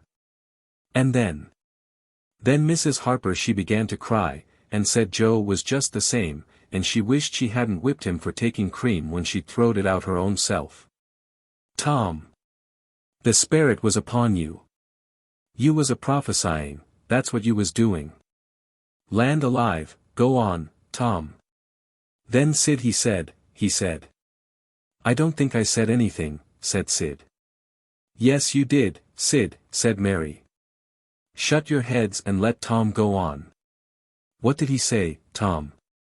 He said, I think he said he hoped I was better off where I was gone to, but if I'd been better sometimes. There, d'you hear that? It was his very words. And you shut him up sharp. I lay I did. There must have been an angel there. There was an angel there, somewheres. And Mrs. Harper told about Joe scaring her with a firecracker, and you told about Peter and the painkiller. Just as true as I live. And then there was a whole lot of talk about dragging the river for us, and 'bout having the funeral Sunday, and then you and old Miss Harper hugged and cried, and she went. It happened just so. It happened just so, as sure as I may sitting in these very tracks. Tom, you couldn't told it more like if you'd seen it. And then what? Go on, Tom. Then I thought you prayed for me, and I could see you and hear every word you said. And you went to bed, and I was so sorry that I took and wrote on a piece of sycamore bark, we ain't dead, we are only off being pirates, and put it on the table by the candle. And then you looked so good, laying there asleep, that I thought I went and leaned over and kissed you on the lips. Did you, Tom, did you? I just forgive you everything for that. And she seized the boy in a crushing embrace that made him feel like the guiltiest of villains. It was very kind, even though it was only a dream, Sid soliloquized just audibly. Shut up, Sid. A body does just the same in a dream as he'd do if he was awake. Here's a big millum apple I've been saving for you, Tom, if you was ever found again, now go 'long to school.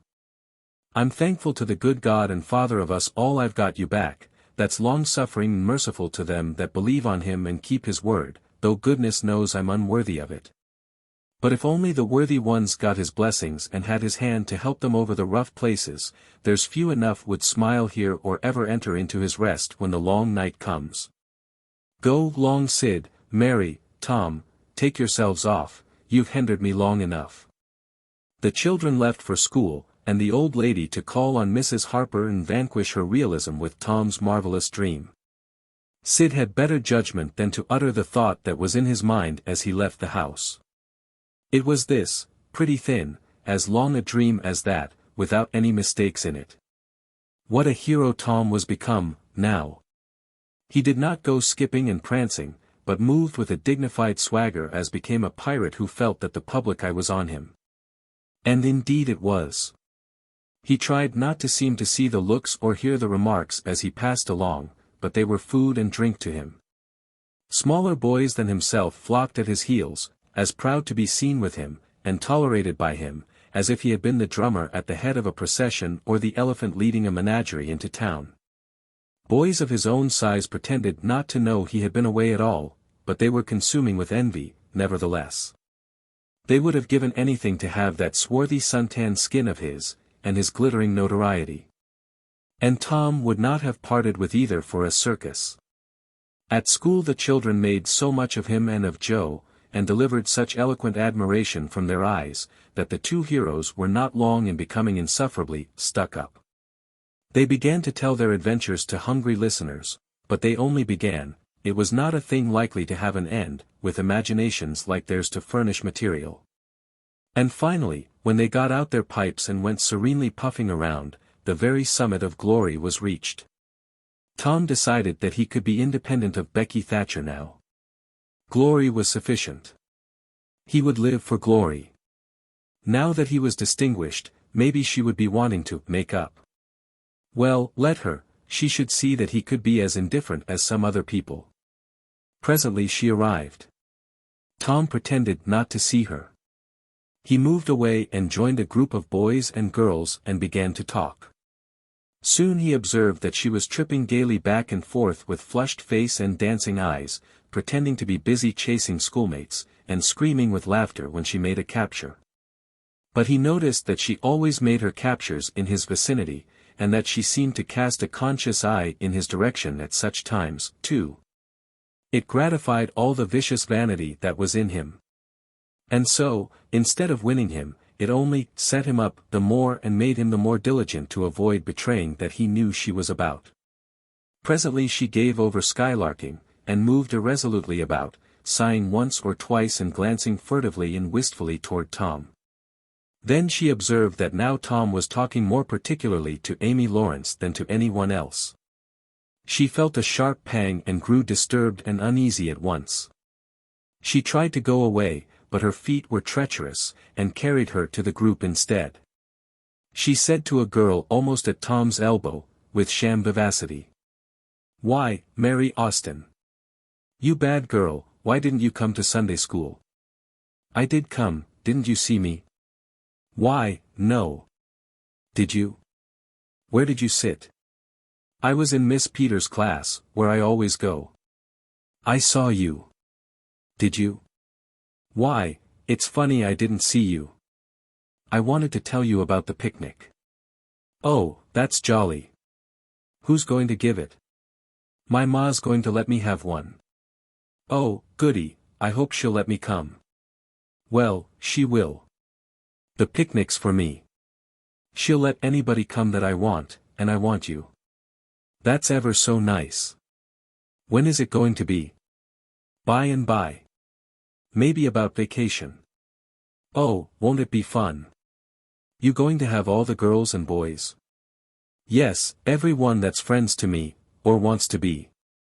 And she glanced ever so furtively at Tom, but he talked right along to Amy Lawrence about the terrible storm on the island, and how the lightning tore the great sycamore tree all to flinders, while he was standing within 3 feet of it. "Oh, may I come?" said Grace Miller. "Yes." "And me?" said Sally Rogers. "Yes." "And me, too?" said Susie Harper. "And Joe?" "Yes." And so on, with clapping of joyful hands till all the group had begged for invitations but Tom and Amy. Then Tom turned coolly away, still talking, and took Amy with him. Becky's lips trembled and the tears came to her eyes.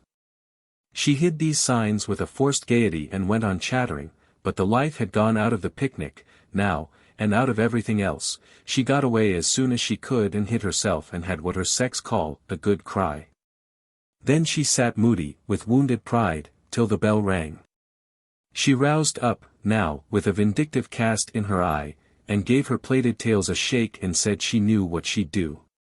At recess Tom continued his flirtation with Amy with jubilant self-satisfaction. And he kept drifting about to find Becky and lacerate her with the performance. At last he spied her, but there was a sudden falling of his mercury. She was sitting cozily on a little bench behind the schoolhouse looking at a picture book with Alfred Temple, and so absorbed were they, and their heads so close together over the book, that they did not seem to be conscious of anything in the world besides. Jealousy ran red-hot through Tom's veins. He began to hate himself for throwing away the chance Becky had offered for a reconciliation. He called himself a fool, and all the hard names he could think of. He wanted to cry with vexation. Amy chatted happily along, as they walked, for her heart was singing, but Tom's tongue had lost its function. He did not hear what Amy was saying, and whenever she paused expectantly he could only stammer an awkward assent, which was as often misplaced as otherwise.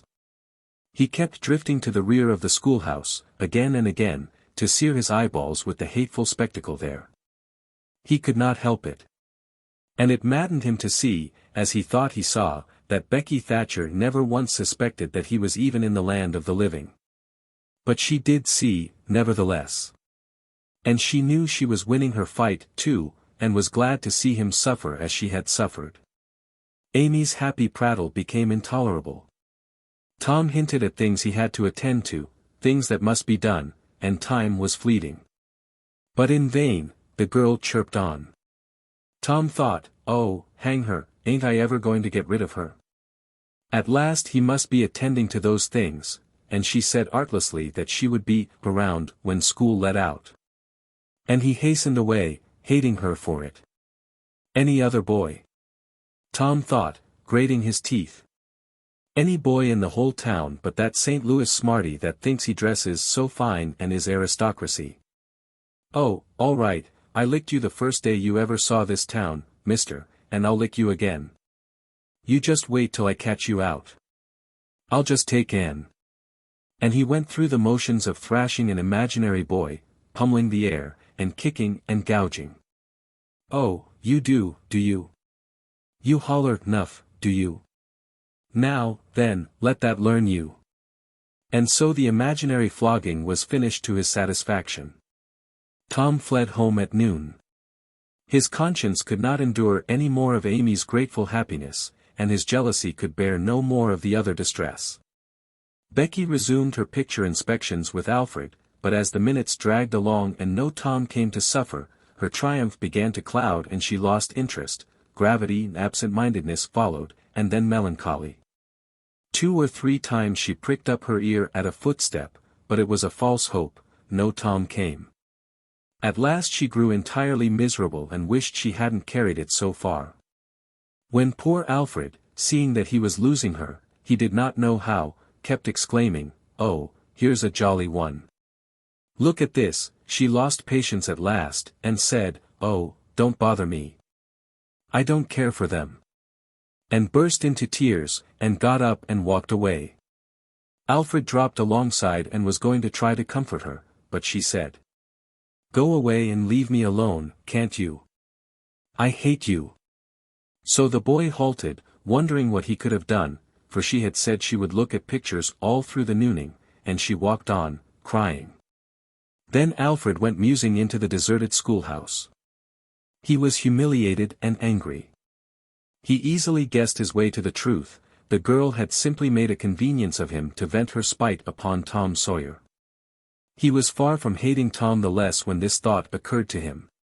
He wished there was some way to get that boy into trouble without much risk to himself.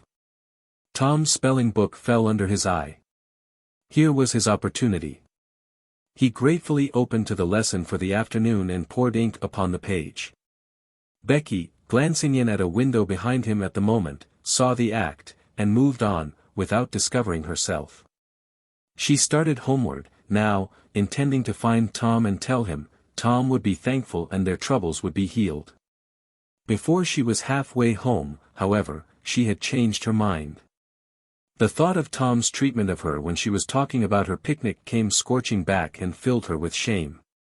She resolved to let him get whipped on the damaged spelling book's account, and to hate him forever, into the bargain. Chapter 19.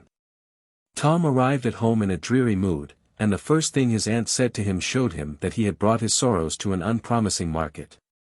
"Tom, I've a notion to skin you alive." "Auntie, what have I done?" "Well, you've done enough. Here I go over to Serene Harper, like an old softy, expecting I'm going to make her believe all that rubbish about that dream, when lo and behold she'd found out from Joe that you was over here and heard all the talk we had that night. Tom, I don't know what is to become of a boy that will act like that. It makes me feel so bad to think you could let me go to Serene Harper and make such a fool of myself and never say a word." This was a new aspect of the thing. His smartness of the morning had seemed to Tom a good joke before, and very ingenious. It merely looked mean and shabby now. He hung his head and could not think of anything to say for a moment. Then he said, "Auntie, I wish I hadn't done it, but I didn't think." "Oh, child, you never think. You never think of anything but your own selfishness. You could think to come all the way over here from Jackson's Island in the night to laugh at our troubles, and you could think to fool me with a lie about a dream, but you couldn't ever think to pity us and save us from sorrow. Auntie, I know now it was mean, but I didn't mean to be mean. I didn't, honest. And besides, I didn't come over here to laugh at you that night." "What did you come for, then?" "It was to tell you not to be uneasy about us, because we hadn't got drowned dead. Tom, I would be the thankfulest soul in this world if I could believe you ever had as good a thought as that, but you know you never did, and I know it, Tom." Indeed I did, Auntie, I wish I may never stir if I didn't." "Oh, Tom, don't lie, don't do it. It only makes things 100 times worse. It ain't a lie, Auntie, it's the truth. I wanted to keep you from grieving, that was all that made me come. I'd give the whole world to believe that, it would cover up a power of sins, Tom. I'd most be glad you'd run off and acted so bad. But it ain't reasonable. Because, why didn't you tell me, child? Why, you see, when you got to talking about the funeral, I just got all full of the idea of our coming and hiding in the church, and I couldn't somehow bear to spoil it. So I just put the bark back in my pocket and kept mum. What bark? The bark I had wrote on to tell you we'd gone pirating. I wish, now, you'd waked up when I kissed you, I do, honest. The hard lines in his aunt's face relaxed and a sudden tenderness dawned in her eyes. Did you kiss me, Tom? Why, yes, I did. Are you sure you did, Tom? Why, yes, I did, Auntie, certain sure. What did you kiss me for, Tom? Because I loved you so, and you laid there moaning and I was so sorry. The words sounded like truth. The old lady could not hide a tremor in her voice when she said, "Kiss me again, Tom. And be off with you to school, now, and don't bother me any more." The moment he was gone, she ran to a closet and got out the ruin of a jacket which Tom had gone pirating in. Then she stopped, with it in her hand, and said to herself, "No, I don't dare. Poor boy, I reckon he's lied about it, but it's a blessed lie, there's such a comfort come from it.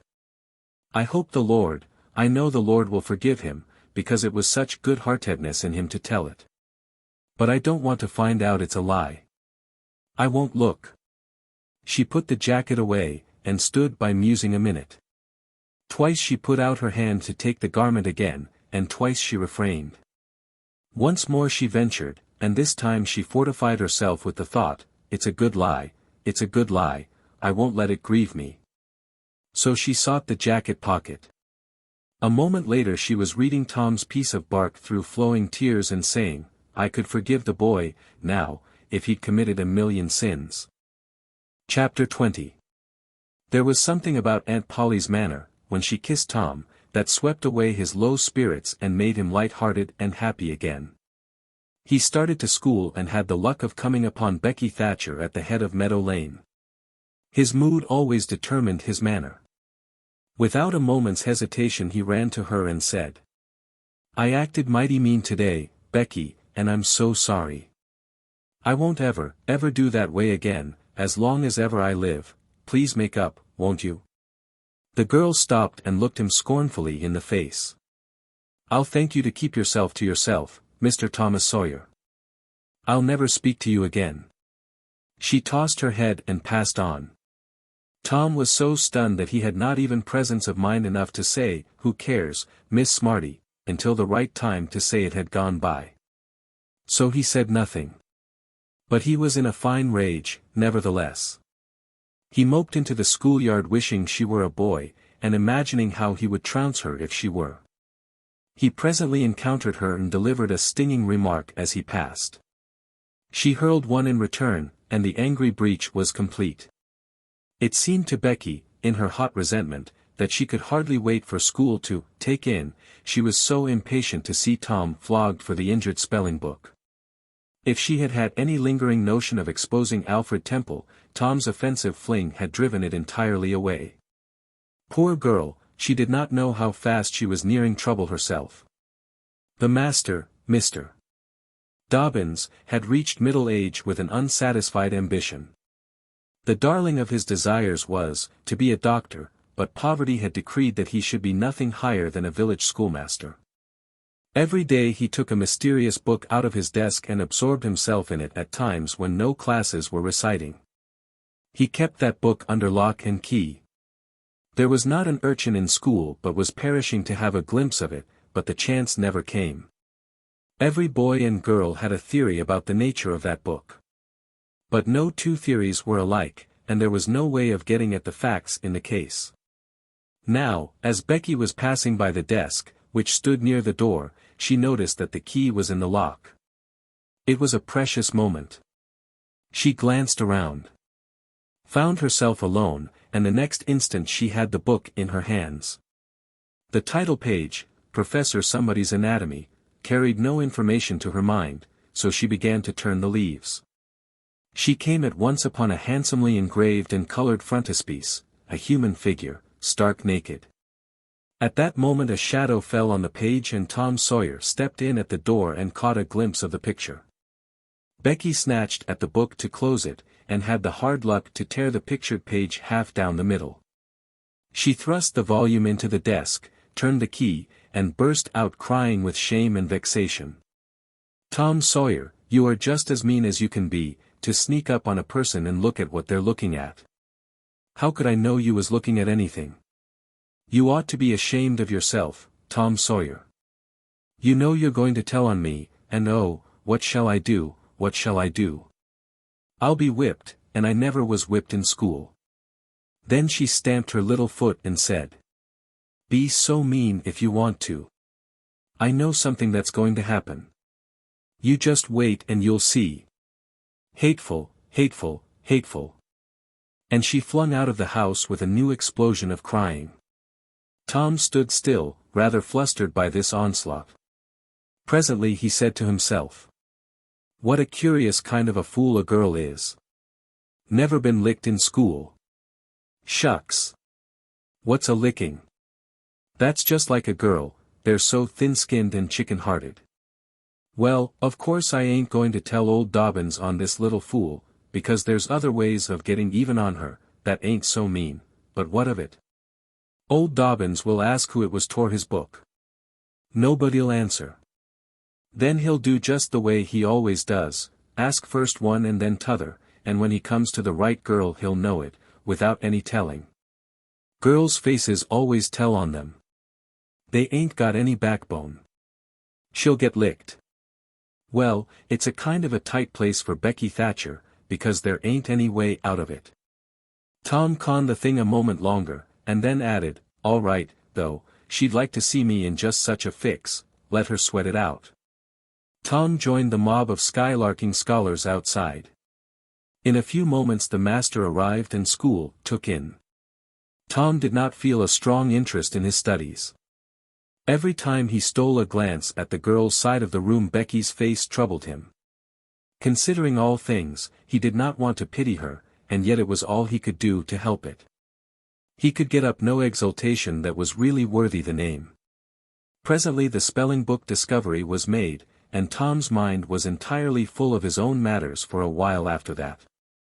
Becky roused up from her lethargy of distress and showed good interest in the proceedings. She did not expect that Tom could get out of his trouble by denying that he spilt the ink on the book himself, and she was right. The denial only seemed to make the thing worse for Tom. Becky supposed she would be glad of that, and she tried to believe she was glad of it, but she found she was not certain.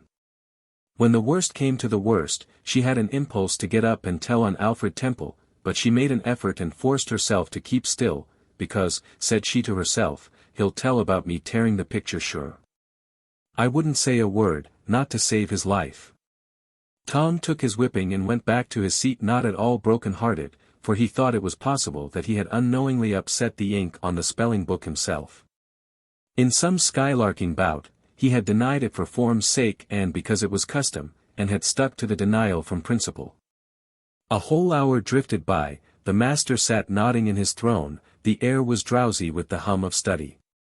By and by, Mr. Dobbins straightened himself up, yawned, then unlocked his desk, and reached for his book, but seemed undecided whether to take it out or leave it.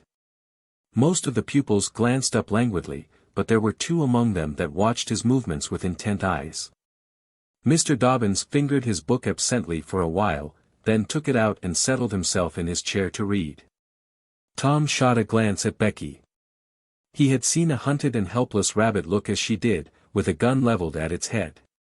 Instantly he forgot his quarrel with her. Quick, something must be done. Done in a flash, too. But the very imminence of the emergency paralyzed his invention. Good, he had an inspiration. He would run and snatch the book, spring through the door and fly. But his resolution shook for one little instant, and the chance was lost, the master opened the volume. If Tom only had the wasted opportunity back again. Too late. There was no help for Becky now, he said. The next moment the master faced the school. Every eye sank under his gaze. There was that in it which smote even the innocent with fear. There was silence while one might count 10, the master was gathering his wrath. Then he spoke, "Who tore this book?" There was not a sound. One could have heard a pin drop. The stillness continued, the master searched face after face for signs of guilt. "Benjamin Rogers, did you tear this book?" A denial. Another pause. "Joseph Harper, did you?" Another denial. Tom's uneasiness grew more and more intense under the slow torture of these proceedings. The master scanned the ranks of boys, considered a while, then turned to the girls. "Amy Lawrence?" A shake of the head. "Gracie Miller?" The same sign. "Susan Harper, did you do this?" Another negative. The next girl was Becky Thatcher. Tom was trembling from head to foot with excitement and a sense of the hopelessness of the situation. Rebecca Thatcher, Tom glanced at her face, it was white with terror. "Did you tear? No, look me in the face." Her hands rose in appeal. "Did you tear this book?" A thought shot like lightning through Tom's brain. He sprang to his feet and shouted, "I done it." The school stared in perplexity at this incredible folly. Tom stood a moment, to gather his dismembered faculties. And when he stepped forward to go to his punishment, the surprise, the gratitude, the adoration that shone upon him out of poor Becky's eyes seemed pay enough for 100 floggings. Inspired by the splendor of his own act, he took without an outcry the most merciless flaying that even Mr. Dobbins had ever administered. And also received with indifference the added cruelty of a command to remain 2 hours after school should be dismissed, for he knew who would wait for him outside till his captivity was done, and not count the tedious time as loss either. Tom went to bed that night planning vengeance against Alfred Temple, for with shame and repentance Becky had told him all, not forgetting her own treachery. But even the longing for vengeance had to give way, soon, to pleasanter musings, and he fell asleep at last with Becky's latest words lingering dreamily in his ear. "Tom, how could you be so noble?" Chapter 21. Vacation was approaching. The schoolmaster, always severe, grew severer and more exacting than ever, for he wanted the school to make a good showing on examination day. His rod and his ferule were seldom idle now, at least among the smaller pupils. Only the biggest boys, and young ladies of 18 and 20, escaped lashing. Mr. Dobbins' lashings were very vigorous ones, too. For although he carried, under his wig, a perfectly bald and shiny head, he had only reached middle age, and there was no sign of feebleness in his muscle. As the great day approached, all the tyranny that was in him came to the surface. He seemed to take a vindictive pleasure in punishing the least shortcomings. The consequence was, that the smaller boys spent their days in terror and suffering and their nights in plotting revenge. They threw away no opportunity to do the master a mischief. But he kept ahead all the time. The retribution that followed every vengeful success was so sweeping and majestic that the boys always retired from the field badly worsted. At last they conspired together and hit upon a plan that promised a dazzling victory. They swore in the sign painter's boy, told him the scheme, and asked his help. He had his own reasons for being delighted, for the master boarded in his father's family and had given the boy ample cause to hate him. The master's wife would go on a visit to the country in a few days, and there would be nothing to interfere with the plan. The master always prepared himself for great occasions by getting pretty well fuddled. And the sign painter's boy said that when the dominie had reached the proper condition on examination evening he would manage the thing, while he napped in his chair. Then he would have him awakened at the right time and hurried away to school. In the fullness of time the interesting occasion arrived. At 8 in the evening the schoolhouse was brilliantly lighted, and adorned with wreaths and festoons of foliage and flowers. The master sat throned in his great chair upon a raised platform, with his blackboard behind him. He was looking tolerably mellow. 3 rows of benches on each side and 6 rows in front of him were occupied by the dignitaries of the town and by the parents of the pupils. To his left, back of the rows of citizens, was a spacious temporary platform upon which were seated the scholars who were to take part in the exercises of the evening, rows of small boys, washed and dressed to an intolerable state of discomfort. Rows of gawky big boys, snowbanks of girls and young ladies clad in lawn and muslin and conspicuously conscious of their bare arms, their grandmother's ancient trinkets, their bits of pink and blue ribbon and the flowers in their hair. All the rest of the house was filled with non-participating scholars. The exercises began. A very little boy stood up and sheepishly recited, "You'd scarce expect one of my age to speak in public on the stage," etc. Accompanying himself with the painfully exact and spasmodic gestures which a machine might have used, supposing the machine to be a trifle out of order. But he got through safely, though cruelly scared, and got a fine round of applause when he made his manufactured bow and retired. A little shamefaced girl lisped, "Mary had a little lamb," etc. Performed a compassion-inspiring curtsy, got her meed of applause, and sat down flushed and happy.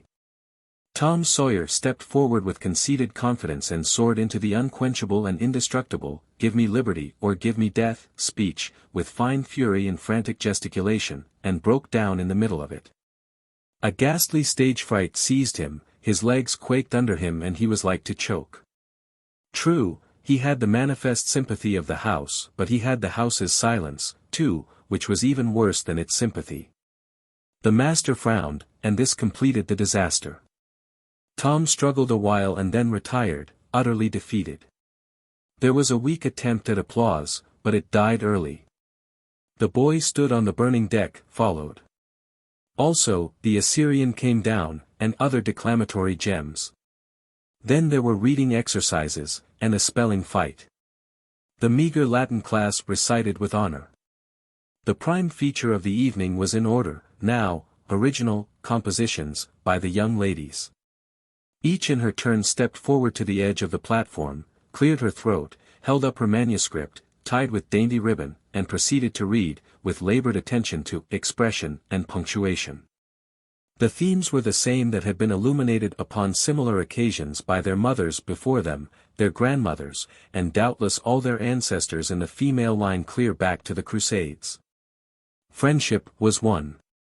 Memories of other days, religion in history, dreamland, the advantages of culture, forms of political government compared and contrasted, melancholy, filial love, heart longings, etc., etc.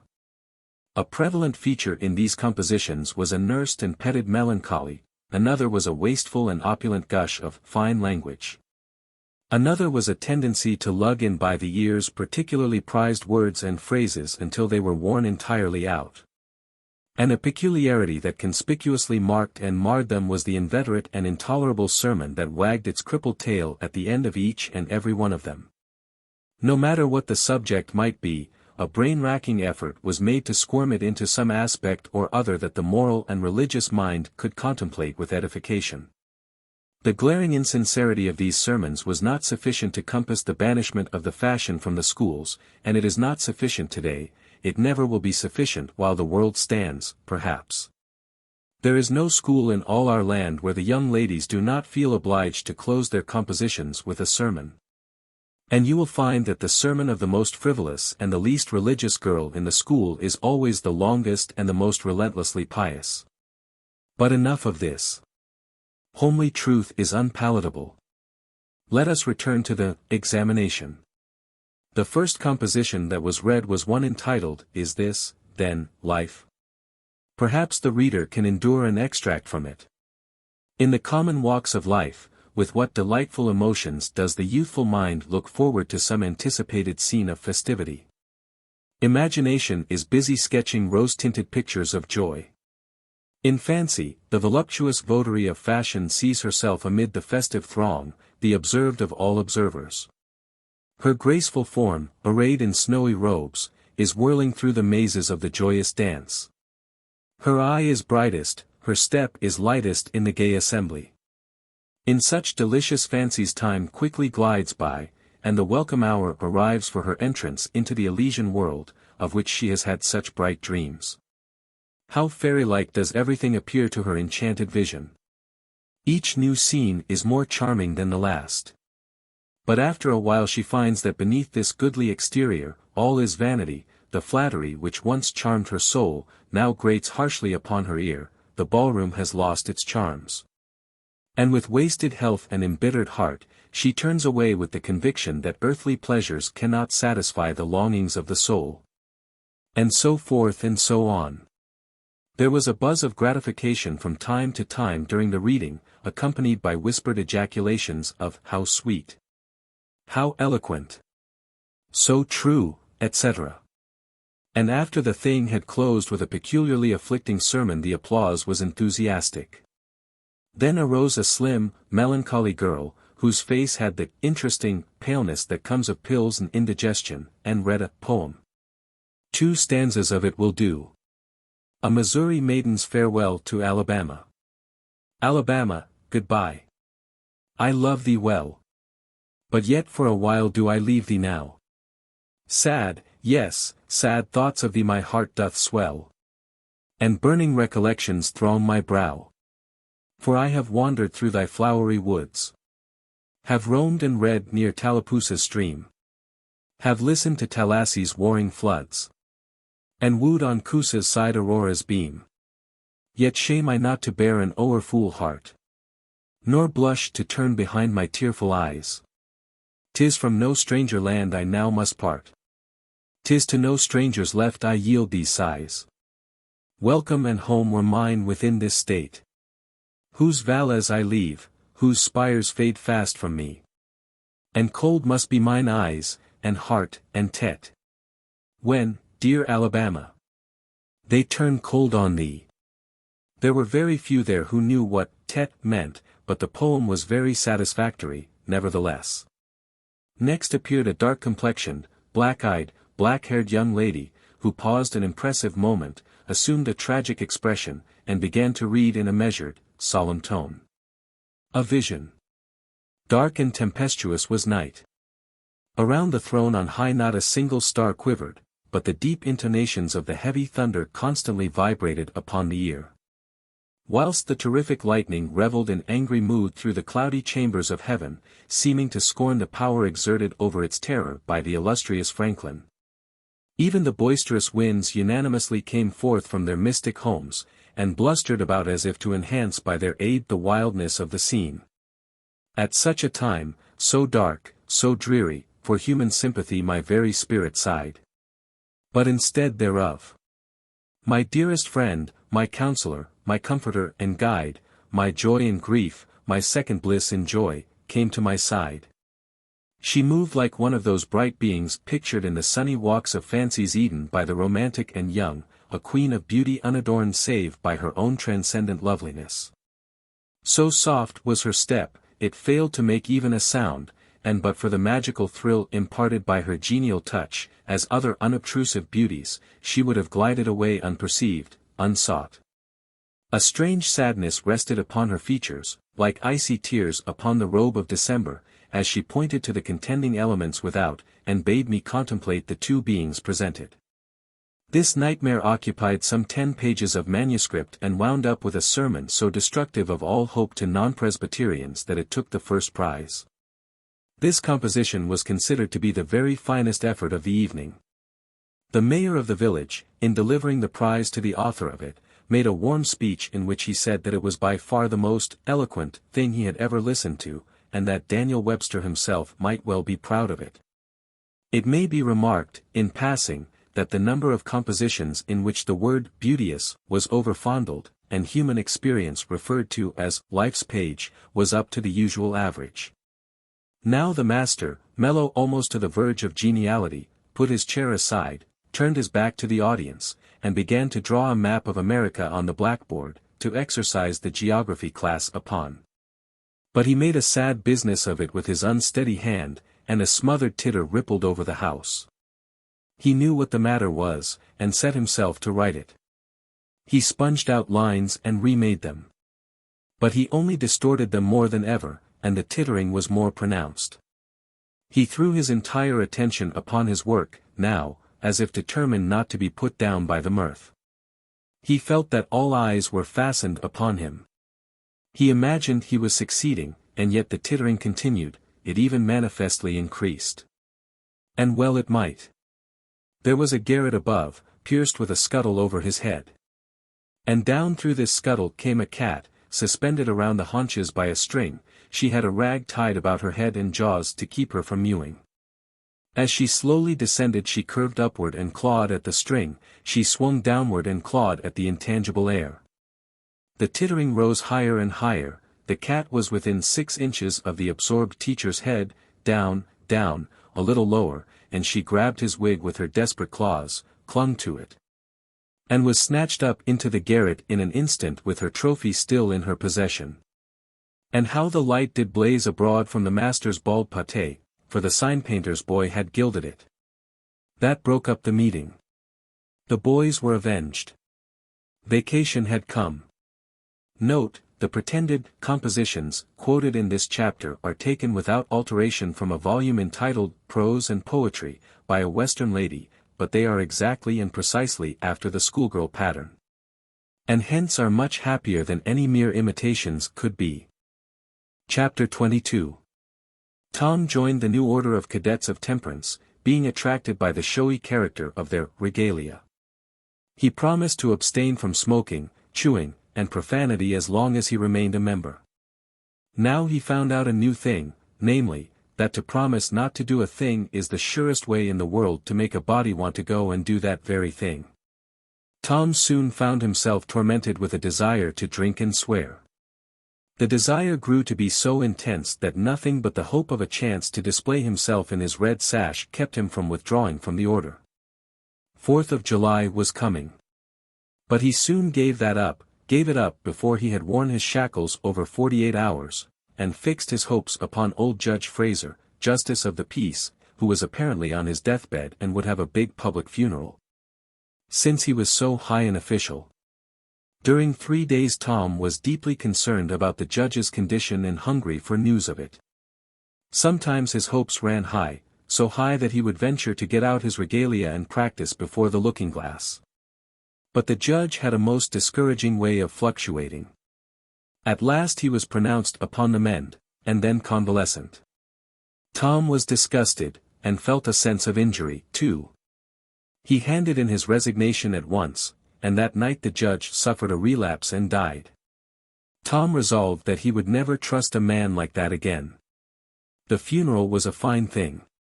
The cadets paraded in a style calculated to kill the late member with envy. Tom was a free boy again, however, there was something in that. He could drink and swear, now, but found to his surprise that he did not want to. The simple fact that he could, took the desire away, and the charm of it. Tom presently wondered to find that his coveted vacation was beginning to hang a little heavily on his hands. He attempted a diary, but nothing happened during 3 days, and so he abandoned it. The first of all the Negro minstrel shows came to town, and made a sensation. Tom and Joe Harper got up a band of performers and were happy for 2 days. Even the glorious 4th was in some sense a failure, for it rained hard, there was no procession in consequence, and the greatest man in the world, as Tom supposed, Mr. Benton, an actual United States Senator, proved an overwhelming disappointment, for he was not 25 feet high, nor even anywhere in the neighborhood of it. A circus came. The boys played circus for 3 days afterward in tents made of rag carpeting, admission, 3 pins for boys, 2 for girls, and then circusing was abandoned. A phrenologist and a mesmerizer came, and went again and left the village duller and drearier than ever. There were some boys' and girls' parties, but they were so few and so delightful that they only made the aching voids between ache the harder. Becky Thatcher was gone to her Constantinople home to stay with her parents during vacation, so there was no bright side to life anywhere. The dreadful secret of the murder was a chronic misery. It was a very cancer for permanency and pain. Then came the measles. During 2 long weeks Tom lay a prisoner, dead to the world and its happenings. He was very ill, he was interested in nothing. When he got upon his feet at last and moved feebly downtown, a melancholy change had come over everything and every creature. There had been a revival, and everybody had got religion, not only the adults, but even the boys and girls. Tom went about, hoping against hope for the sight of one blessed sinful face, but disappointment crossed him everywhere. He found Joe Harper studying a testament, and turned sadly away from the depressing spectacle. He sought Ben Rogers, and found him visiting the poor with a basket of tracts. He hunted up Jim Hollis, who called his attention to the precious blessing of his late measles as a warning. Every boy he encountered added another ton to his depression. And when, in desperation, he flew for refuge at last to the bosom of Huckleberry Finn and was received with a scriptural quotation, his heart broke and he crept home and to bed realizing that he alone of all the town was lost, forever and forever. And that night there came on a terrific storm, with driving rain, awful claps of thunder and blinding sheets of lightning. He covered his head with the bedclothes and waited in a horror of suspense for his doom. For he had not the shadow of a doubt that all this hubbub was about him. He believed he had taxed the forbearance of the powers above to the extremity of endurance and that this was the result. It might have seemed to him a waste of pomp and ammunition to kill a bug with a battery of artillery. But there seemed nothing incongruous about the getting up such an expensive thunderstorm as this to knock the turf from under an insect like himself. By and by the tempest spent itself and died without accomplishing its object. The boy's first impulse was to be grateful, and reform.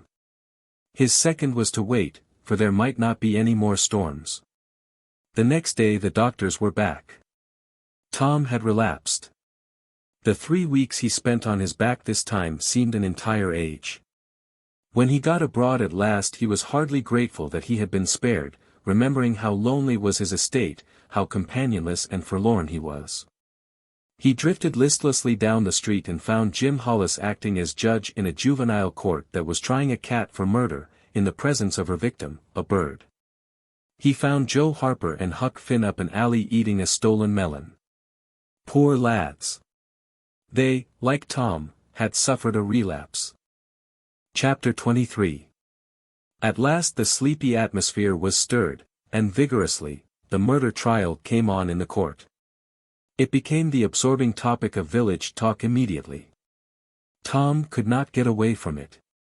Every reference to the murder sent a shudder to his heart, for his troubled conscience and fears almost persuaded him that these remarks were put forth in his hearing as feelers. He did not see how he could be suspected of knowing anything about the murder, but still he could not be comfortable in the midst of this gossip. It kept him in a cold shiver all the time. He took Huck to a lonely place to have a talk with him. It would be some relief to unseal his tongue for a little while, to divide his burden of distress with another sufferer. Moreover, he wanted to assure himself that Huck had remained discreet. "Huck, have you ever told anybody about that?" "About what?" "You know what." "Oh, course I haven't." "Never a word?" "Never a solitary word, so help me." "What makes you ask?" "Well, I was afeared." "Why, Tom Sawyer, we wouldn't be alive 2 days if that got found out." "You know that." Tom felt more comfortable. After a pause. "Huck, they couldn't anybody get you to tell, could they?" "Get me to tell?" "Why, if I wanted that half-breed devil to drown me they could get me to tell." "They ain't no different way." "Well, that's all right, then. I reckon we're safe as long as we keep mum. But let's swear again, anyway. It's more sure." "I'm agreed." So they swore again with dread solemnities. "What is the talk around, Huck?" "I've heard a power of it." "Talk?" "Well, it's just Muff Potter, Muff Potter, Muff Potter all the time. It keeps me in a sweat, constant, so's I want to hide sommers. That's just the same way they go on round me. I reckon he's a goner." "Don't you feel sorry for him, sometimes?" Most always, most always. He ain't no account, but then he hain't ever done anything to hurt anybody. Just fishes a little, to get money to get drunk on, and loafs around considerable. But Lord, we all do that, leastways most of us, preachers and such like.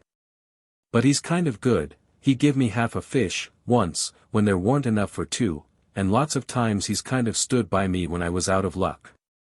Well, he's mended kites for me, Huck, and knitted hooks onto my line. I wish we could get him out of there. My. We couldn't get him out, Tom.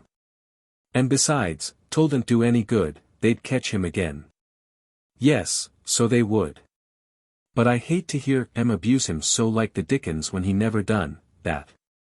I do too, Tom. Lord, I hear 'em say he's the bloodiest looking villain in this country, and they wonder he wasn't ever hung before. Yes, they talk like that, all the time. I've heard 'em say that if he was to get free they'd lynch him. And they'd do it, too. The boys had a long talk, but it brought them little comfort.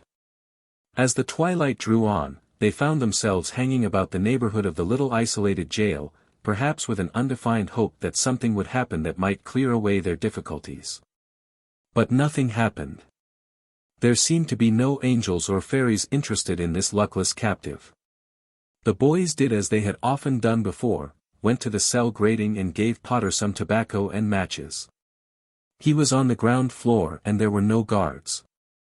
His gratitude for their gifts had always smote their consciences before, it cut deeper than ever, this time. They felt cowardly and treacherous to the last degree when Potter said, "You've been mighty good to me, boys, better'n anybody else in this town. And I don't forget it, I don't. Often I says to myself, says I used to mend all the boys' kites and things, and show 'em where the good fishin' places was, and befriend 'em what I could, and now they've all forgot old Muff when he's in trouble. But Tom don't, and Huck don't, they don't forget him, says I, and I don't forget them. Well, boys, I done an awful thing, drunk and crazy at the time, that's the only way I account for it, and now I got to swing for it, and it's right. Right, and best, too, I reckon, hope so, anyway. Well, we won't talk about that. I don't want to make you feel bad, you've befriended me. But what I want to say, is, don't you ever get drunk, then you won't ever get here. Stand a little further west, so, that's it, it's a prime comfort to see faces that's friendly when a body's in such a muck of trouble, and there don't none come here but yourn. Good friendly faces, good friendly faces. Get up on one another's backs and let me touch 'em. That's it. Shake hands, yourn'll come through the bars, but mine's too big. Little hands, and weak, but they've helped Muff Potter a power, and they'd help him more if they could. Tom went home miserable, and his dreams that night were full of horrors.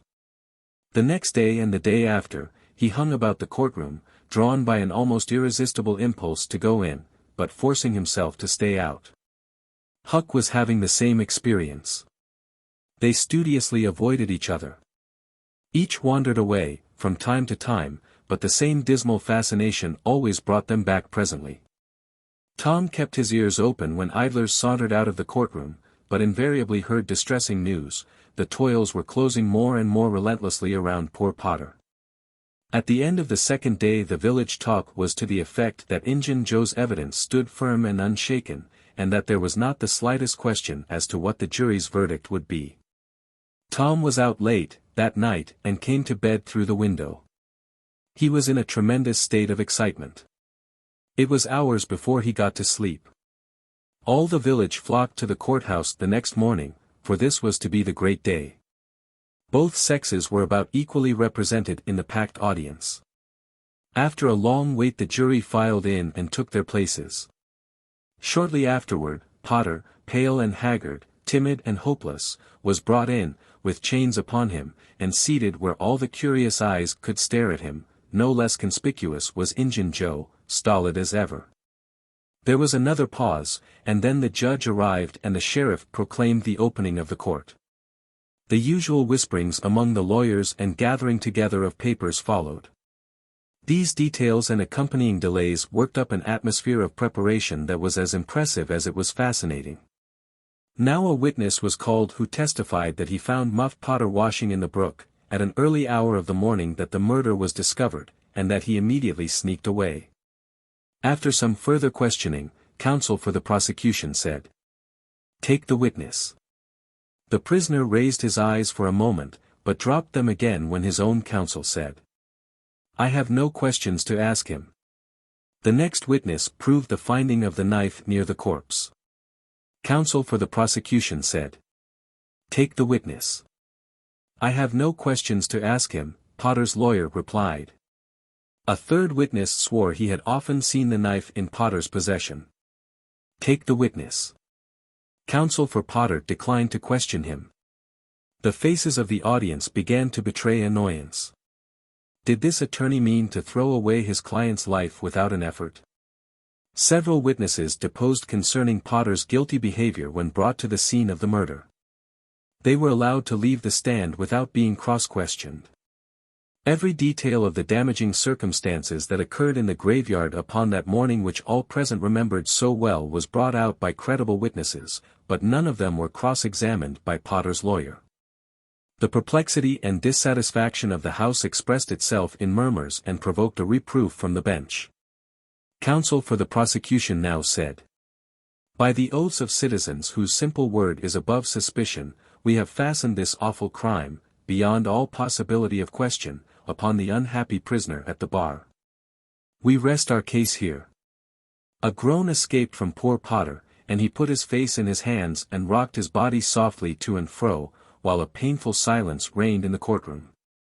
Many men were moved, and many women's compassion testified itself in tears. Counsel for the defense rose and said. Your Honor, in our remarks at the opening of this trial, we foreshadowed our purpose to prove that our client did this fearful deed while under the influence of a blind and irresponsible delirium produced by drink. We have changed our mind. We shall not offer that plea. Then to the clerk, call Thomas Sawyer. A puzzled amazement awoke in every face in the house, not even excepting Potter's. Every eye fastened itself with wondering interest upon Tom as he rose and took his place upon the stand. The boy looked wild enough, for he was badly scared. The oath was administered. Thomas Sawyer, where were you on the 17th of June, about the hour of midnight? Tom glanced at Injun Joe's iron face and his tongue failed him. The audience listened breathless, but the words refused to come. After a few moments, however, the boy got a little of his strength back, and managed to put enough of it into his voice to make part of the house hear. In the graveyard. A little bit louder, please. Don't be afraid. You were. In the graveyard. A contemptuous smile flitted across Injun Joe's face. Were you anywhere near Horse William's grave? Yes, sir. Speak up, just a trifle louder. How near were you? Near as I am to you. Were you hidden, or not? I was hid. Where? Behind the elms that's on the edge of the grave. Injun Joe gave a barely perceptible start. Anyone with you?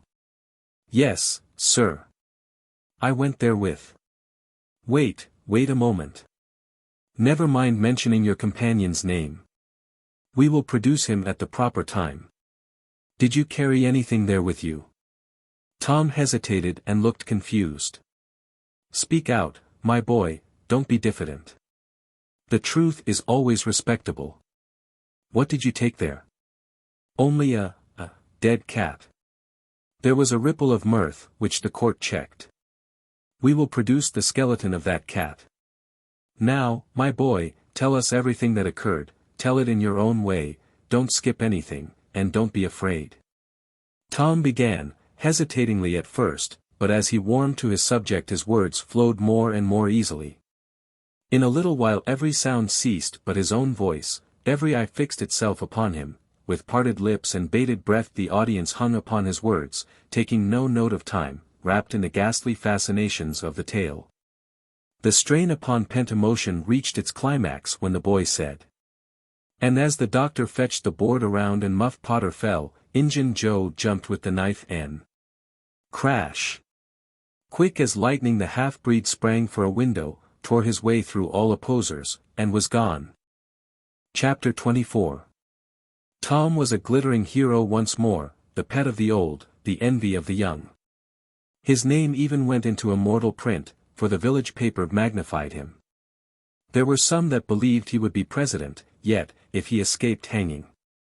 As usual, the fickle, unreasoning world took Muff Potter to its bosom and fondled him as lavishly as it had abused him before. But that sort of conduct is to the world's credit, therefore it is not well to find fault with it. Tom's days were days of splendor and exultation to him, but his nights were seasons of horror. Injun Joe infested all his dreams, and always with doom in his eye. Hardly any temptation could persuade the boy to stir abroad after nightfall. Poor Huck was in the same state of wretchedness and terror, for Tom had told the whole story to the lawyer the night before the great day of the trial, and Huck was sore afraid that his share in the business might leak out, yet. Notwithstanding Injun Joe's flight had saved him the suffering of testifying in court.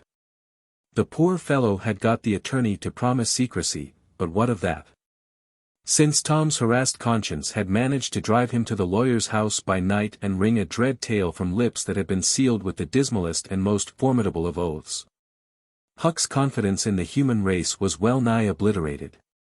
Daily Muff Potter's gratitude made Tom glad he had spoken, but nightly he wished he had sealed up his tongue. Half the time Tom was afraid Injun Joe would never be captured, the other half he was afraid he would be. He felt sure he never could draw a safe breath again until that man was dead and he had seen the corpse.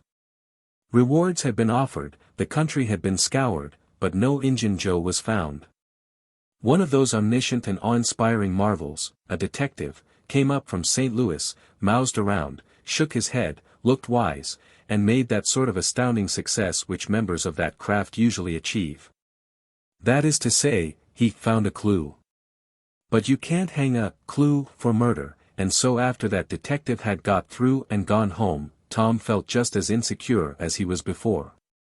The slow days drifted on, and each left behind it a slightly lightened weight of apprehension. Chapter 25. There comes a time in every rightly constructed boy's life when he has a raging desire to go somewhere and dig for hidden treasure. This desire suddenly came upon Tom one day.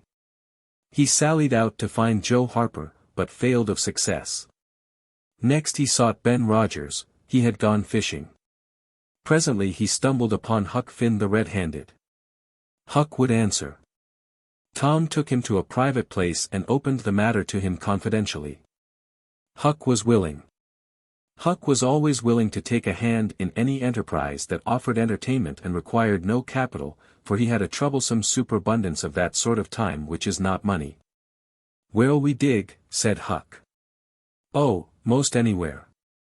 "Why, is it hid all around?" "No, indeed it ain't. It's hid in mighty particular places, Huck, sometimes on islands, sometimes in rotten chests under the end of a limb of an old dead tree, just where the shadow falls at midnight. But mostly under the floor in haunted houses." "Who hides it?" "Why, robbers, of course, who'd you reckon? Sunday school superintendents?" "I don't know. If 'twas mine I wouldn't hide it, I'd spend it and have a good time." "So would I. But robbers don't do that way. They always hide it and leave it there." "Don't they come after it any more?" "No, they think they will, but they generally forget the marks, or else they die. Anyway, it lays there a long time and gets rusty. And by somebody finds an old yellow paper that tells how to find the marks, a paper that's got to be ciphered over about a week because it's mostly signs and hieroglyphics." Which? "Hieroglyphics, pictures and things, you know, that don't seem to mean anything. Have you got one of them papers, Tom?" "No." "Well then, how you going to find the marks?" "I don't want any marks. They always bury it under a haunted house or on an island, or under a dead tree that's got one limb sticking out." "Well, we've tried Jackson's Island a little, and we can try it again sometime. And there's the old haunted house up the Stillhouse branch, and there's lots of dead limb trees, dead loads of 'em. Is it under all of them?" "How you talk." "No." "Then how you going to know which one to go for?" "Go for all of 'em." "Why, Tom, it'll take all summer." "Well, what of that?" Suppose you find a brass pot with $100 in it, all rusty and gray, or rotten chest full of demons. How's that? Huck's eyes glowed. That's bully. Plenty bully enough for me. Just you gimme the $100 and I don't want no demons. All right. But I bet you I ain't going to throw off on demons. Some of 'em's worth $20 apiece, there ain't any, hardly, but's worth 6 bits or $1. No. Is that so? Certainly, anybody'll tell you so. Hain't you ever seen one, Huck? Not as I remember. Oh, kings have slathers of them. Well, I don't know no kings, Tom. I reckon you don't. But if you was to go to Europe you'd see a raft of 'em hopping around. Do they hop? Hop, your granny. No. Well, what did you say they did, for? Shucks, I only meant you'd see 'em, not hopping, of course, what do they want to hop for? But I mean you'd just see 'em, scattered around, you know, in a kind of a general way. Like that old humpbacked Richard. Richard? What's his other name? He didn't have any other name. Kings don't have any but a given name. No. But they don't.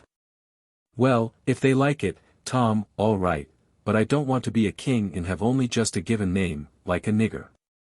But say, where you going to dig first? Well, I don't know. S'pose we tackle that old dead-limb tree on the hill t'other side of Stillhouse Branch? I'm agreed. So they got a crippled pick and a shovel, and set out on their 3-mile tramp. They arrived hot and panting, and threw themselves down in the shade of a neighboring elm to rest and have a smoke. I like this, said Tom. So do I. Say, Huck, if we find a treasure here, what you going to do with your share? Well, I'll have pie and a glass of soda every day, and I'll go to every circus that comes along. I bet I'll have a gay time. Well, ain't you going to save any of it? Save it? What for? Why, so as to have something to live on, by and by. Oh, that ain't any use. Pap would come back to this here town some day and get his claws on it if I didn't hurry up, and I tell you he'd clean it out pretty quick. What you going to do with yourn, Tom? I'm going to buy a new drum, and a sure-'nough sword, and a red necktie and a bull pup, and get married. Married. That's it. Tom, why, you ain't in your right mind. Wait, you'll see. Well, that's the foolishest thing you could do. Look at Pap and my mother. Fight. Why, they used to fight all the time. I remember, mighty well. That ain't anything. The girl I'm going to marry won't fight. Tom, I reckon they're all alike. They'll all comb a body. Now you better think 'bout this a while. I tell you you better. What's the name of the gal? It ain't a gal at all, it's a girl. It's all the same, I reckon, some says gal, some says girl, both's right, like enough. Anyway, what's her name, Tom? I'll tell you some time, not now. All right, that'll do. Only if you get married I'll be more lonesomer than ever. No you won't. You'll come and live with me. Now stir out of this and we'll go to digging. They worked and sweated for half an hour. No result. They toiled another half hour. Still no result. Huck said. Do they always bury it as deep as this? Sometimes, not always. Not generally. I reckon we haven't got the right place. So they chose a new spot and began again.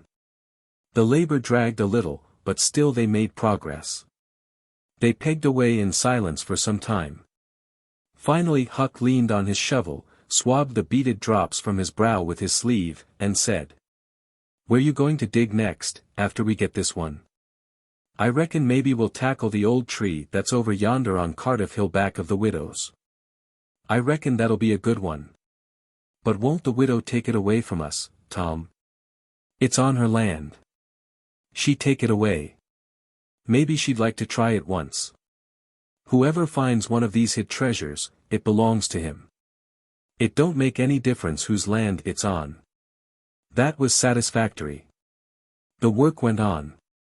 By and by Huck said. Blame it, we must be in the wrong place again. What do you think? It is mighty curious, Huck. I don't understand it. Sometimes witches interfere. I reckon maybe that's what's the trouble now. Shucks. Witches ain't got no power in the daytime. Well, that's so. I didn't think of that. Oh, I know what the matter is. What a blamed lot of fools we are. You got to find out where the shadow of the limb falls at midnight, and that's where you dig. Then confound it, we've fooled away all this work for nothing. Now hang it all, we got to come back in the night. It's an awful long way. Can you get out? I bet I will. We've got to do it tonight, too, because if somebody sees these holes they'll know in a minute what's here and they'll go for it. Well, I'll come around and mow tonight. All right. Let's hide the tools in the bushes. The boys were there that night, about the appointed time. They sat in the shadow waiting. It was a lonely place, and an hour made solemn by old traditions. Spirits whispered in the rustling leaves, ghosts lurked in the murky nooks, the deep baying of a hound floated up out of the distance, an owl answered with his sepulchral note. The boys were subdued by these solemnities, and talked little. By and by they judged that 12 had come, they marked where the shadow fell, and began to dig. Their hopes commenced to rise. Their interest grew stronger, and their industry kept pace with it.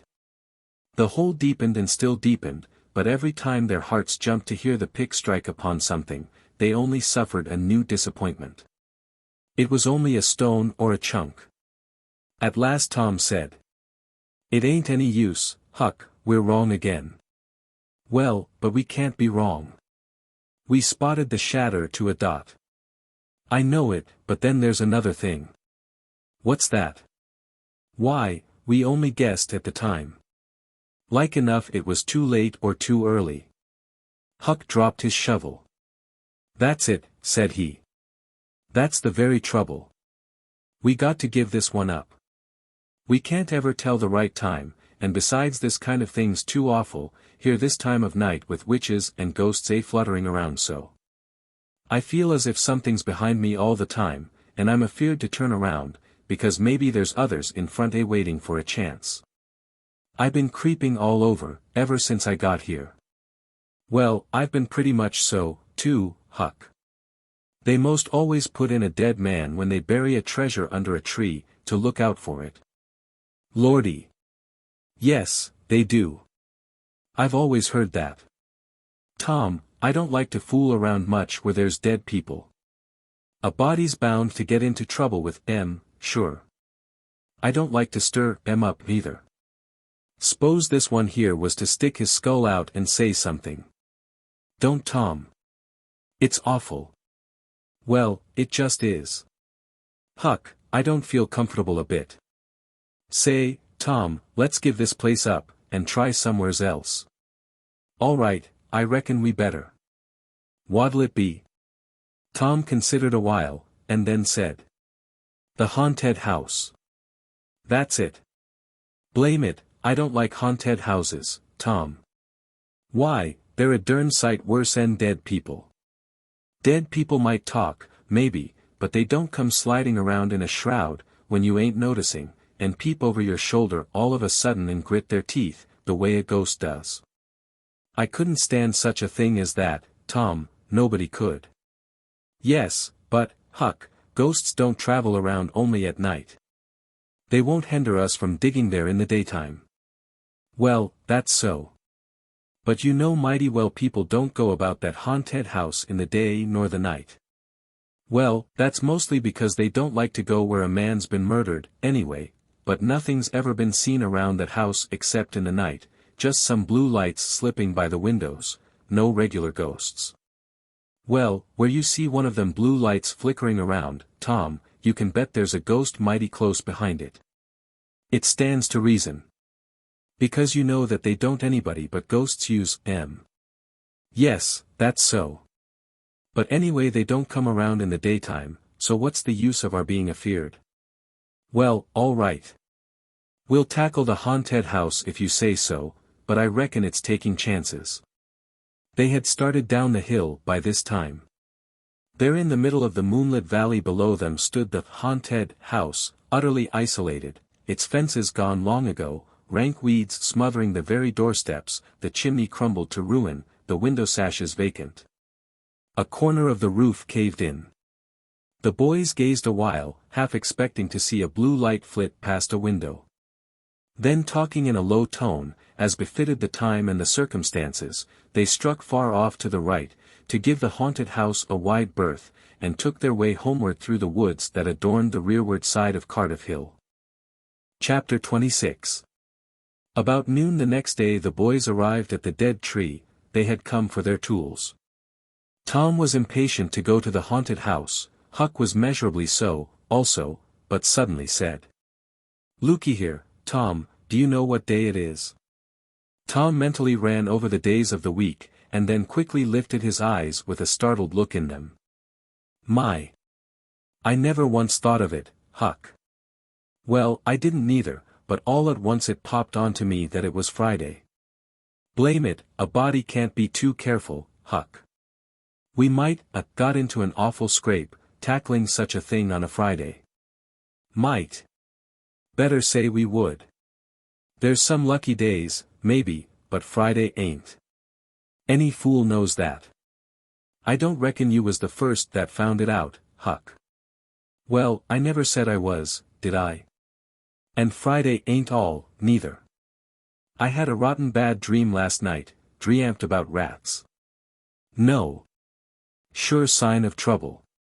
Did they fight?" "No." "Well, that's good, Huck. When they don't fight it's only a sign that there's trouble around, you know. All we got to do is to look mighty sharp and keep out of it. We'll drop this thing for today, and play. Do you know Robin Hood, Huck?" "No." "Who's Robin Hood?" "Why, he was one of the greatest men that was ever in England, and the best. He was a robber." "Cracky, I wished I was." "Who did he rob?" "Only sheriffs and bishops and rich people and kings, and such like. But he never bothered the poor. He loved M. He always divided up with M perfectly square. Well, he must been a brick. I bet you he was, Huck. Oh, he was the noblest man that ever was. They ain't any such men now, I can tell you. He could lick any man in England, with one hand tied behind him, and he could take his U-bow and plug a 10-cent piece every time, a mile and a half. What's a U-bow? I don't know. It's some kind of a bow, of course. And if he hit that dime only on the edge he would set down and cry, and curse. But we'll play Robin Hood, it's nobby fun. I'll learn you." "I'm agreed." So they played Robin Hood all the afternoon, now and then casting a yearning eye down upon the haunted house and passing a remark about the morrow's prospects and possibilities there. As the sun began to sink into the west they took their way homeward athwart the long shadows of the trees and soon were buried from sight in the forests of Cardiff Hill. On Saturday, shortly after noon, the boys were at the dead tree again. They had a smoke and a chat in the shade, and then dug a little in their last hole, not with great hope, but merely because Tom said there were so many cases where people had given up a treasure after getting down within 6 inches of it. And then somebody else had come along and turned it up with a single thrust of a shovel. The thing failed this time, however, so the boys shouldered their tools and went away feeling that they had not trifled with fortune, but had fulfilled all the requirements that belonged to the business of treasure hunting. When they reached the haunted house there was something so weird and grisly about the dead silence that reigned there under the baking sun, and something so depressing about the loneliness and desolation of the place, that they were afraid, for a moment, to venture in. Then they crept to the door and took a trembling peep. They saw a weed-grown, floorless room, unplastered, an ancient fireplace, vacant windows, a ruinous staircase, and here, there, and everywhere hung ragged and abandoned cobwebs. They presently entered, softly, with quickened pulses, talking in whispers, ears alert to catch the slightest sound, and muscles tense and ready for instant retreat. In a little while familiarity modified their fears and they gave the place a critical and interested examination, rather admiring their own boldness, and wondering at it, too. Next they wanted to look upstairs. This was something like cutting off retreat, but they got to daring each other, and of course there could be but one result: they threw their tools into a corner and made the ascent. Up there were the same signs of decay. In one corner they found a closet that promised mystery, but the promise was a fraud, there was nothing in it. Their courage was up now and well in hand. They were about to go down and begin work when "Sh," said Tom. "What is it?" whispered Huck, blanching with fright. "Sh. There. Hear it?" "Yes." "Oh, my. Let's run." "Keep still. Don't you budge. They're coming right toward the door." The boys stretched themselves upon the floor with their eyes to knotholes in the planking, and lay waiting, in a misery of fear. "They've stopped." "No, coming. Here they are." "Don't whisper another word, Huck." "My goodness, I wish I was out of this." Two men entered. Each boy said to himself, "There's the old deaf and dumb Spaniard that's been about town once or twice lately, never saw t'other man before." T'other was a ragged, unkempt creature, with nothing very pleasant in his face. The Spaniard was wrapped in a serape, he had bushy white whiskers, long white hair flowed from under his sombrero, and he wore green goggles. When they came in, T'other was talking in a low voice. They sat down on the ground, facing the door, with their backs to the wall, and the speaker continued his remarks. His manner became less guarded and his words more distinct as he proceeded. "No," said he, "I've thought it all over, and I don't like it. It's dangerous." "Dangerous," grunted the deaf and dumb Spaniard, to the vast surprise of the boys. "Milksop." This voice made the boys gasp and quake. It was Injun Joe's. There was silence for some time. Then Joe said, "What's any more dangerous than that job up yonder, but nothing's come of it. That's different. Away up the river so, and not another house about. 'Twouldn't ever be known that we tried, anyway, long as we didn't succeed. Well, what's more dangerous than coming here in the daytime? Anybody would suspicion us that saw us." "I know that. But there warn't any other place as handy after that fool of a job. I want to quit this shanty. I wanted to yesterday, only it warn't any use trying to stir out of here, with those infernal boys playing over there on the hill right in full view." Those infernal boys quaked again under the inspiration of this remark, and thought how lucky it was that they had remembered it was Friday and concluded to wait a day. They wished in their hearts they had waited a year. The two men got out some food and made a luncheon. After a long and thoughtful silence, Injun Joe said, "Look here, lad, you go back up the river where you belong. Wait there till you hear from me. I'll take the chances on dropping into this town just once more, for a look.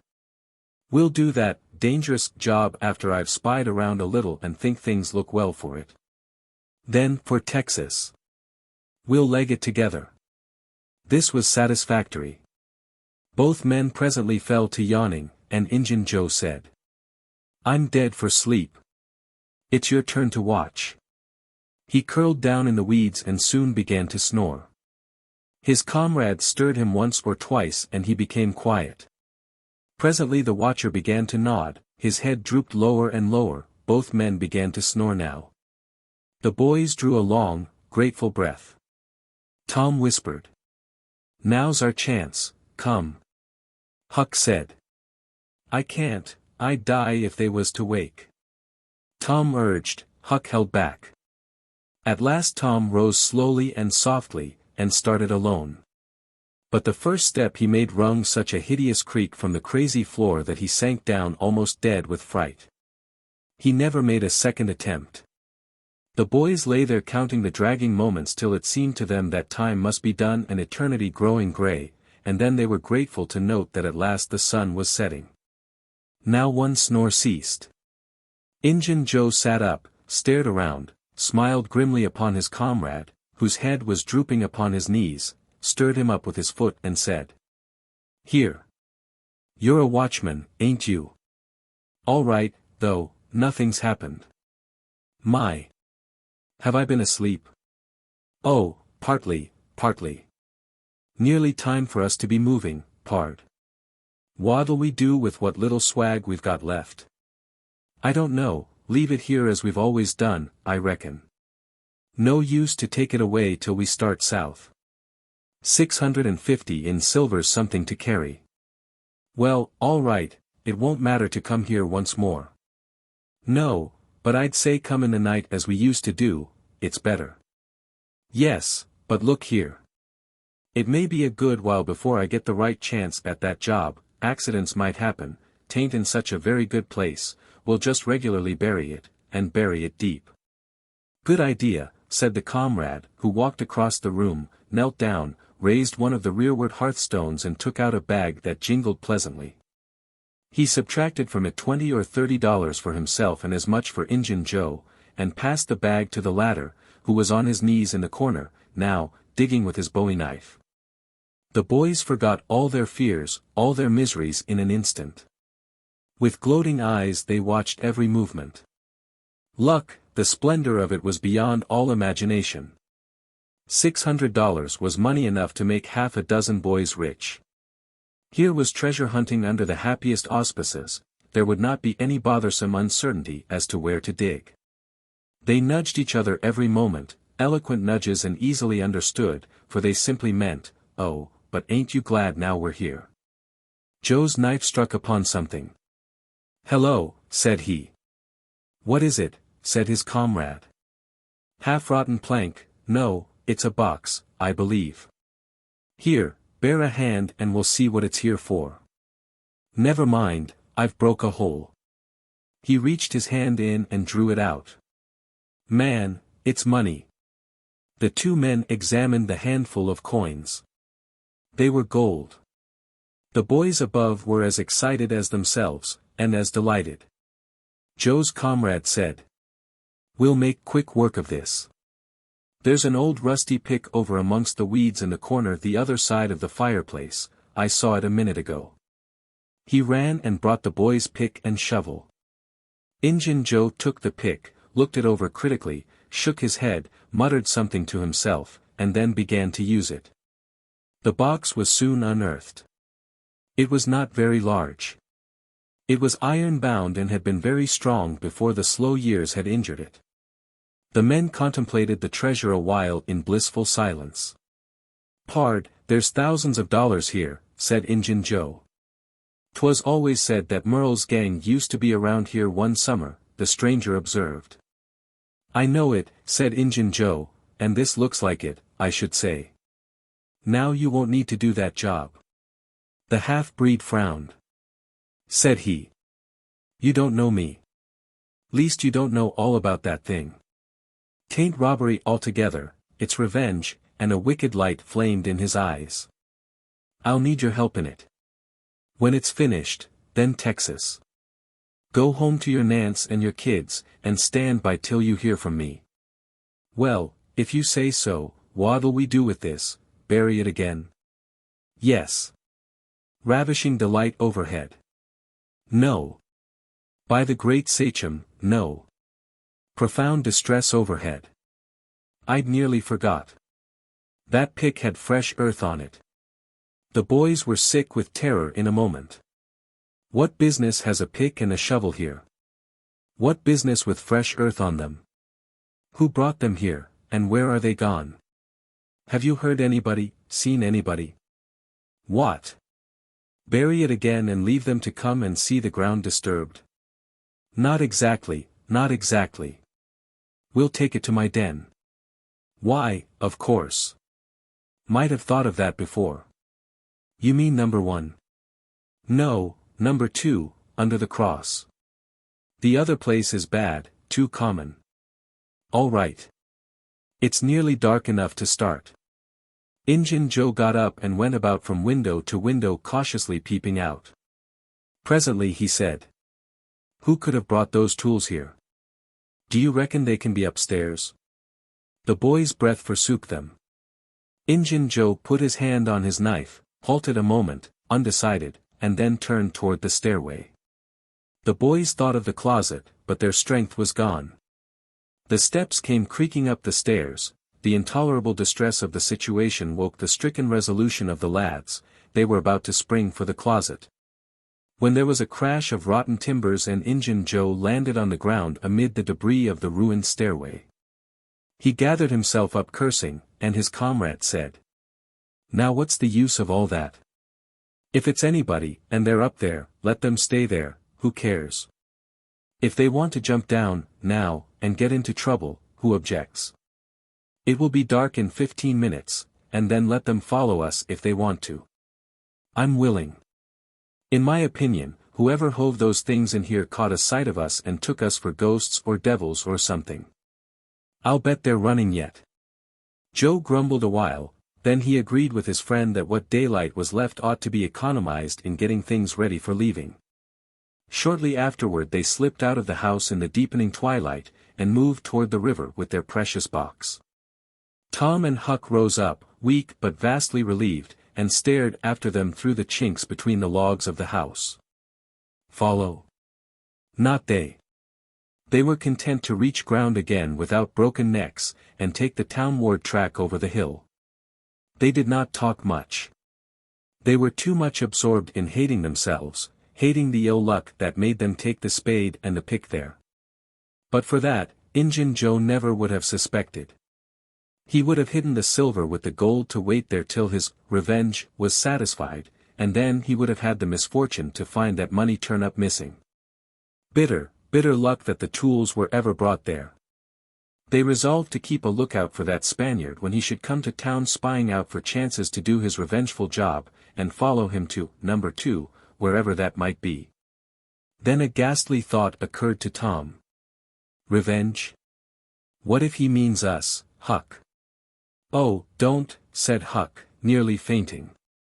They talked it all over, and as they entered town they agreed to believe that he might possibly mean somebody else, at least that he might at least mean nobody but Tom, since only Tom had testified. Very, very small comfort it was to Tom to be alone in danger. Company would be a palpable improvement, he thought. Chapter 27. The adventure of the day mightily tormented Tom's dreams that night. For times he had his hands on that rich treasure, and 4 times it wasted to nothingness in his fingers as sleep forsook him and wakefulness brought back the hard reality of his misfortune. As he lay in the early morning recalling the incidents of his great adventure, he noticed that they seemed curiously subdued and far away, somewhat as if they had happened in another world, or in a time long gone by. Then it occurred to him that the great adventure itself must be a dream. There was one very strong argument in favor of this idea, namely, that the quantity of coin he had seen was too vast to be real. He had never seen as much as $50 in one mass before, and he was like all boys of his age and station in life, in that he imagined that all references to hundreds and thousands were mere fanciful forms of speech, and that no such sums really existed in the world. He never had supposed for a moment that so large a sum as $100 was to be found in actual money in anyone's possession. If his notions of hidden treasure had been analyzed, they would have been found to consist of a handful of real dimes and a bushel of vague, splendid, ungraspable dollars. But the incidents of his adventure grew sensibly sharper and clearer under the attrition of thinking them over, and so he presently found himself leaning to the impression that the thing might not have been a dream, after all. This uncertainty must be swept away. He would snatch a hurried breakfast and go and find Huck.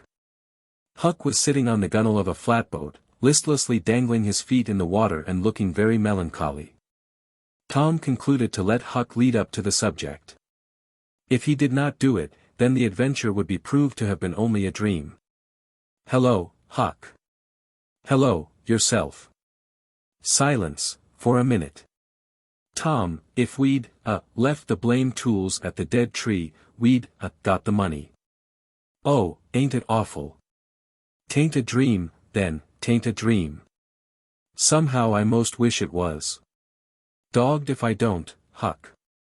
What ain't a dream? Oh, that thing yesterday. I been half thinking it was. Dream. If them stairs hadn't broke down you'd seen how much dream it was. I've had dreams enough all night, with that patch-eyed Spanish devil going for me all through rot him. No, not rot him. Find him. Track the money. Tom, we'll never find him. A feller don't have only one chance for such a pile, and that one's lost. I'd feel mighty shaky if I was to see him, anyway. Well, so'd I. But I'd like to see him, anyway, and track him out, to his number 2. Number 2, yes, that's it. I been thinking 'bout that. But I can't make nothing out of it. What do you reckon it is? I dunno. It's too deep. Say, Huck, maybe it's the number of a house. Goody. No, Tom, that ain't it. If it is, it ain't in this one-horse town. They ain't no numbers here. Well, that's so. Lemme think a minute. Here, it's the number of a room, in a tavern, you know. Oh, that's the trick. They ain't only 2 taverns. We can find out quick. You stay here, Huck, till I come. Tom was off at once. He did not care to have Huck's company in public places. He was gone half an hour. He found that in the best tavern, number 2 had long been occupied by a young lawyer, and was still so occupied. In the less ostentatious house, number 2 was a mystery. The tavern keeper's young son said it was kept locked all the time, and he never saw anybody go into it or come out of it except at night. He did not know any particular reason for this state of things. Had some little curiosity, but it was rather feeble, had made the most of the mystery by entertaining himself with the idea that that room was haunted, had noticed that there was a light in there the night before. That's what I found out, Huck. I reckon that's the very number 2 we're after. I reckon it is, Tom. Now what you going to do? Lemme think. Tom thought a long time. Then he said. I'll tell you. The back door of that No. 2 is the door that comes out into that little close alley between the tavern and the old rattle trap of a brick store. Now you get hold of all the door keys you can find, and I'll nip all of Auntie's, and the first dark night we'll go there and try them. And mind you, keep a lookout for Injun Joe, because he said he was going to drop into town and spy around once more for a chance to get his revenge. If you see him, you just follow him, and if he don't go to that number 2, that ain't the place. Lordy, I don't want to follow him by myself. Why, it'll be night, sure.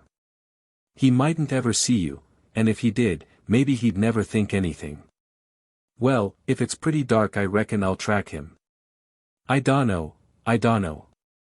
I'll try. You bet I'll follow him, if it's dark, Huck. Why, he might found out he couldn't get his revenge, and be going right after that money. It's so, Tom, it's so. I'll follow him, I will, by jingoes. Now you're talking. Don't you ever weaken, Huck, and I won't. Chapter 28. That night Tom and Huck were ready for their adventure. They hung about the neighborhood of the tavern until after 9, one watching the alley at a distance and the other the tavern door. Nobody entered the alley or left it. Nobody resembling the Spaniard entered or left the tavern door. The night promised to be a fair one. So Tom went home with the understanding that if a considerable degree of darkness came on, Huck was to come and mow, whereupon he would slip out and try the keys. But the night remained clear, and Huck closed his watch and retired to bed in an empty sugar hogshead about 12. Tuesday the boys had the same ill luck. Also Wednesday. But Thursday night promised better. Tom slipped out in good season with his aunt's old tin lantern, and a large towel to blindfold it with. He hid the lantern in Huck's sugar hogshead and the watch began. An hour before midnight the tavern closed up and its lights, the only ones thereabouts, were put out. No Spaniard had been seen. Nobody had entered or left the alley. Everything was auspicious. The blackness of darkness reigned, the perfect stillness was interrupted only by occasional mutterings of distant thunder. Tom got his lantern, lit it in the hogshead, wrapped it closely in the towel, and the two adventurers crept in the gloom toward the tavern. Huck stood sentry and Tom felt his way into the alley. Then there was a season of waiting anxiety that weighed upon Huck's spirits like a mountain. He began to wish he could see a flash from the lantern. It would frighten him, but it would at least tell him that Tom was alive yet. It seemed hours since Tom had disappeared. Surely he must have fainted, maybe he was dead, maybe his heart had burst under terror and excitement. In his uneasiness Huck found himself drawing closer and closer to the alley. Fearing all sorts of dreadful things, and momentarily expecting some catastrophe to happen that would take away his breath. There was not much to take away, for he seemed only able to inhale it by thimblefuls, and his heart would soon wear itself out, the way it was beating. Suddenly there was a flash of light and Tom came tearing by him. "Run," said he. "Run, for your life." He needn't have repeated it, once was enough. Huck was making 30 or 40 miles an hour before the repetition was uttered. The boys never stopped till they reached the shed of a deserted slaughterhouse at the lower end of the village. Just as they got within its shelter the storm burst and the rain poured down. As soon as Tom got his breath he said, "Huck, it was awful. I tried 2 of the keys, just as soft as I could, but they seemed to make such a power of racket that I couldn't hardly get my breath, I was so scared. They wouldn't turn in the lock, either. Well, without noticing what I was doing, I took hold of the knob, and open comes the door. It warn't locked. I hopped in, and shook off the towel, and, great Caesar's ghost." What did you see, Tom?" "Huck, I most stepped onto Injun Joe's hand." "No." "Yes. He was lying there, sound asleep on the floor, with his old patch on his eye and his arms spread out." "Lordy, what did you do? Did he wake up?" "No, never budged. Drunk, I reckon. I just grabbed that towel and started. I'd never thought of the towel, I bet." "Well, I would. My aunt would make me mighty sick if I lost it. Say, Tom, did you see that box?" "Huck, I didn't wait to look around. I didn't see the box, I didn't see the cross. I didn't see anything but a bottle and a tin cup on the floor by Injun Joe. Yes, I saw 2 barrels and lots more bottles in the room. Don't you see, now, what's the matter with that haunted room?" "How?" "Why, it's haunted with whiskey. Maybe all the temperance taverns have got a haunted room, hey, Huck?" "Well, I reckon maybe that's so. Who'd thought such a thing? But say, Tom, now's a mighty good time to get that box, if Injun Joe's drunk." "It is, that. You try it." Huck shuddered. "Well, no, I reckon not." "And I reckon not, Huck. Only 1 bottle alongside of Injun Joe ain't enough. If there'd been 3, he'd be drunk enough and I'd do it." There was a long pause for reflection, and then Tom said, "Looky here, Huck, let's not try that thing any more till we know Injun Joe's not in there. It's too scary. Now, if we watch every night, we'll be dead sure to see him go out, some time or other, and then we'll snatch that box quicker'n lightning."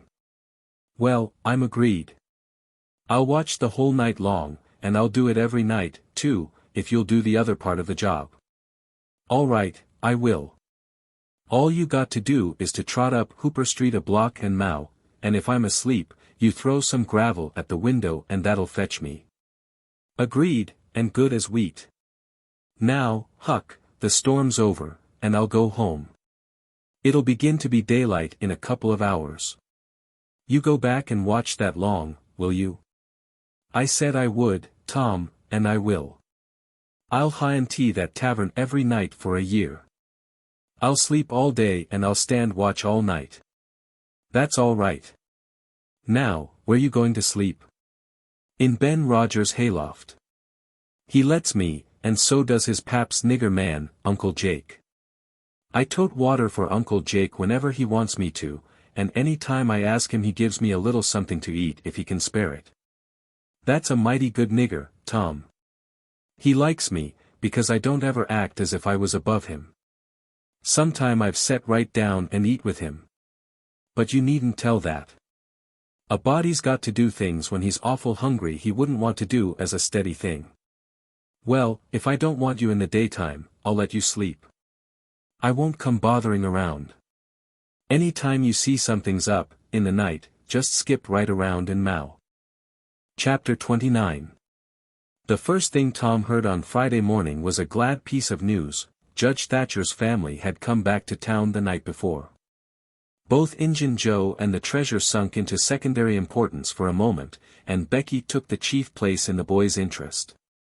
He saw her and they had an exhausting good time playing Hispy and Gully Keeper with a crowd of their schoolmates. The day was completed and crowned in a peculiarly satisfactory way. Becky teased her mother to appoint the next day for the long-promised and long-delayed picnic, and she consented. The child's delight was boundless, and Tom's not more moderate. The invitations were sent out before sunset, and straightway the young folks of the village were thrown into a fever of preparation and pleasurable anticipation. Tom's excitement enabled him to keep awake until a pretty late hour, and he had good hopes of hearing Huck's meow, and of having his treasure to astonish Becky and the picnickers with, next day, but he was disappointed. No signal came that night. Morning came, eventually, and by 10 or 11 o'clock a giddy and rollicking company were gathered at Judge Thatcher's, and everything was ready for a start. It was not the custom for elderly people to mar the picnics with their presence.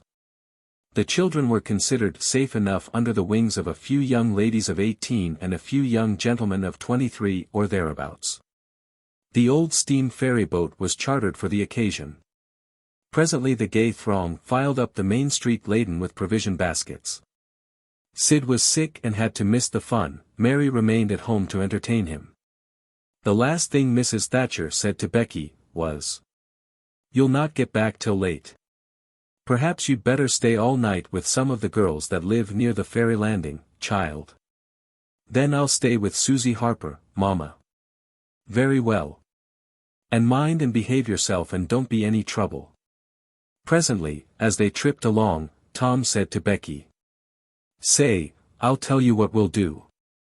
'Stead of going to Joe Harper's we'll climb right up the hill and stop at the Widow Douglas. She'll have ice cream. She has it most every day, dead loads of it. And she'll be awful glad to have us." "Oh, that will be fun." Then Becky reflected a moment and said, "But what will Mama say? How'll she ever know?" The girl turned the idea over in her mind, and said reluctantly, "I reckon it's wrong, but shucks. Your mother won't know, and so what's the harm? All she wants is that you'll be safe. And I bet you she'd, said go there if she'd, thought of it. I know she would." The Widow Douglas' splendid hospitality was a tempting bait. It and Tom's persuasions presently carried the day. So it was decided to say nothing to anybody about the night's program. Presently it occurred to Tom that maybe Huck might come this very night and give the signal. The thought took a deal of the spirit out of his anticipations. Still he could not bear to give up the fun at Widow Douglas. And why should he give it up, he reasoned, the signal did not come the night before, so why should it be any more likely to come tonight? The sure fun of the evening outweighed the uncertain treasure, and, boy-like, he determined to yield to the stronger inclination and not allow himself to think of the box of money another time that day. 3 miles below town the ferryboat stopped at the mouth of a woody hollow and tied up. The crowd swarmed ashore and soon the forest distances and craggy heights echoed far and near with shoutings and laughter. All the different ways of getting hot and tired were gone through with, and by the rovers straggled back to camp fortified with responsible appetites, and then the destruction of the good things began. After the feast there was a refreshing season of rest and chat in the shade of spreading oaks. By somebody shouted, "Who's ready for the cave?" Everybody was. Bundles of candles were procured, and straightway there was a general scamper up the hill. The mouth of the cave was up the hillside, an opening shaped like a letter A. Its massive oaken door stood unbarred. Within was a small chamber, chilly as an icehouse, and walled by nature with solid limestone that was dewy with a cold sweat. It was romantic and mysterious to stand here in the deep gloom and look out upon the green valley shining in the sun. But the impressiveness of the situation quickly wore off, and the romping began again. The moment a candle was lighted there was a general rush upon the owner of it. A struggle and a gallant defense followed, but the candle was soon knocked down or blown out, and then there was a glad clamor of laughter and a new chase. But all things have an end. By and by the procession went filing down the steep descent of the main avenue, the flickering rank of lights dimly revealing the lofty walls of rock almost to their point of junction 60 feet overhead. This main avenue was not more than 8 or 10 feet wide. Every few steps other lofty and still narrower crevices branched from it on either hand, for MacDougall's cave was but a vast labyrinth of crooked aisles that ran into each other and out again and led nowhere. It was said that one might wander days and nights together through its intricate tangle of rifts and chasms, and never find the end of the cave. And that he might go down, and still down, into the earth, and it was just the same, labyrinth under labyrinth, and no end to any of them. No man knew the cave. That was an impossible thing. Most of the young men knew a portion of it, and it was not customary to venture much beyond this known portion.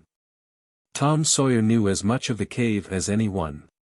The procession moved along the main avenue some 3/4 of a mile, and then groups and couples began to slip aside into branch avenues, fly along the dismal corridors, and take each other by surprise at points where the corridors joined again. Parties were able to elude each other for the space of half an hour without going beyond the known ground. By and by, one group after another came straggling back to the mouth of the cave, panting, hilarious, smeared from head to foot with tallow drippings, daubed with clay, and entirely delighted with the success of the day. Then they were astonished to find that they had been taking no note of time and that night was about at hand.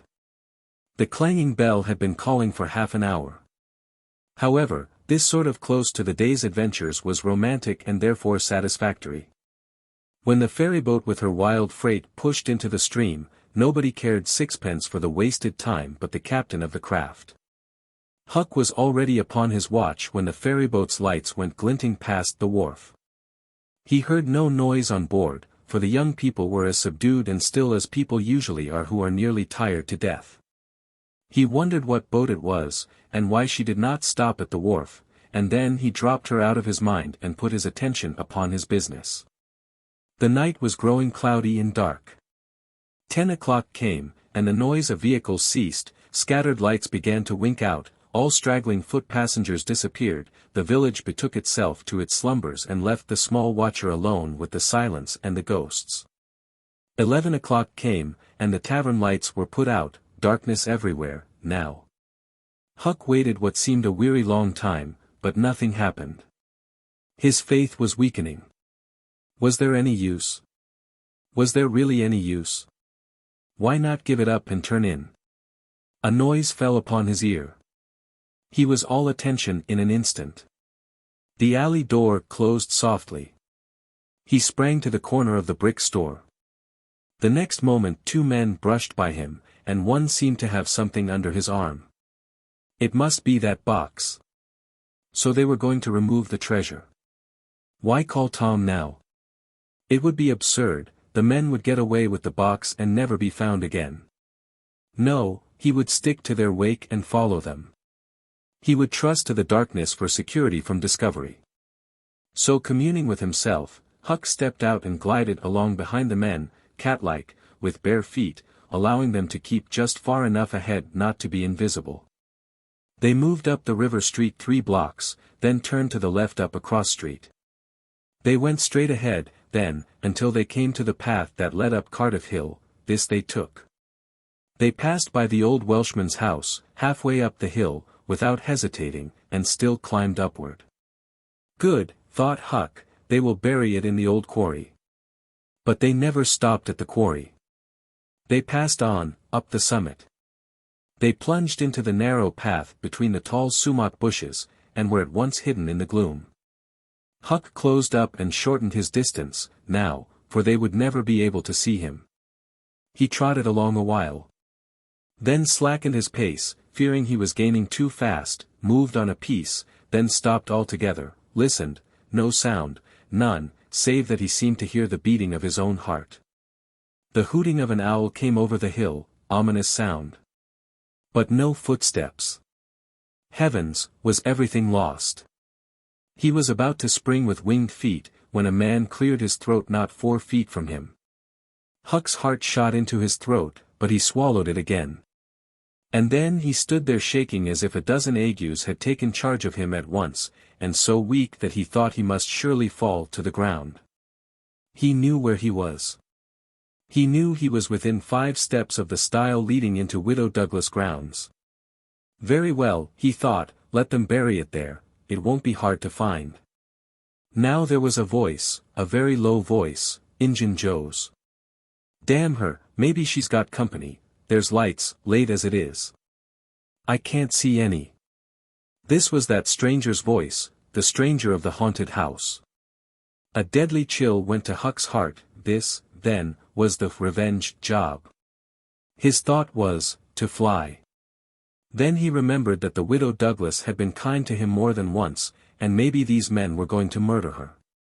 He wished he dared venture to warn her, but he knew he didn't dare, they might come and catch him. He thought all this and more in the moment that elapsed between the stranger's remark and Injun Joe's next, which was, because the bush is in your way. Now, this way, now you see, don't you? Yes. Well, there is company there, I reckon. Better give it up. Give it up, and I just leaving this country forever. Give it up and maybe never have another chance. I tell you again, as I've told you before, I don't care for her swag, you may have it. But her husband was rough on me, many times he was rough on me, and mainly he was the justice of the peace that jugged me for a vagrant. And that ain't all. It ain't a millionth part of it. He had me horsewhipped. Horsewhipped in front of the jail, like a nigger, with all the town looking on. Horsewhipped, do you understand? He took advantage of me and died. But I'll take it out of her. Oh, don't kill her. Don't do that. Kill. Who said anything about killing? I would kill him if he was here, but not her. When you want to get revenge on a woman you don't kill her, bosh. You go for her looks. You slit her nostrils, you notch her ears like a sow. By God, that's. Keep your opinion to yourself. It will be safest for you. I'll tie her to the bed. If she bleeds to death, is that my fault? I'll not cry, if she does. My friend, you'll help me in this thing, for my sake, that's why you're here, I mightn't be able alone. If you flinch, I'll kill you. Do you understand that? And if I have to kill you, I'll kill her, and then I reckon nobody'll ever know much about who done this business. Well, if it's got to be done, let's get at it. The quicker the better, I'm all in a shiver. Do it now. And company there? Look here, I'll get suspicious of you, first thing you know. No, we'll wait till the lights are out, there's no hurry. Huck felt that a silence was going to ensue, a thing still more awful than any amount of murderous talk. So he held his breath and stepped gingerly back, planted his foot carefully and firmly, after balancing, one-legged, in a precarious way and almost toppling over, first on one side and then on the other.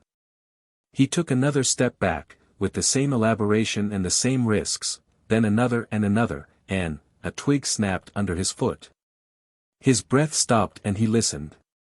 There was no sound, the stillness was perfect. His gratitude was measureless. Now he turned in his tracks, between the walls of sumac bushes, turned himself as carefully as if he were a ship, and then stepped quickly but cautiously along.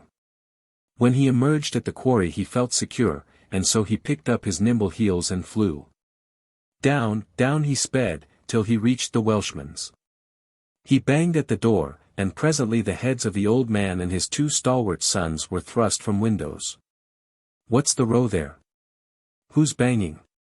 What do you want? Let me in, quick. I'll tell everything. Why, who are you? Huckleberry Finn, quick, let me in. Huckleberry Finn, indeed. It ain't a name to open many doors, I judge. But let him in, lads, and let's see what's the trouble. Please don't ever tell I told you, were Huck's first words when he got in. Please don't, I'd be killed, sure, but the widow's been good friends to me sometimes, and I want to tell, I will tell if you'll promise you won't ever say it was me. By George, he has got something to tell, or he wouldn't act so. Exclaimed the old man, out with it and nobody here'll ever tell, lad. 3 minutes later the old man and his sons, well armed, were up the hill, and just entering the sumac path on tiptoe, their weapons in their hands. Huck accompanied them no further. He hid behind a great boulder and fell to listening. There was a lagging, anxious silence, and then all of a sudden there was an explosion of firearms and a cry. Huck waited for no particulars. He sprang away and sped down the hill as fast as his legs could carry him. Chapter 30. As the earliest suspicion of dawn appeared on Sunday morning, Huck came groping up the hill and rapped gently at the old Welshman's door. The inmates were asleep, but it was a sleep that was set on a hair trigger, on account of the exciting episode of the night. A call came from a window. Who's there?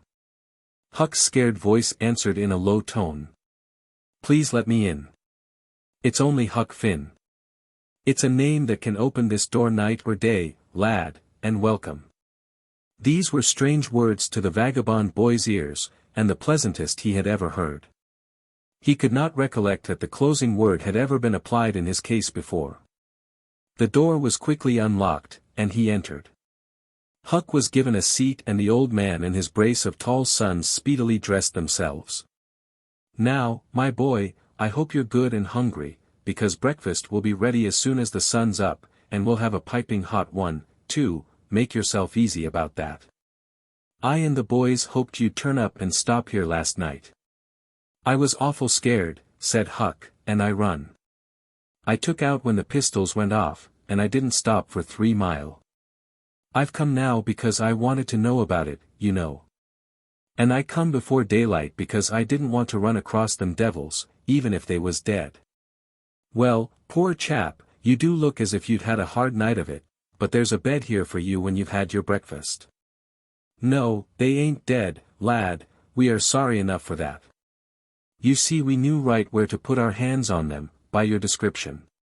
So we crept along on tiptoe till we got within 15 feet of them, dark as a cellar that sumac path was, and just then I found I was going to sneeze.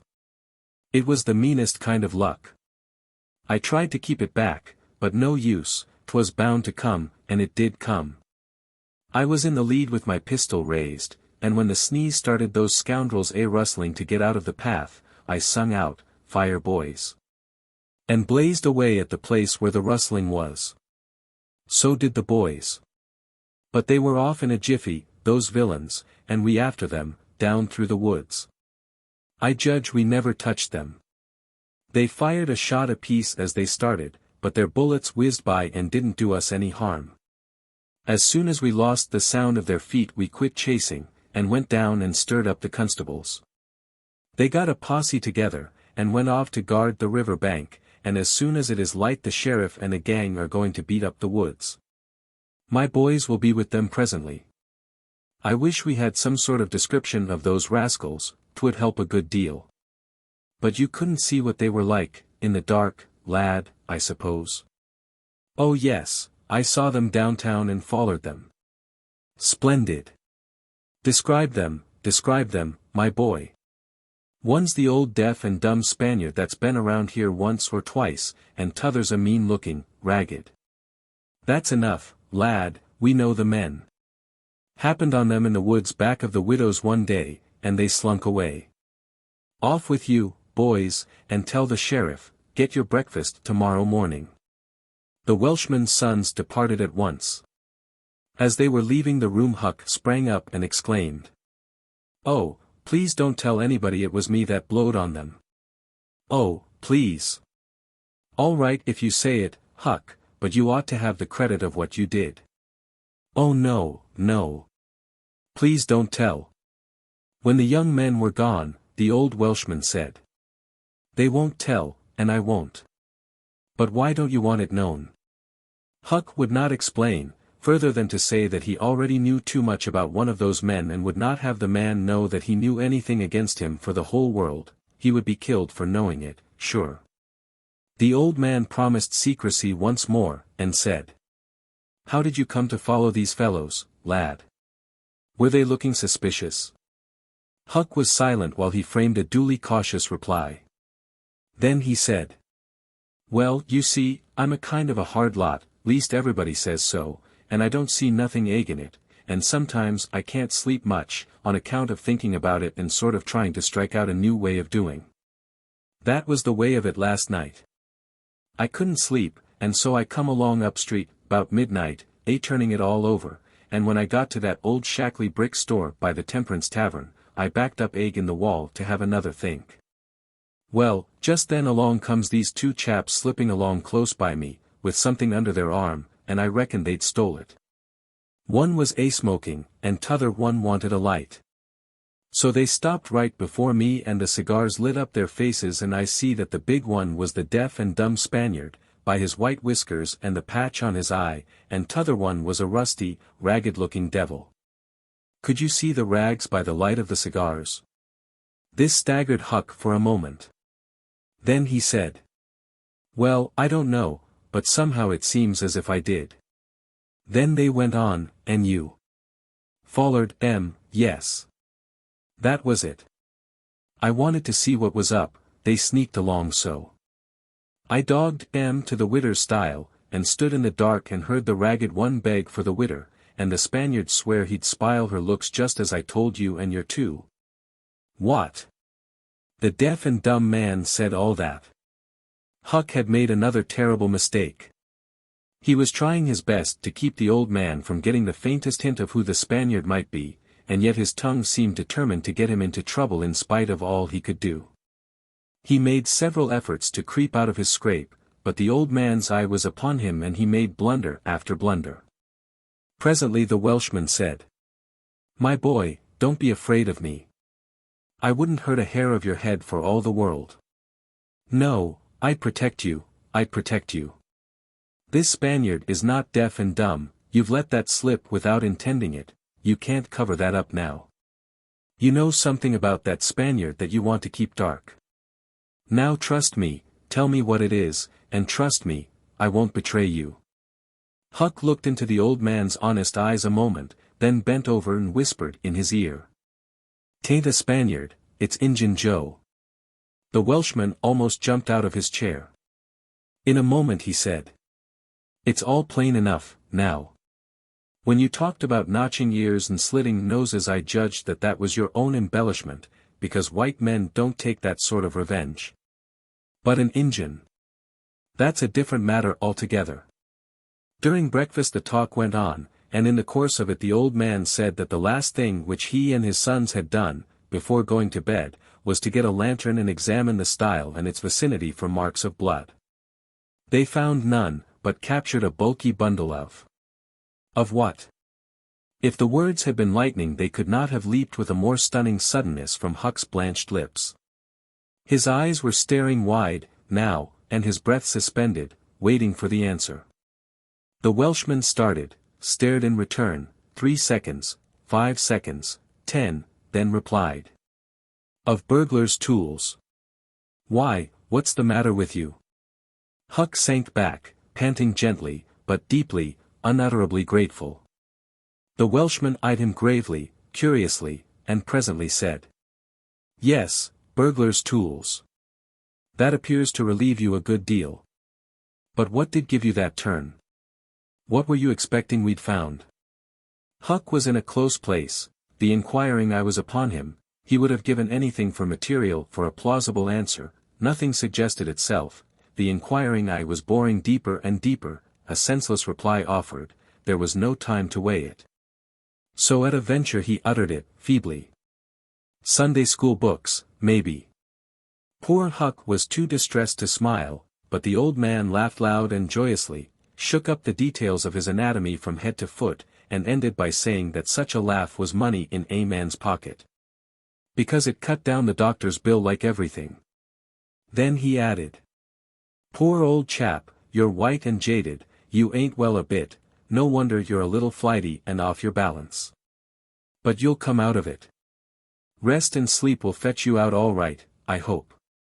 Huck was irritated to think he had been such a goose and betrayed such a suspicious excitement, for he had dropped the idea that the parcel brought from the tavern was the treasure, as soon as he had heard the talk at the widow's stile. He had only thought it was not the treasure, however, he had not known that it wasn't, and so the suggestion of a captured bundle was too much for his self-possession. But on the whole he felt glad the little episode had happened, for now he knew beyond all question that that bundle was not the bundle, and so his mind was at rest and exceedingly comfortable.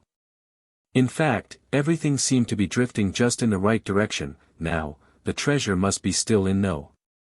2. The men would be captured and jailed that day, and he and Tom could seize the gold that night without any trouble or any fear of interruption. Just as breakfast was completed there was a knock at the door. Huck jumped for a hiding place, for he had no mind to be connected even remotely with the late event. The Welshman admitted several ladies and gentlemen, among them the widow Douglas, and noticed that groups of citizens were climbing up the hill, to stare at the stile. So the news had spread. The Welshman had to tell the story of the night to the visitors. The widow's gratitude for her preservation was outspoken. "Don't say a word about it, madam. There's another that you're more beholden to than you are to me and my boys, maybe, but he don't allow me to tell his name. We wouldn't have been there but for him." Of course this excited a curiosity so vast that it almost belittled the main matter, but the Welshman allowed it to eat into the vitals of his visitors, and through them be transmitted to the whole town, for he refused to part with his secret. When all else had been learned, the widow said, "I went to sleep reading in bed and slept straight through all that noise. Why didn't you come and wake me? We judged it weren't worth while. Those fellows weren't likely to come again, they hadn't any tools left to work with, and what was the use of waking you up and scaring you to death? My 3 Negro men stood guard at your house all the rest of the night. They've just come back." More visitors came, and the story had to be told and retold for a couple of hours more. There was no Sabbath school during day school vacation, but everybody was early at church. The stirring event was well canvassed. News came that not a sign of the 2 villains had been yet discovered. When the sermon was finished, Judge Thatcher's wife dropped alongside of Mrs. Harper as she moved down the aisle with the crowd and said, "Is my Becky going to sleep all day? I just expected she would be tired to death." "Your Becky?" "Yes," with a startled look, "didn't she stay with you last night?" "Why, no. Mrs. Thatcher turned pale, and sank into a pew, just as Aunt Polly, talking briskly with a friend, passed by. Aunt Polly said, "Good morning, Mrs. Thatcher." "Good morning, Mrs. Harper. I've got a boy that's turned up missing. I reckon my Tom stayed at your house last night, one of you. And now he's afraid to come to church. I've got to settle with him." Mrs. Thatcher shook her head feebly and turned paler than ever. "He didn't stay with us," said Mrs. Harper, beginning to look uneasy. A marked anxiety came into Aunt Polly's face. "Joe Harper, have you seen my Tom this morning?" "No, 'm. When did you see him last?" Joe tried to remember, but was not sure he could say. The people had stopped moving out of church. Whispers passed along, and a boding uneasiness took possession of every countenance. Children were anxiously questioned, and young teachers. They all said they had not noticed whether Tom and Becky were on board the ferryboat on the homeward trip. It was dark, no one thought of inquiring if anyone was missing. One young man finally blurted out his fear that they were still in the cave. Mrs. Thatcher swooned away. Aunt Polly fell to crying and wringing her hands. The alarm swept from lip to lip, from group to group, from street to street, and within 5 minutes the bells were wildly clanging and the whole town was up. The Cardiff Hill episode sank into instant insignificance, the burglars were forgotten, horses were saddled, skiffs were manned, the ferryboat ordered out, and before the horror was half an hour old, 200 men were pouring down high road and river toward the cave. All the long afternoon the village seemed empty and dead. Many women visited Aunt Polly and Mrs. Thatcher and tried to comfort them. They cried with them, too, and that was still better than words. All the tedious night the town waited for news. But when the morning dawned at last, all the word that came was, "Send more candles, and send food." Mrs. Thatcher was almost crazed, and Aunt Polly, also. Judge Thatcher sent messages of hope and encouragement from the cave, but they conveyed no real cheer. The old Welshman came home toward daylight, spattered with candle grease, smeared with clay, and almost worn out. He found Huck still in the bed that had been provided for him, and delirious with fever. The physicians were all at the cave, so the widow Douglas came and took charge of the patient. She said she would do her best by him, because, whether he was good, bad, or indifferent, he was the Lord's, and nothing that was the Lord's was a thing to be neglected. The Welshman said Huck had good spots in him, and the widow said, "You can depend on it. That's the Lord's mark. He don't leave it off. He never does. Puts it somewhere on every creature that comes from his hands." Early in the forenoon parties of jaded men began to straggle into the village, but the strongest of the citizens continued searching. All the news that could be gained was that remotenesses of the cavern were being ransacked that had never been visited before, that every corner and crevice was going to be thoroughly searched. That wherever one wandered through the maze of passages, lights were to be seen flitting hither and thither in the distance, and shoutings and pistol shots sent their hollow reverberations to the ear down the somber aisles. In one place, far from the section usually traversed by tourists, the names, Becky and Tom, had been found traced upon the rocky wall with candle smoke, and near at hand a grease-soiled bit of ribbon. Mrs. Thatcher recognized the ribbon and cried over it. She said it was the last relic she should ever have of her child. And that no other memorial of her could ever be so precious, because this one parted latest from the living body before the awful death came. Some said that now and then, in the cave, a faraway speck of light would glimmer, and then a glorious shout would burst forth and a score of men go trooping down the echoing aisle, and then a sickening disappointment always followed. The children were not there, it was only a searcher's light.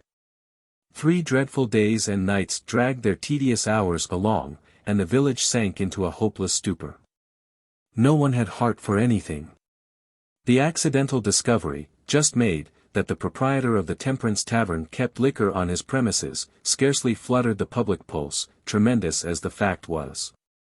In a lucid interval, Huck feebly led up to the subject of taverns, and finally asked, dimly dreading the worst, if anything had been discovered at the Temperance Tavern since he had been ill. "Yes," said the widow. Huck started up in bed, wildeed. "What? What was it?" "Liquor, and the place has been shut up."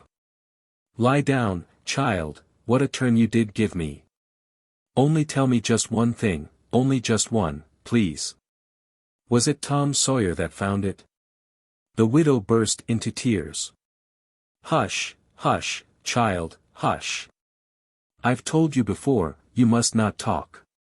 You are very, very sick." Then nothing but liquor had been found. There would have been a great powwow if it had been the gold. So the treasure was gone forever, gone forever. But what could she be crying about? Curious that she should cry. These thoughts worked their dim way through Huck's mind, and under the weariness they gave him he fell asleep. The widow said to herself, "There, he's asleep, poor wreck. Tom Sawyer find it. Pity but somebody could find Tom Sawyer. Ah, there ain't many left, now, that's got hope enough, or strength enough either, to go on searching." Chapter 31. Now to return to Tom and Becky's share in the picnic. They tripped along the murky aisles with the rest of the company, visiting the familiar wonders of the cave, wonders dubbed with rather over-descriptive names, such as, the drawing room, the cathedral, Aladdin's palace, and so on. Presently the hide-and-seek frolicking began, and Tom and Becky engaged in it with zeal until the exertion began to grow a trifle wearisome. Then they wandered down a sinuous avenue holding their candles aloft and reading the tangled webwork of names, dates, post-office addresses, and mottos with which the rocky walls had been frescoed, in candle smoke. Still drifting along and talking, they scarcely noticed that they were now in a part of the cave whose walls were not frescoed. They smoked their own names under an overhanging shelf and moved on. Presently they came to a place where a little stream of water, trickling over a ledge and carrying a limestone sediment with it, had, in the slow-dragging ages, formed a laced and ruffled Niagara in gleaming and imperishable stone. Tom squeezed his small body behind it in order to illuminate it for Becky's gratification.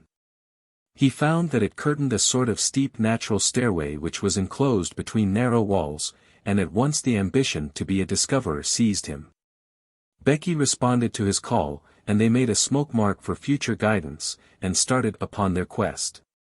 They wound this way and that, far down into the secret depths of the cave, made another mark, and branched off in search of novelties to tell the upper world about. In one place they found a spacious cavern, from whose ceiling depended a multitude of shining stalactites of the length and circumference of a man's leg. They walked all about it, wondering and admiring, and presently left it by one of the numerous passages that opened into it. This shortly brought them to a bewitching spring, whose basin was encrusted with a frostwork of glittering crystals. It was in the midst of a cavern whose walls were supported by many fantastic pillars which had been formed by the joining of great stalactites and stalagmites together, the result of the ceaseless water drip of centuries. Under the roof vast knots of bats had packed themselves together, thousands in a bunch. The lights disturbed the creatures and they came flocking down by hundreds, squeaking and darting furiously at the candles. Tom knew their ways and the danger of this sort of conduct. He seized Becky's hand and hurried her into the first corridor that offered, and none too soon, for a bat struck Becky's light out with its wing while she was passing out of the cavern. The bats chased the children a good distance, but the fugitives plunged into every new passage that offered, and at last got rid of the perilous things. Tom found a subterranean lake, shortly, which stretched its dim length away until its shape was lost in the shadows. He wanted to explore its borders, but concluded that it would be best to sit down and rest a while, first. Now, for the first time, the deep stillness of the place laid a clammy hand upon the spirits of the children. Becky said, "Why, I didn't notice, but it seems ever so long since I heard any of the others. Come to think, Becky, we are away down below them, and I don't know how far away north, or south, or east, or whichever it is. We couldn't hear them here." Becky grew apprehensive. "I wonder how long we've been down here, Tom. We better start back." "Yes, I reckon we better. P'raps we better. Can you find the way, Tom? It's all a mixed-up crookedness to me. I reckon I could find it, but then the bats. If they put our candles out it will be an awful fix. Let's try some other way, so as not to go through there." "Well. But I hope we won't get lost. It would be so awful," and the girl shuddered at the thought of the dreadful possibilities. They started through a corridor, and traversed it in silence a long way, glancing at each new opening, to see if there was anything familiar about the look of it, but they were all strange. Every time Tom made an examination, Becky would watch his face for an encouraging sign, and he would say cheerily, "Oh, it's all right. This ain't the one, but we'll come to it right away." But he felt less and less hopeful with each failure, and presently began to turn off into diverging avenues at sheer random, in desperate hope of finding the one that was wanted. He still said it was all right, but there was such a leaden dread at his heart that the words had lost their ring and sounded just as if he had said, "All is lost." Becky clung to his side in an anguish of fear, and tried hard to keep back the tears, but they would come. At last she said, "Oh, Tom, never mind the bats, let's go back that way. We seem to get worse and worse off all the time." "Listen," said he. Profound silence, silence so deep that even their breathings were conspicuous in the hush. Tom shouted, The call went echoing down the empty aisles and died out in the distance in a faint sound that resembled a ripple of mocking laughter. "Oh, don't do it again, Tom, it is too horrid," said Becky. "It is horrid, but I better, Becky, they might hear us, you know," and he shouted again. The "might" was even a chillier horror than the ghostly laughter, it so confessed a perishing hope. The children stood still and listened, but there was no result.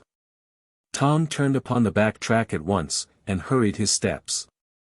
It was but a little while before a certain indecision in his manner revealed another fearful fact to Becky: he could not find his way back. "Oh, Tom, you didn't make any marks." "Becky, I was such a fool. Such a fool. I never thought we might want to come back. No, I can't find the way. It's all mixed up. Tom, we're lost. We're lost. We never can get out of this awful place. Oh, why did we ever leave the others?" She sank to the ground and burst into such a frenzy of crying that Tom was appalled with the idea that she might die, or lose her reason. He sat down by her and put his arms around her. She buried her face in his bosom, she clung to him, she poured out her terrors, her unavailing regrets, and the far echoes turned them all to jeering laughter. Tom begged her to pluck up hope again, and she said she could not. He fell to blaming and abusing himself for getting her into this miserable situation. This had a better effect. She said she would try to hope again, she would get up and follow wherever he might lead if only he would not talk like that any more. For he was no more to blame than she said. So they moved on again, aimlessly, simply at random. All they could do was to move, keep moving. For a little while, hope made a show of reviving, not with any reason to back it, but only because it is its nature to revive when the spring has not been taken out of it by age and familiarity with failure. By and by Tom took Becky's candle and blew it out. This economy meant so much. Words were not needed. Becky understood, and her hope died again. She knew that Tom had a whole candle and 3 or 4 pieces in his pockets, yet he must economize. By and by, fatigue began to assert its claims. The children tried to pay attention, for it was dreadful to think of sitting down when time was grown to be so precious. Moving, in some direction, in any direction, was at least progress and might bear fruit. But to sit down was to invite death and shorten its pursuit. At last Becky's frail limbs refused to carry her farther. She sat down. Tom rested with her, and they talked of home, and the friends there, and the comfortable beds, and, above all, the light. Becky cried, and Tom tried to think of some way of comforting her, but all his encouragements were grown threadbare with use, and sounded like sarcasms. Fatigue bore so heavily upon Becky that she drowsed off to sleep. Tom was grateful. He sat looking into her drawn face and saw it grow smooth and natural under the influence of pleasant dreams, and by a smile dawned and rested there. The peaceful face reflected somewhat of peace and healing into his own spirit, and his thoughts wandered away to bygone times and dreamy memories. While he was deep in his musings, Becky woke up with a breezy little laugh, but it was stricken dead upon her lips, and a groan followed it. "Oh, how could I sleep? I wish I never had waked. No, I don't, Tom. Don't look so. I won't say it again.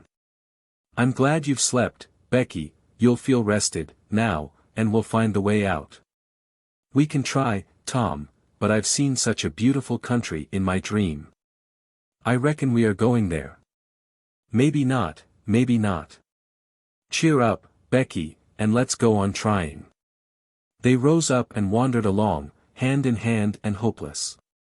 They tried to estimate how long they had been in the cave, but all they knew was that it seemed days and weeks, and yet it was plain that this could not be, for their candles were not gone yet.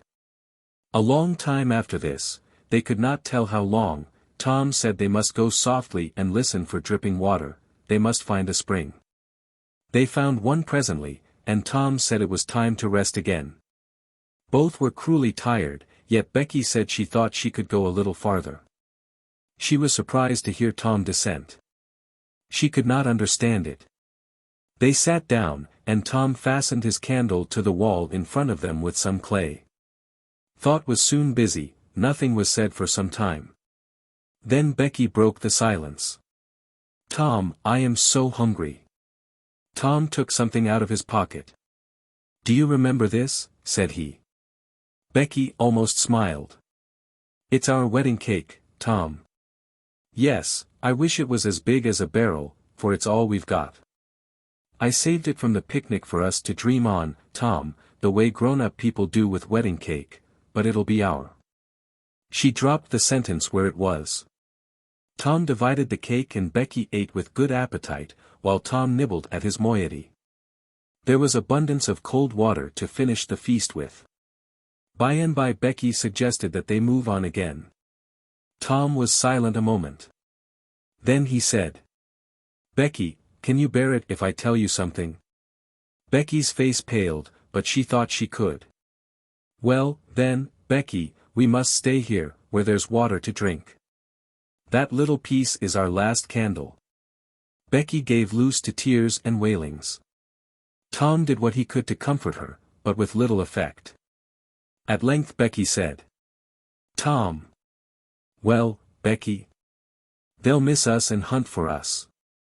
"Yes, they will. Certainly they will. Maybe they're hunting for us now, Tom." "Why, I reckon maybe they are. I hope they are." "When would they miss us, Tom?" "When they get back to the boat, I reckon." "Tom, it might be dark then, would they notice we hadn't come?" "I don't know. But anyway, your mother would miss you as soon as they got home." A frightened look in Becky's face brought Tom to his senses and he saw that he had made a blunder. Becky was not to have gone home that night. The children became silent and thoughtful. In a moment a new burst of grief from Becky showed Tom that the thing in his mind had struck hers also, that the Sabbath morning might be half spent before Mrs. Thatcher discovered that Becky was not at Mrs. Harper's. The children fastened their eyes upon their bit of candle and watched it melt slowly and pitilessly away, saw the half-inch of wick stand alone at last. Saw the feeble flame rise and fall, climb the thin column of smoke, linger at its top a moment, and then, the horror of utter darkness reigned. How long afterward it was that Becky came to a slow consciousness that she was crying in Tom's arms, neither could tell. All that they knew was, that after what seemed a mighty stretch of time, both awoke out of a dead stupor of sleep and resumed their miseries once more. Tom said it might be Sunday, now, maybe Monday. He tried to get Becky to talk, but her sorrows were too oppressive, all her hopes were gone. Tom said that they must have been missed long ago, and no doubt the search was going on. He would shout and maybe someone would come. He tried it. But in the darkness the distant echoes sounded so hideously that he tried it no more. The hours wasted away, and hunger came to torment the captives again. A portion of Tom's half of the cake was left, they divided and ate it. But they seemed hungrier than before. The poor morsel of food only whetted desire. By and by Tom said, "Sh. Did you hear that?" Both held their breath and listened. There was a sound like the faintest, far-off shout. Instantly Tom answered it, and leading Becky by the hand, started groping down the corridor in its direction. Presently he listened again the sound was heard, and apparently a little nearer. "It's them," said Tom, "they're coming. Come along, Becky, we're all right now." The joy of the prisoners was almost overwhelming. Their speed was slow, however, because pitfalls were somewhat common, and had to be guarded against. They shortly came to one and had to stop. It might be 3 feet deep, it might be 100, there was no passing it at any rate. Tom got down on his breast and reached as far down as he could. No bottom. They must stay there and wait until the searchers came. They listened. Evidently the distant shoutings were growing more distant. A moment or two more and they had gone altogether. The heart-sinking misery of it. Tom whooped until he was hoarse, but it was of no use. He talked hopefully to Becky. But an age of anxious waiting passed and no sounds came again. The children groped their way back to the spring. The weary time dragged on, they slept again, and awoke famished and woe-stricken. Tom believed it must be Tuesday by this time. Now an idea struck him. There were some side passages near at hand. It would be better to explore some of these than bear the weight of the heavy time in idleness. He took a kite line from his pocket, tied it to a projection, and he and Becky started, Tom in the lead, unwinding the line as he groped along. At the end of 20 steps the corridor ended in a jumping-off place. Tom got down on his knees and felt below, and then as far around the corner as he could reach with his hands conveniently. He made an effort to stretch yet a little farther to the right, and at that moment, not 20 yards away, a human hand, holding a candle, appeared from behind a rock. Tom lifted up a glorious shout, and instantly that hand was followed by the body it belonged to, Injun Joe's. Tom was paralyzed, he could not move. He was vastly gratified the next moment, to see that the Spaniard take to his heels and get himself out of sight. Tom wondered that Joe had not recognized his voice and come over and killed him for testifying in court. But the echoes must have disguised the voice. Without doubt, that was it, he reasoned. Tom's fright weakened every muscle in his body. He said to himself that if he had strength enough to get back to the spring he would stay there, and nothing should tempt him to run the risk of meeting Injun Joe again. He was careful to keep from Becky what it was he had seen. He told her he had only shouted for luck. But hunger and wretchedness rise superior to fears in the long run. Another tedious wait at the spring and another long sleep brought changes. The children awoke tortured with a raging hunger. Tom believed that it must be Wednesday or Thursday or even Friday or Saturday, now, and that the search had been given over. He proposed to explore another passage. He felt willing to risk Injun Joe and all other terrors. But Becky was very weak. She had sunk into a dreary apathy and would not be roused. She said she would wait, now, where she was, and die, it would not be long. She told Tom to go with the kite line and explore if he chose. But she implored him to come back every little while and speak to her, and she made him promise that when the awful time came, he would stay by her and hold her hand until all was over. Tom kissed her, with a choking sensation in his throat, and made a show of being confident of finding the searchers or an escape from the cave. Then he took the kite line in his hand and went groping down one of the passages on his hands and knees, distressed with hunger and sick with bodings of coming doom. Chapter 32. Tuesday afternoon came, and waned to the twilight.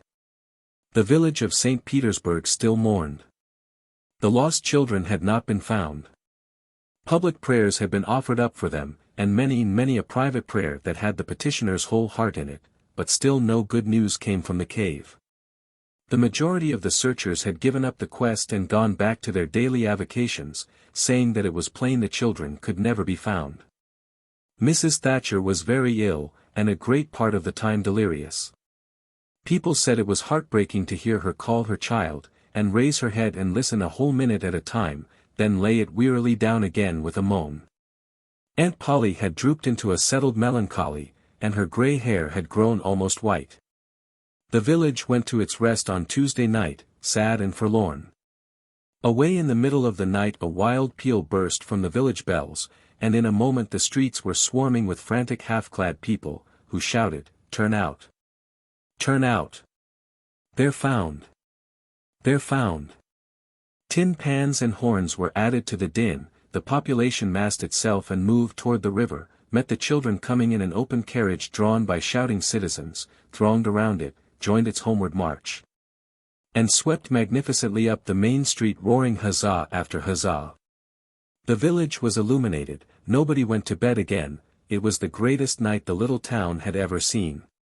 During the first half hour a procession of villagers filed through Judge Thatcher's house, seized the saved ones and kissed them, squeezed Mrs. Thatcher's hand, tried to speak but couldn't, and drifted out raining tears all over the place. Aunt Polly's happiness was complete, and Mrs. Thatcher's nearly so. It would be complete, however, as soon as the messenger dispatched with the great news to the cave should get the word to her husband. Tom lay upon a sofa with an eager auditory about him and told the history of the wonderful adventure, putting in many striking additions to adorn it withal, and closed with a description of how he left Becky and went on an exploring expedition. How he followed 2 avenues as far as his kite line would reach, how he followed a third to the fullest stretch of the kite line, and was about to turn back when he glimpsed a far-off speck that looked like daylight. Dropped the line and groped toward it, pushed his head and shoulders through a small hole, and saw the broad Mississippi rolling by. And if it had only happened to be night he would not have seen that speck of daylight and would not have explored that passage any more. He told how he went back for Becky and broke the good news, and she told him not to fret her with such stuff, for she was tired, and knew she was going to die, and wanted to. He described how he labored with her and convinced her. And how she almost died for joy when she had groped to where she actually saw the blue speck of daylight, how he pushed his way out at the hole and then helped her out, how they sat there and cried for gladness. How some men came along in a skiff and Tom hailed them and told them their situation and their famished condition. How the men didn't believe the wild tale at first, because, said they, you are 5 miles down the river below the valley the cave is in, then took them aboard, rode to a house, gave them supper, made them rest till 2 or 3 hours after dark and then brought them home. Before day dawn, Judge Thatcher and the handful of searchers with him were tracked out, in the cave, by the twine clues they had strung behind them, and informed of the great news. 3 days and nights of toil and hunger in the cave were not to be shaken off at once, as Tom and Becky soon discovered. They were bedridden all of Wednesday and Thursday, and seemed to grow more and more tired and worn, all the time. Tom got about, a little, on Thursday, was downtown Friday, and nearly as whole as ever Saturday, but Becky did not leave her room until Sunday, and then she looked as if she had passed through a wasting illness. Tom learned of Huck's sickness and went to see him on Friday, but could not be admitted to the bedroom, neither could he on Saturday or Sunday. He was admitted daily after that, but was warned to keep still about his adventure and introduce no exciting topic. The widow Douglas stayed by to see that he obeyed. At home Tom learned of the Cardiff Hill event. Also that the ragged man's body had eventually been found in the river near the ferry landing. He had been drowned while trying to escape, perhaps. About a fortnight after Tom's rescue from the cave, he started off to visit Huck, who had grown plenty strong enough, now, to hear exciting talk, and Tom had some that would interest him, he thought. Judge Thatcher's house was on Tom's way, and he stopped to see Becky. The judge and some friends set Tom to talking, and someone asked him ironically if he wouldn't like to go to the cave again. Tom said he thought he wouldn't mind it. The judge said, "Well, there are others just like you, Tom, I've not the least doubt. But we have taken care of that. Nobody will get lost in that cave any more." "Why?" "Because I had its big door sheathed with boiler iron 2 weeks ago, and triple locked, and I've got the keys." Tom turned as white as a sheet. "What's the matter, boy? Here, run, somebody. Fetch a glass of water." The water was brought and thrown into Tom's face. "Ah, now you're all right.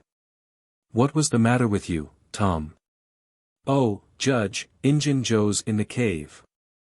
Chapter 33. Within a few minutes the news had spread, and a dozen skiff-loads of men were on their way to McDougal's cave, and the ferryboat, well filled with passengers, soon followed. Tom Sawyer was in the skiff that bore Judge Thatcher. When the cave door was unlocked, a sorrowful sight presented itself in the dim twilight of the place. Injun Joe lay stretched upon the ground, dead, with his face close to the crack of the door, as if his longing eyes had been fixed, to the latest moment, upon the light and the cheer of the free world outside. Tom was touched, for he knew by his own experience how this wretch had suffered. His pity was moved, but nevertheless he felt an abounding sense of relief and security, now, which revealed to him in a degree which he had not fully appreciated before how vast a weight of dread had been lying upon him since the day he lifted his voice against this bloody-minded outcast. Injun Joe's bowie knife lay close by, its blade broken in two. The great foundation beam of the door had been chipped and hacked through, with tedious labor. Useless labor, too, it was, for the native rock formed a sill outside it, and upon that stubborn material the knife had wrought no effect, the only damage done was to the knife itself. But if there had been no stony obstruction there the labor would have been useless still, for if the beam had been wholly cut away Injun Joe could not have squeezed his body under the door, and he knew it. So he had only hacked that place in order to be doing something, in order to pass the weary time, in order to employ his tortured faculties. Ordinarily one could find half a dozen bits of candle stuck around in the crevices of this vestibule, left there by tourists, but there were none now. The prisoner had searched them out and eaten them. He had also contrived to catch a few bats, and these, also, he had eaten, leaving only their claws. The poor unfortunate had starved to death.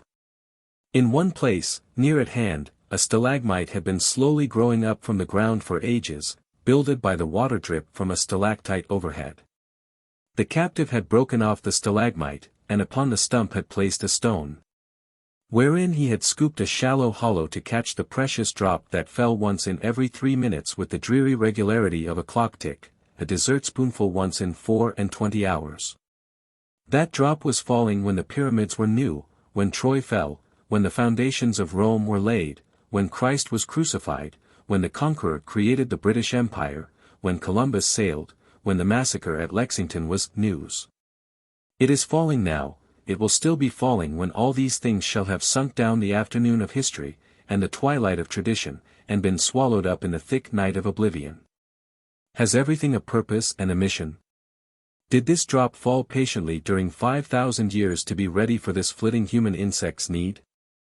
And has it another important object to accomplish 10,000 years to come? No matter. It is many and many a year since the hapless half-breed scooped out the stone to catch the priceless drops. But to this day the tourist stares longest at that pathetic stone and that slow-dropping water when he comes to see the wonders of McDougall's cave.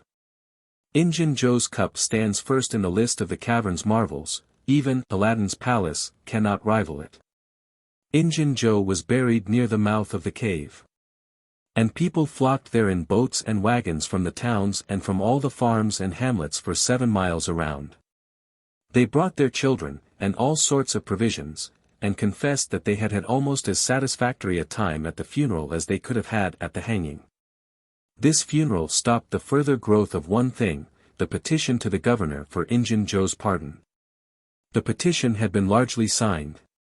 Many tearful and eloquent meetings had been held, and a committee of sappy women been appointed to go in deep mourning and wail around the governor, and implore him to be a merciful ass and trample his duty underfoot.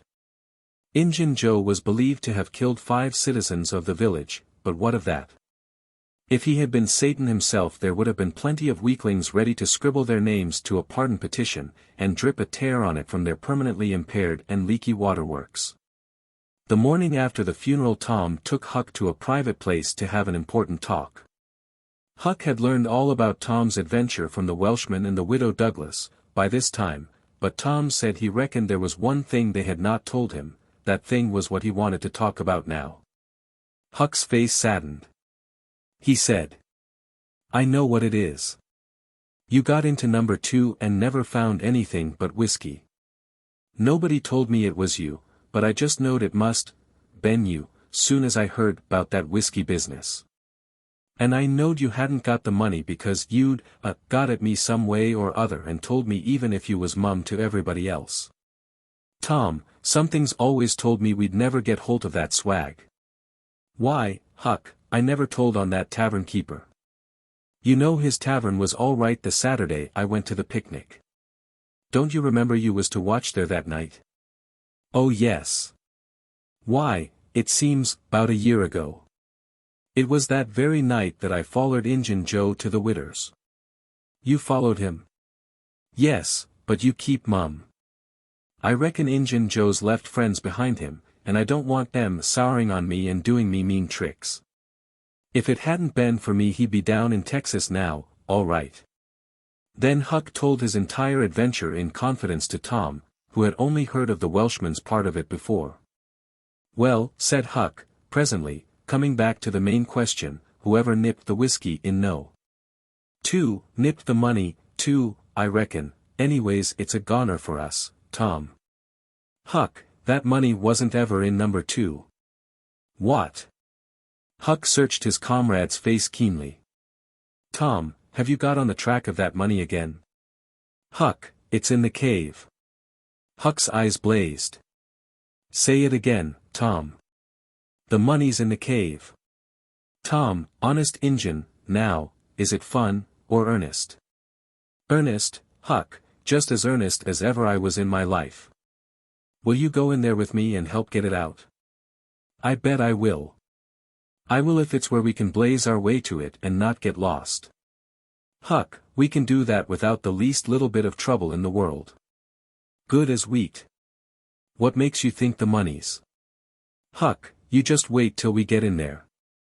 If we don't find it, I'll agree to give you my drum and everything I've got in the world. I will, by jings. All right, it's a whiz. When do you say? Right now, if you say it. Are you strong enough? Is it far in the cave? I been on my pins a little, 3 or 4 days, now, but I can't walk more'n a mile, Tom, least I don't think I could. It's about 5 mile into there the way anybody but me would go, Huck, but there's a mighty short cut that they don't anybody but me know about. Huck, I'll take you right to it in a skiff. I'll float the skiff down there, and I'll pull it back again all by myself. You needn't ever turn your hand over. Let's start right off, Tom. All right.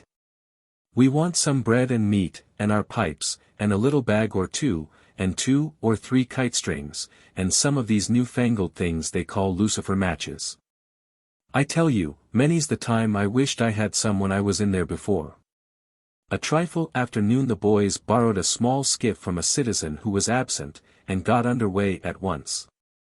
When they were several miles below Cave Hollow, Tom said, "Now you see this bluff here looks all alike all the way down from the cave hollow, no houses, no wood yards, bushes all alike. But do you see that white place up yonder where there's been a landslide? Well, that's one of my marks. We'll get ashore, now." They landed. Now, Huck, where we're standing you could touch that hole I got out of with a fishing pole. See if you can find it. Huck searched all the place about, and found nothing.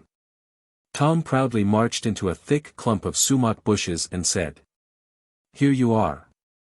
Look at it, Huck, it's the snuggest hole in this country. You just keep mum about it. All along I've been wanting to be a robber, but I knew I'd got to have a thing like this, and where to run across it was the bother. We've got it now, and we'll keep it quiet, only we'll let Joe Harper and Ben Rogers in, because of course there's got to be a gang, or else there wouldn't be any style about it. Tom Sawyer's gang, it sounds splendid, don't it, Huck? Well, it just does, Tom. And who'll we rob? Oh, most anybody. Waylay people, that's mostly the way. And kill them? No, not always. Hide them in the cave till they raise a ransom. What's a ransom? Money. You make them raise all they can, offend their friends, and after you've kept them a year, if it ain't raised then you kill them. That's the general way. Only you don't kill the women. You shut up the women, but you don't kill them. They're always beautiful and rich, and awfully scared. You take their watches and things, but you always take your hat off and talk polite. They ain't anybody as polite as robbers, you'll see that in any book. Well, the women get to loving you, and after they've been in the cave a week or 2 weeks they stop crying, and after that you couldn't get them to leave. If you drove them out they'd turn right around and come back. It's so in all the books. Why, it's real bully, Tom. I believe it's better'n to be a pirate. Yes, it's better in some ways, because it's close to home and circuses and all that. By this time everything was ready and the boys entered the hole, Tom in the lead. They toiled their way to the farther end of the tunnel, then made their spliced kite strings fast and moved on. A few steps brought them to the spring, and Tom felt a shudder quiver all through him. He showed Huck the fragment of candlewick perched on a lump of clay against the wall, and described how he and Becky had watched the flame struggle and expire. The boys began to quiet down to whispers, now, for the stillness and gloom of the place oppressed their spirits. They went on, and presently entered and followed Tom's other corridor until they reached the jumping-off place. The candles revealed the fact that it was not really a precipice, but only a steep clay hill 20 or 30 feet high. Tom whispered. "Now I'll show you something, Huck." He held his candle aloft and said. "Look as far around the corner as you can. Do you see that? There, on the big rock over yonder, done with candle smoke. Tom, it's a cross. Now where's your number 2? Under the cross, hey.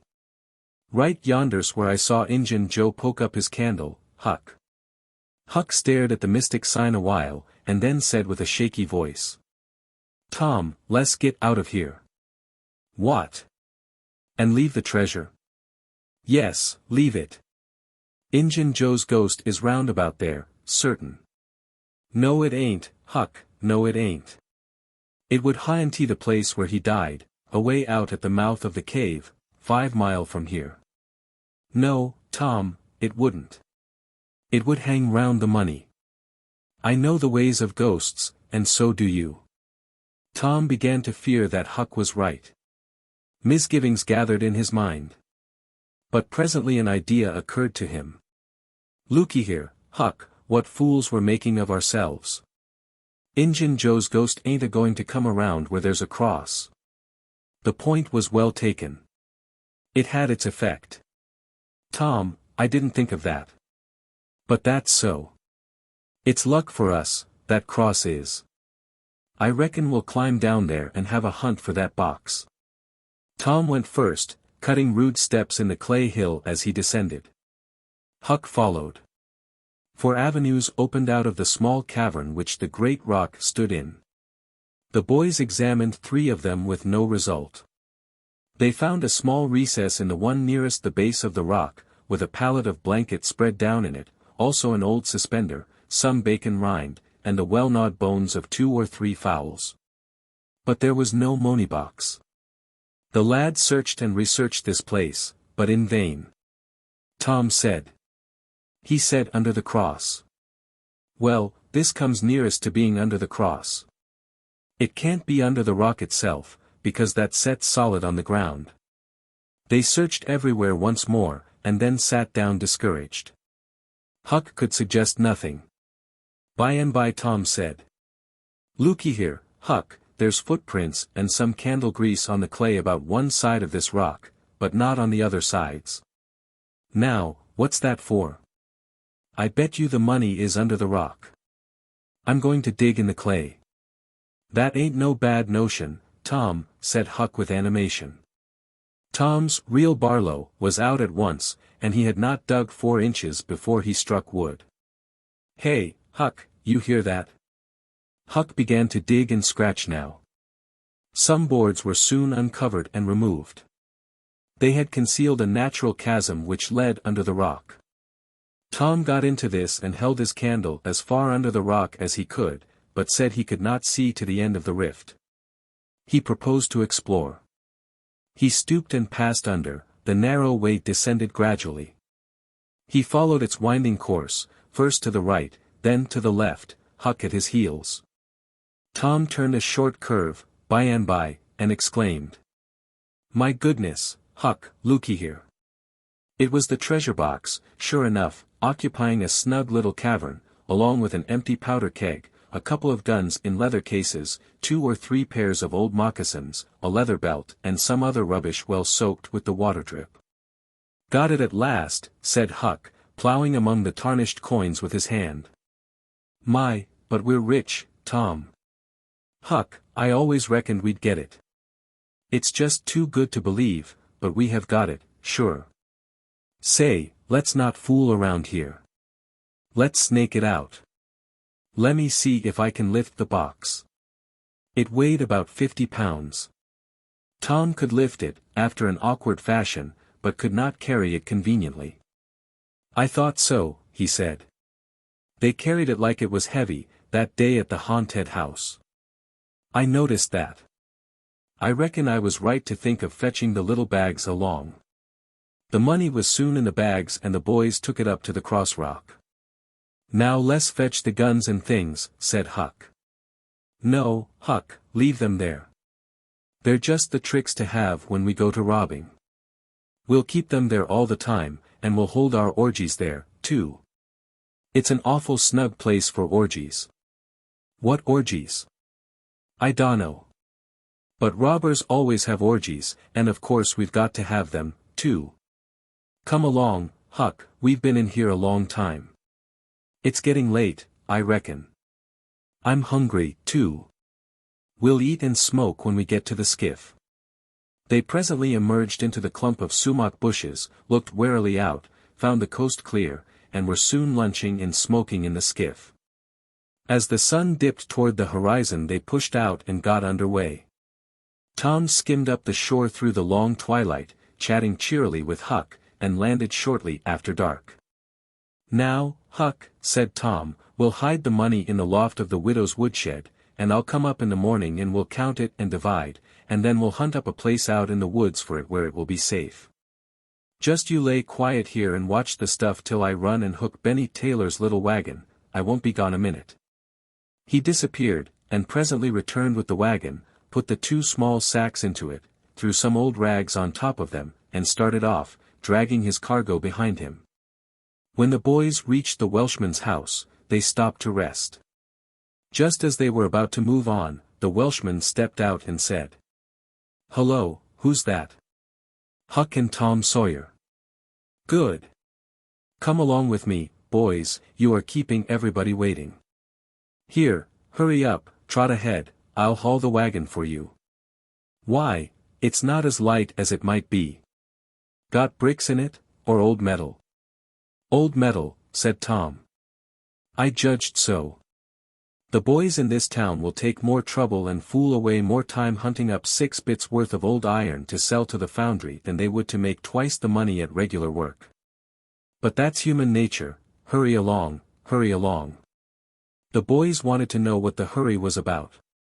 "Never mind, you'll see, when we get to the Widow Douglas," Huck said with some apprehension, for he was long used to being falsely accused. "Mr. Jones, we haven't been doing nothing." The Welshman laughed. "Well, I don't know, Huck, my boy. I don't know about that. Ain't you and the widow good friends?" "Yes." "Well, she's been good friends to me, anyway." "All right, then. What do you want to be afraid for?" This question was not entirely answered in Huck's slow mind before he found himself pushed, along with Tom, into Mrs. Douglas' drawing-room. Mr. Jones left the wagon near the door and followed. The place was grandly lighted, and everybody that was of any consequence in the village was there. The Thatchers were there, the Harpers, the Rogerses, Aunt Polly, Sid, Mary, the minister, the editor, and a great many more, and all dressed in their best. The widow received the boys as heartily as any one could well receive 2 such-looking beings. They were covered with clay and candle grease. Aunt Polly blushed crimson with humiliation, and frowned and shook her head at Tom. Nobody suffered half as much as the 2 boys did, however. Mr. Jones said, "Tom wasn't at home, yet, so I gave him up, but I stumbled on him and Huck right at my door, and so I just brought them along in a hurry." "And you did just right," said the widow. "Come with me, boys." She took them to a bedchamber and said, "Now wash and dress yourselves. Here are 2 new suits of clothes, shirts, socks, everything complete. They're Huck's." "No, no thanks, Huck, mister. Jones bought one and I the other. But they'll fit both of you. Get into them.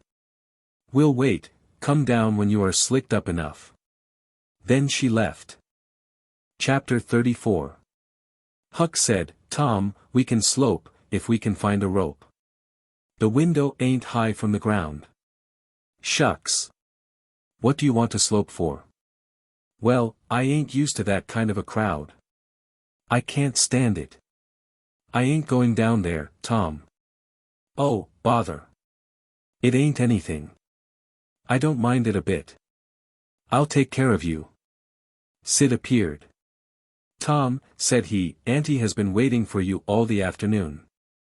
Mary got your Sunday clothes ready, and everybody's been fretting about you. Say, ain't this grease and clay on your clothes? Now, Mr. City, you just tend to your own business. What's all this blowout about, anyway?" "It's one of the widow's parties that she's always having.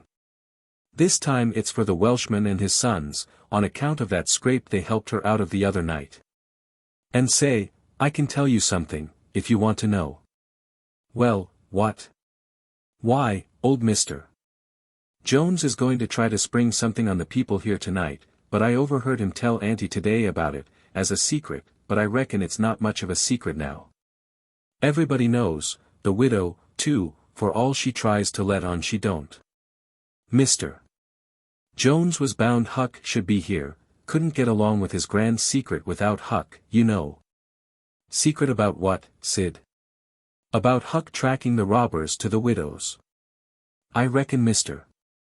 Jones was going to make a grand time over his surprise, but I bet you it will drop pretty flat." Sid chuckled in a very contented and satisfied way. "Sid, was it you that told?" "Oh, never mind who it was. Somebody told, that's enough. Sid, there's only one person in this town mean enough to do that, and that's you. If you had been in Huck's place you'd, sneaked down the hill and never told anybody on the robbers. You can't do any but mean things, and you can't bear to see anybody praised for doing good ones. There, no thanks, as the widow says," and Tom cuffed Sid's ears and helped him to the door with several kicks. "Now go and tell Auntie if you dare, and tomorrow you'll catch it." Some minutes later the widow's guests were at the supper table, and a dozen children were propped up at little side tables in the same room, after the fashion of that country and that day. At the proper time Mr. Jones made his little speech, in which he thanked the widow for the honor she was doing himself and his sons, but said that there was another person whose modesty. And so forth and so on. He sprung his secret about Huck's share in the adventure in the finest dramatic manner he was master of, but the surprise it occasioned was largely counterfeit and not as clamorous and effusive as it might have been under happier circumstances. However, the widow made a pretty fair show of astonishment, and heaped so many compliments and so much gratitude upon Huck that he almost forgot the nearly intolerable discomfort of his new clothes in the entirely intolerable discomfort of being set up as a target for everybody's gaze and everybody's laudations. The widow said she meant to give Huck a home under her roof and have him educated, and that when she could spare the money she would start him in business in a modest way. Tom's chance was come. He said, "Huck don't need it. Huck's rich." Nothing but a heavy strain upon the good manners of the company kept back the due and proper complimentary laugh at this pleasant joke. But the silence was a little awkward. Tom broke it. "Huck's got money. Maybe you don't believe it, but he's got lots of it. Oh, you needn't smile, I reckon I can show you. You just wait a minute." Tom ran out of doors. The company looked at each other with a perplexed interest, and inquiringly at Huck, who was tongue-tied. "Sid, what ails Tom?" said Aunt Polly. Well, there ain't ever any making of that boy out. I never." Tom entered, struggling with the weight of his sacks, and Aunt Polly did not finish her sentence. Tom poured the mass of yellow coin upon the table and said, "There, what did I tell you? Half of it's Huck's and half of it's mine." The spectacle took the general breath away. All gazed, nobody spoke for a moment. Then there was a unanimous call for an explanation. Tom said he could furnish it, and he did. The tale was long, but brimful of interest. There was scarcely an interruption from any one to break the charm of its flow. When he had finished, Mr. Jones said, "I thought I had fixed up a little surprise for this occasion, but it don't amount to anything now. This one makes it sing mighty small, I'm willing to allow." The money was counted. The sum amounted to a little over $12,000. It was more than any one present had ever seen at one time before, though several persons were there who were worth considerably more than that in property. Chapter 35. The reader may rest satisfied that Tom's and Huck's windfall made a mighty stir in the poor little village of St. Petersburg. So vast a sum, all in actual cash, seemed next to incredible. It was talked about, gloated over, glorified, until the reason of many of the citizens tottered under the strain of the unhealthy excitement. Every haunted house in St.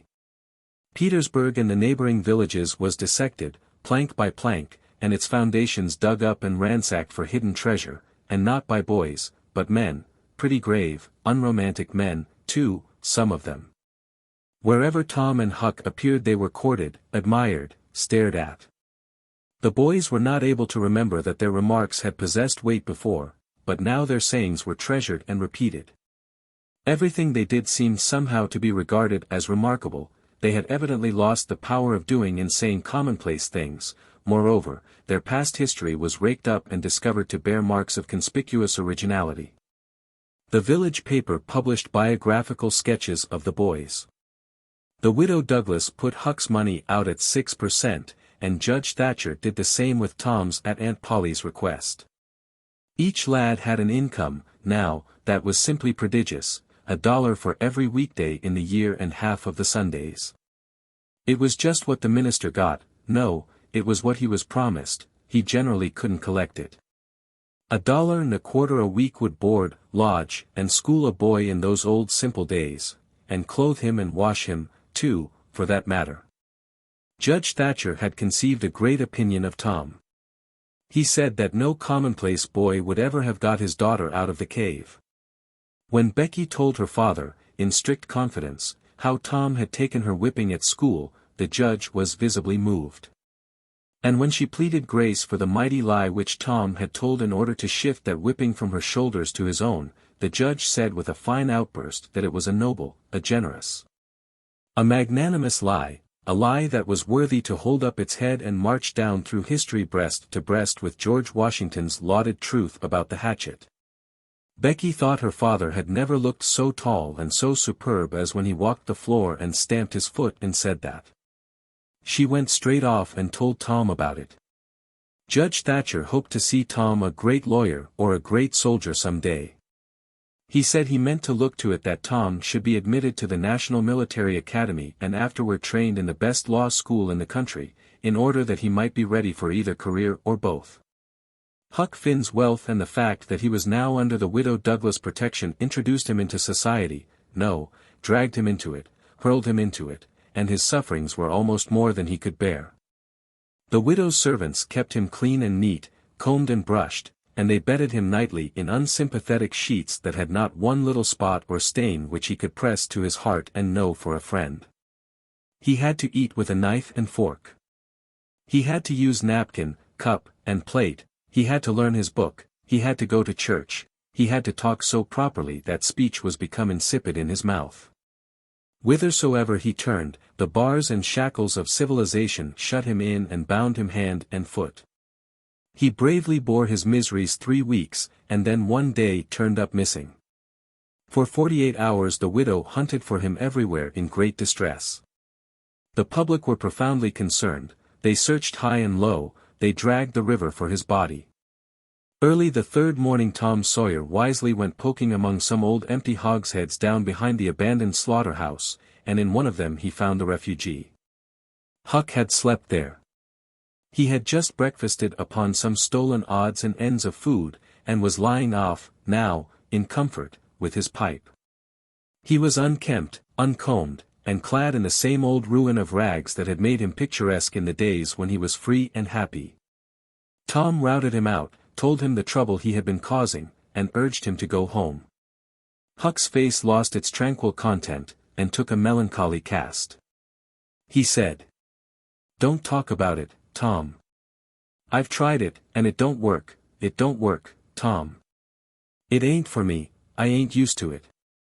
The widder's good to me, and friendly, but I can't stand them ways. She makes me get up just at the same time every morning, she makes me wash, they comb me all to thunder, she won't let me sleep in the woodshed. I got to wear them blamed clothes that just smothers me, Tom, they don't seem to any air get through 'em, somehow, and they're so rotten nice that I can't set down, nor lay down, nor roll around anywheres. I hain't slid on a cellar door for, well, it 'pears to be years. I got to go to church and sweat, I hate them ornery sermons. I can't catch a fly in there, I can't chaw. I got to wear shoes all Sunday. The widder eats by a bell. She goes to bed by a bell, she gets up by a bell, everything so awful reg'lar a body can't stand it.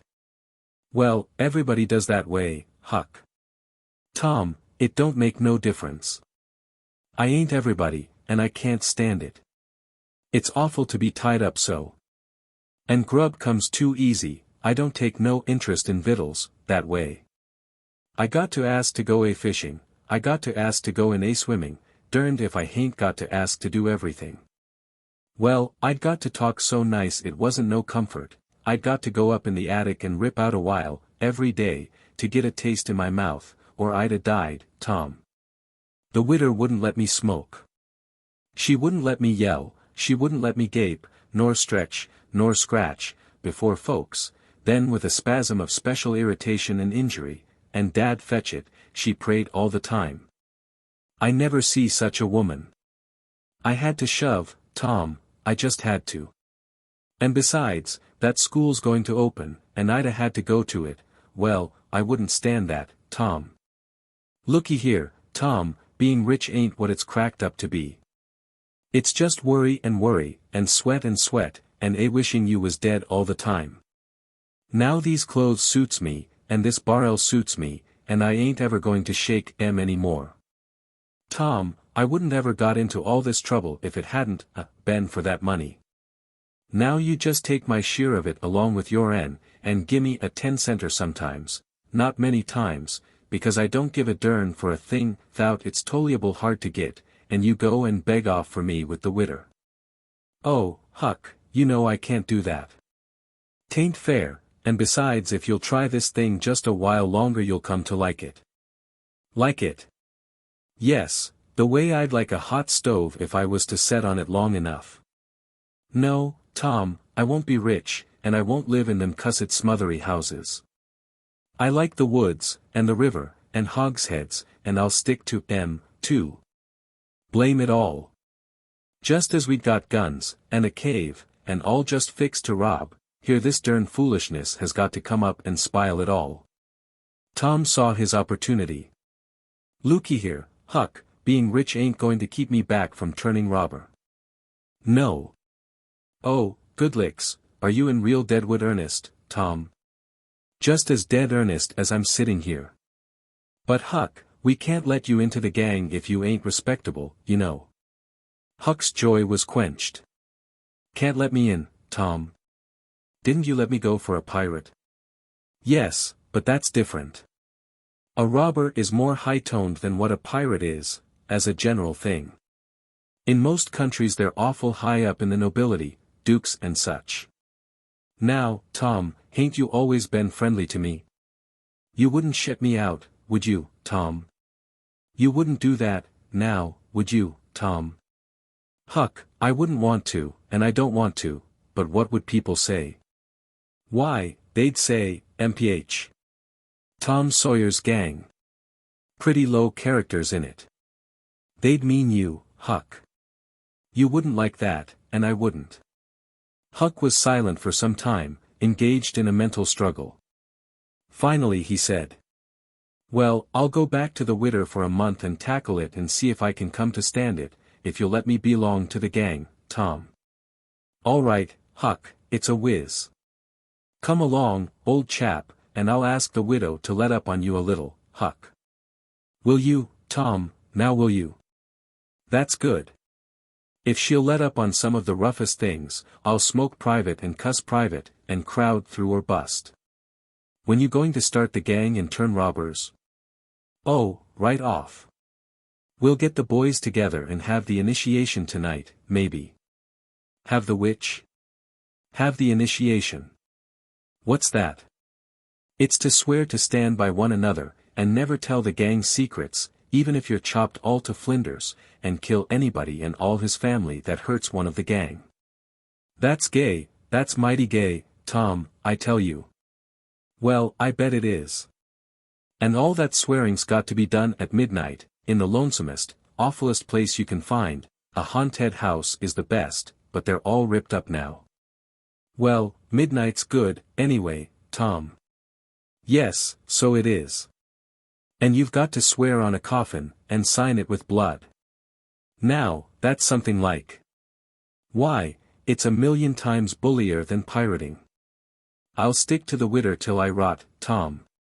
And if I get to be a reg'lar ripper of a robber, and everybody talking 'bout it, I reckon she'll be proud she snaked me in out of the wet. Conclusion. So in death this chronicle. It being strictly a history of a boy, it must stop here. The story could not go much further without becoming the history of a man. When one writes a novel about grown people, he knows exactly where to stop, that is, with a marriage, but when he writes of juveniles, he must stop where he best can. Most of the characters that perform in this book still live, and are prosperous and happy. Some day it may seem worth while to take up the story of the younger ones again and see what sort of men and women they turned out to be. Therefore it will be wisest not to reveal any of that part of their lives at present.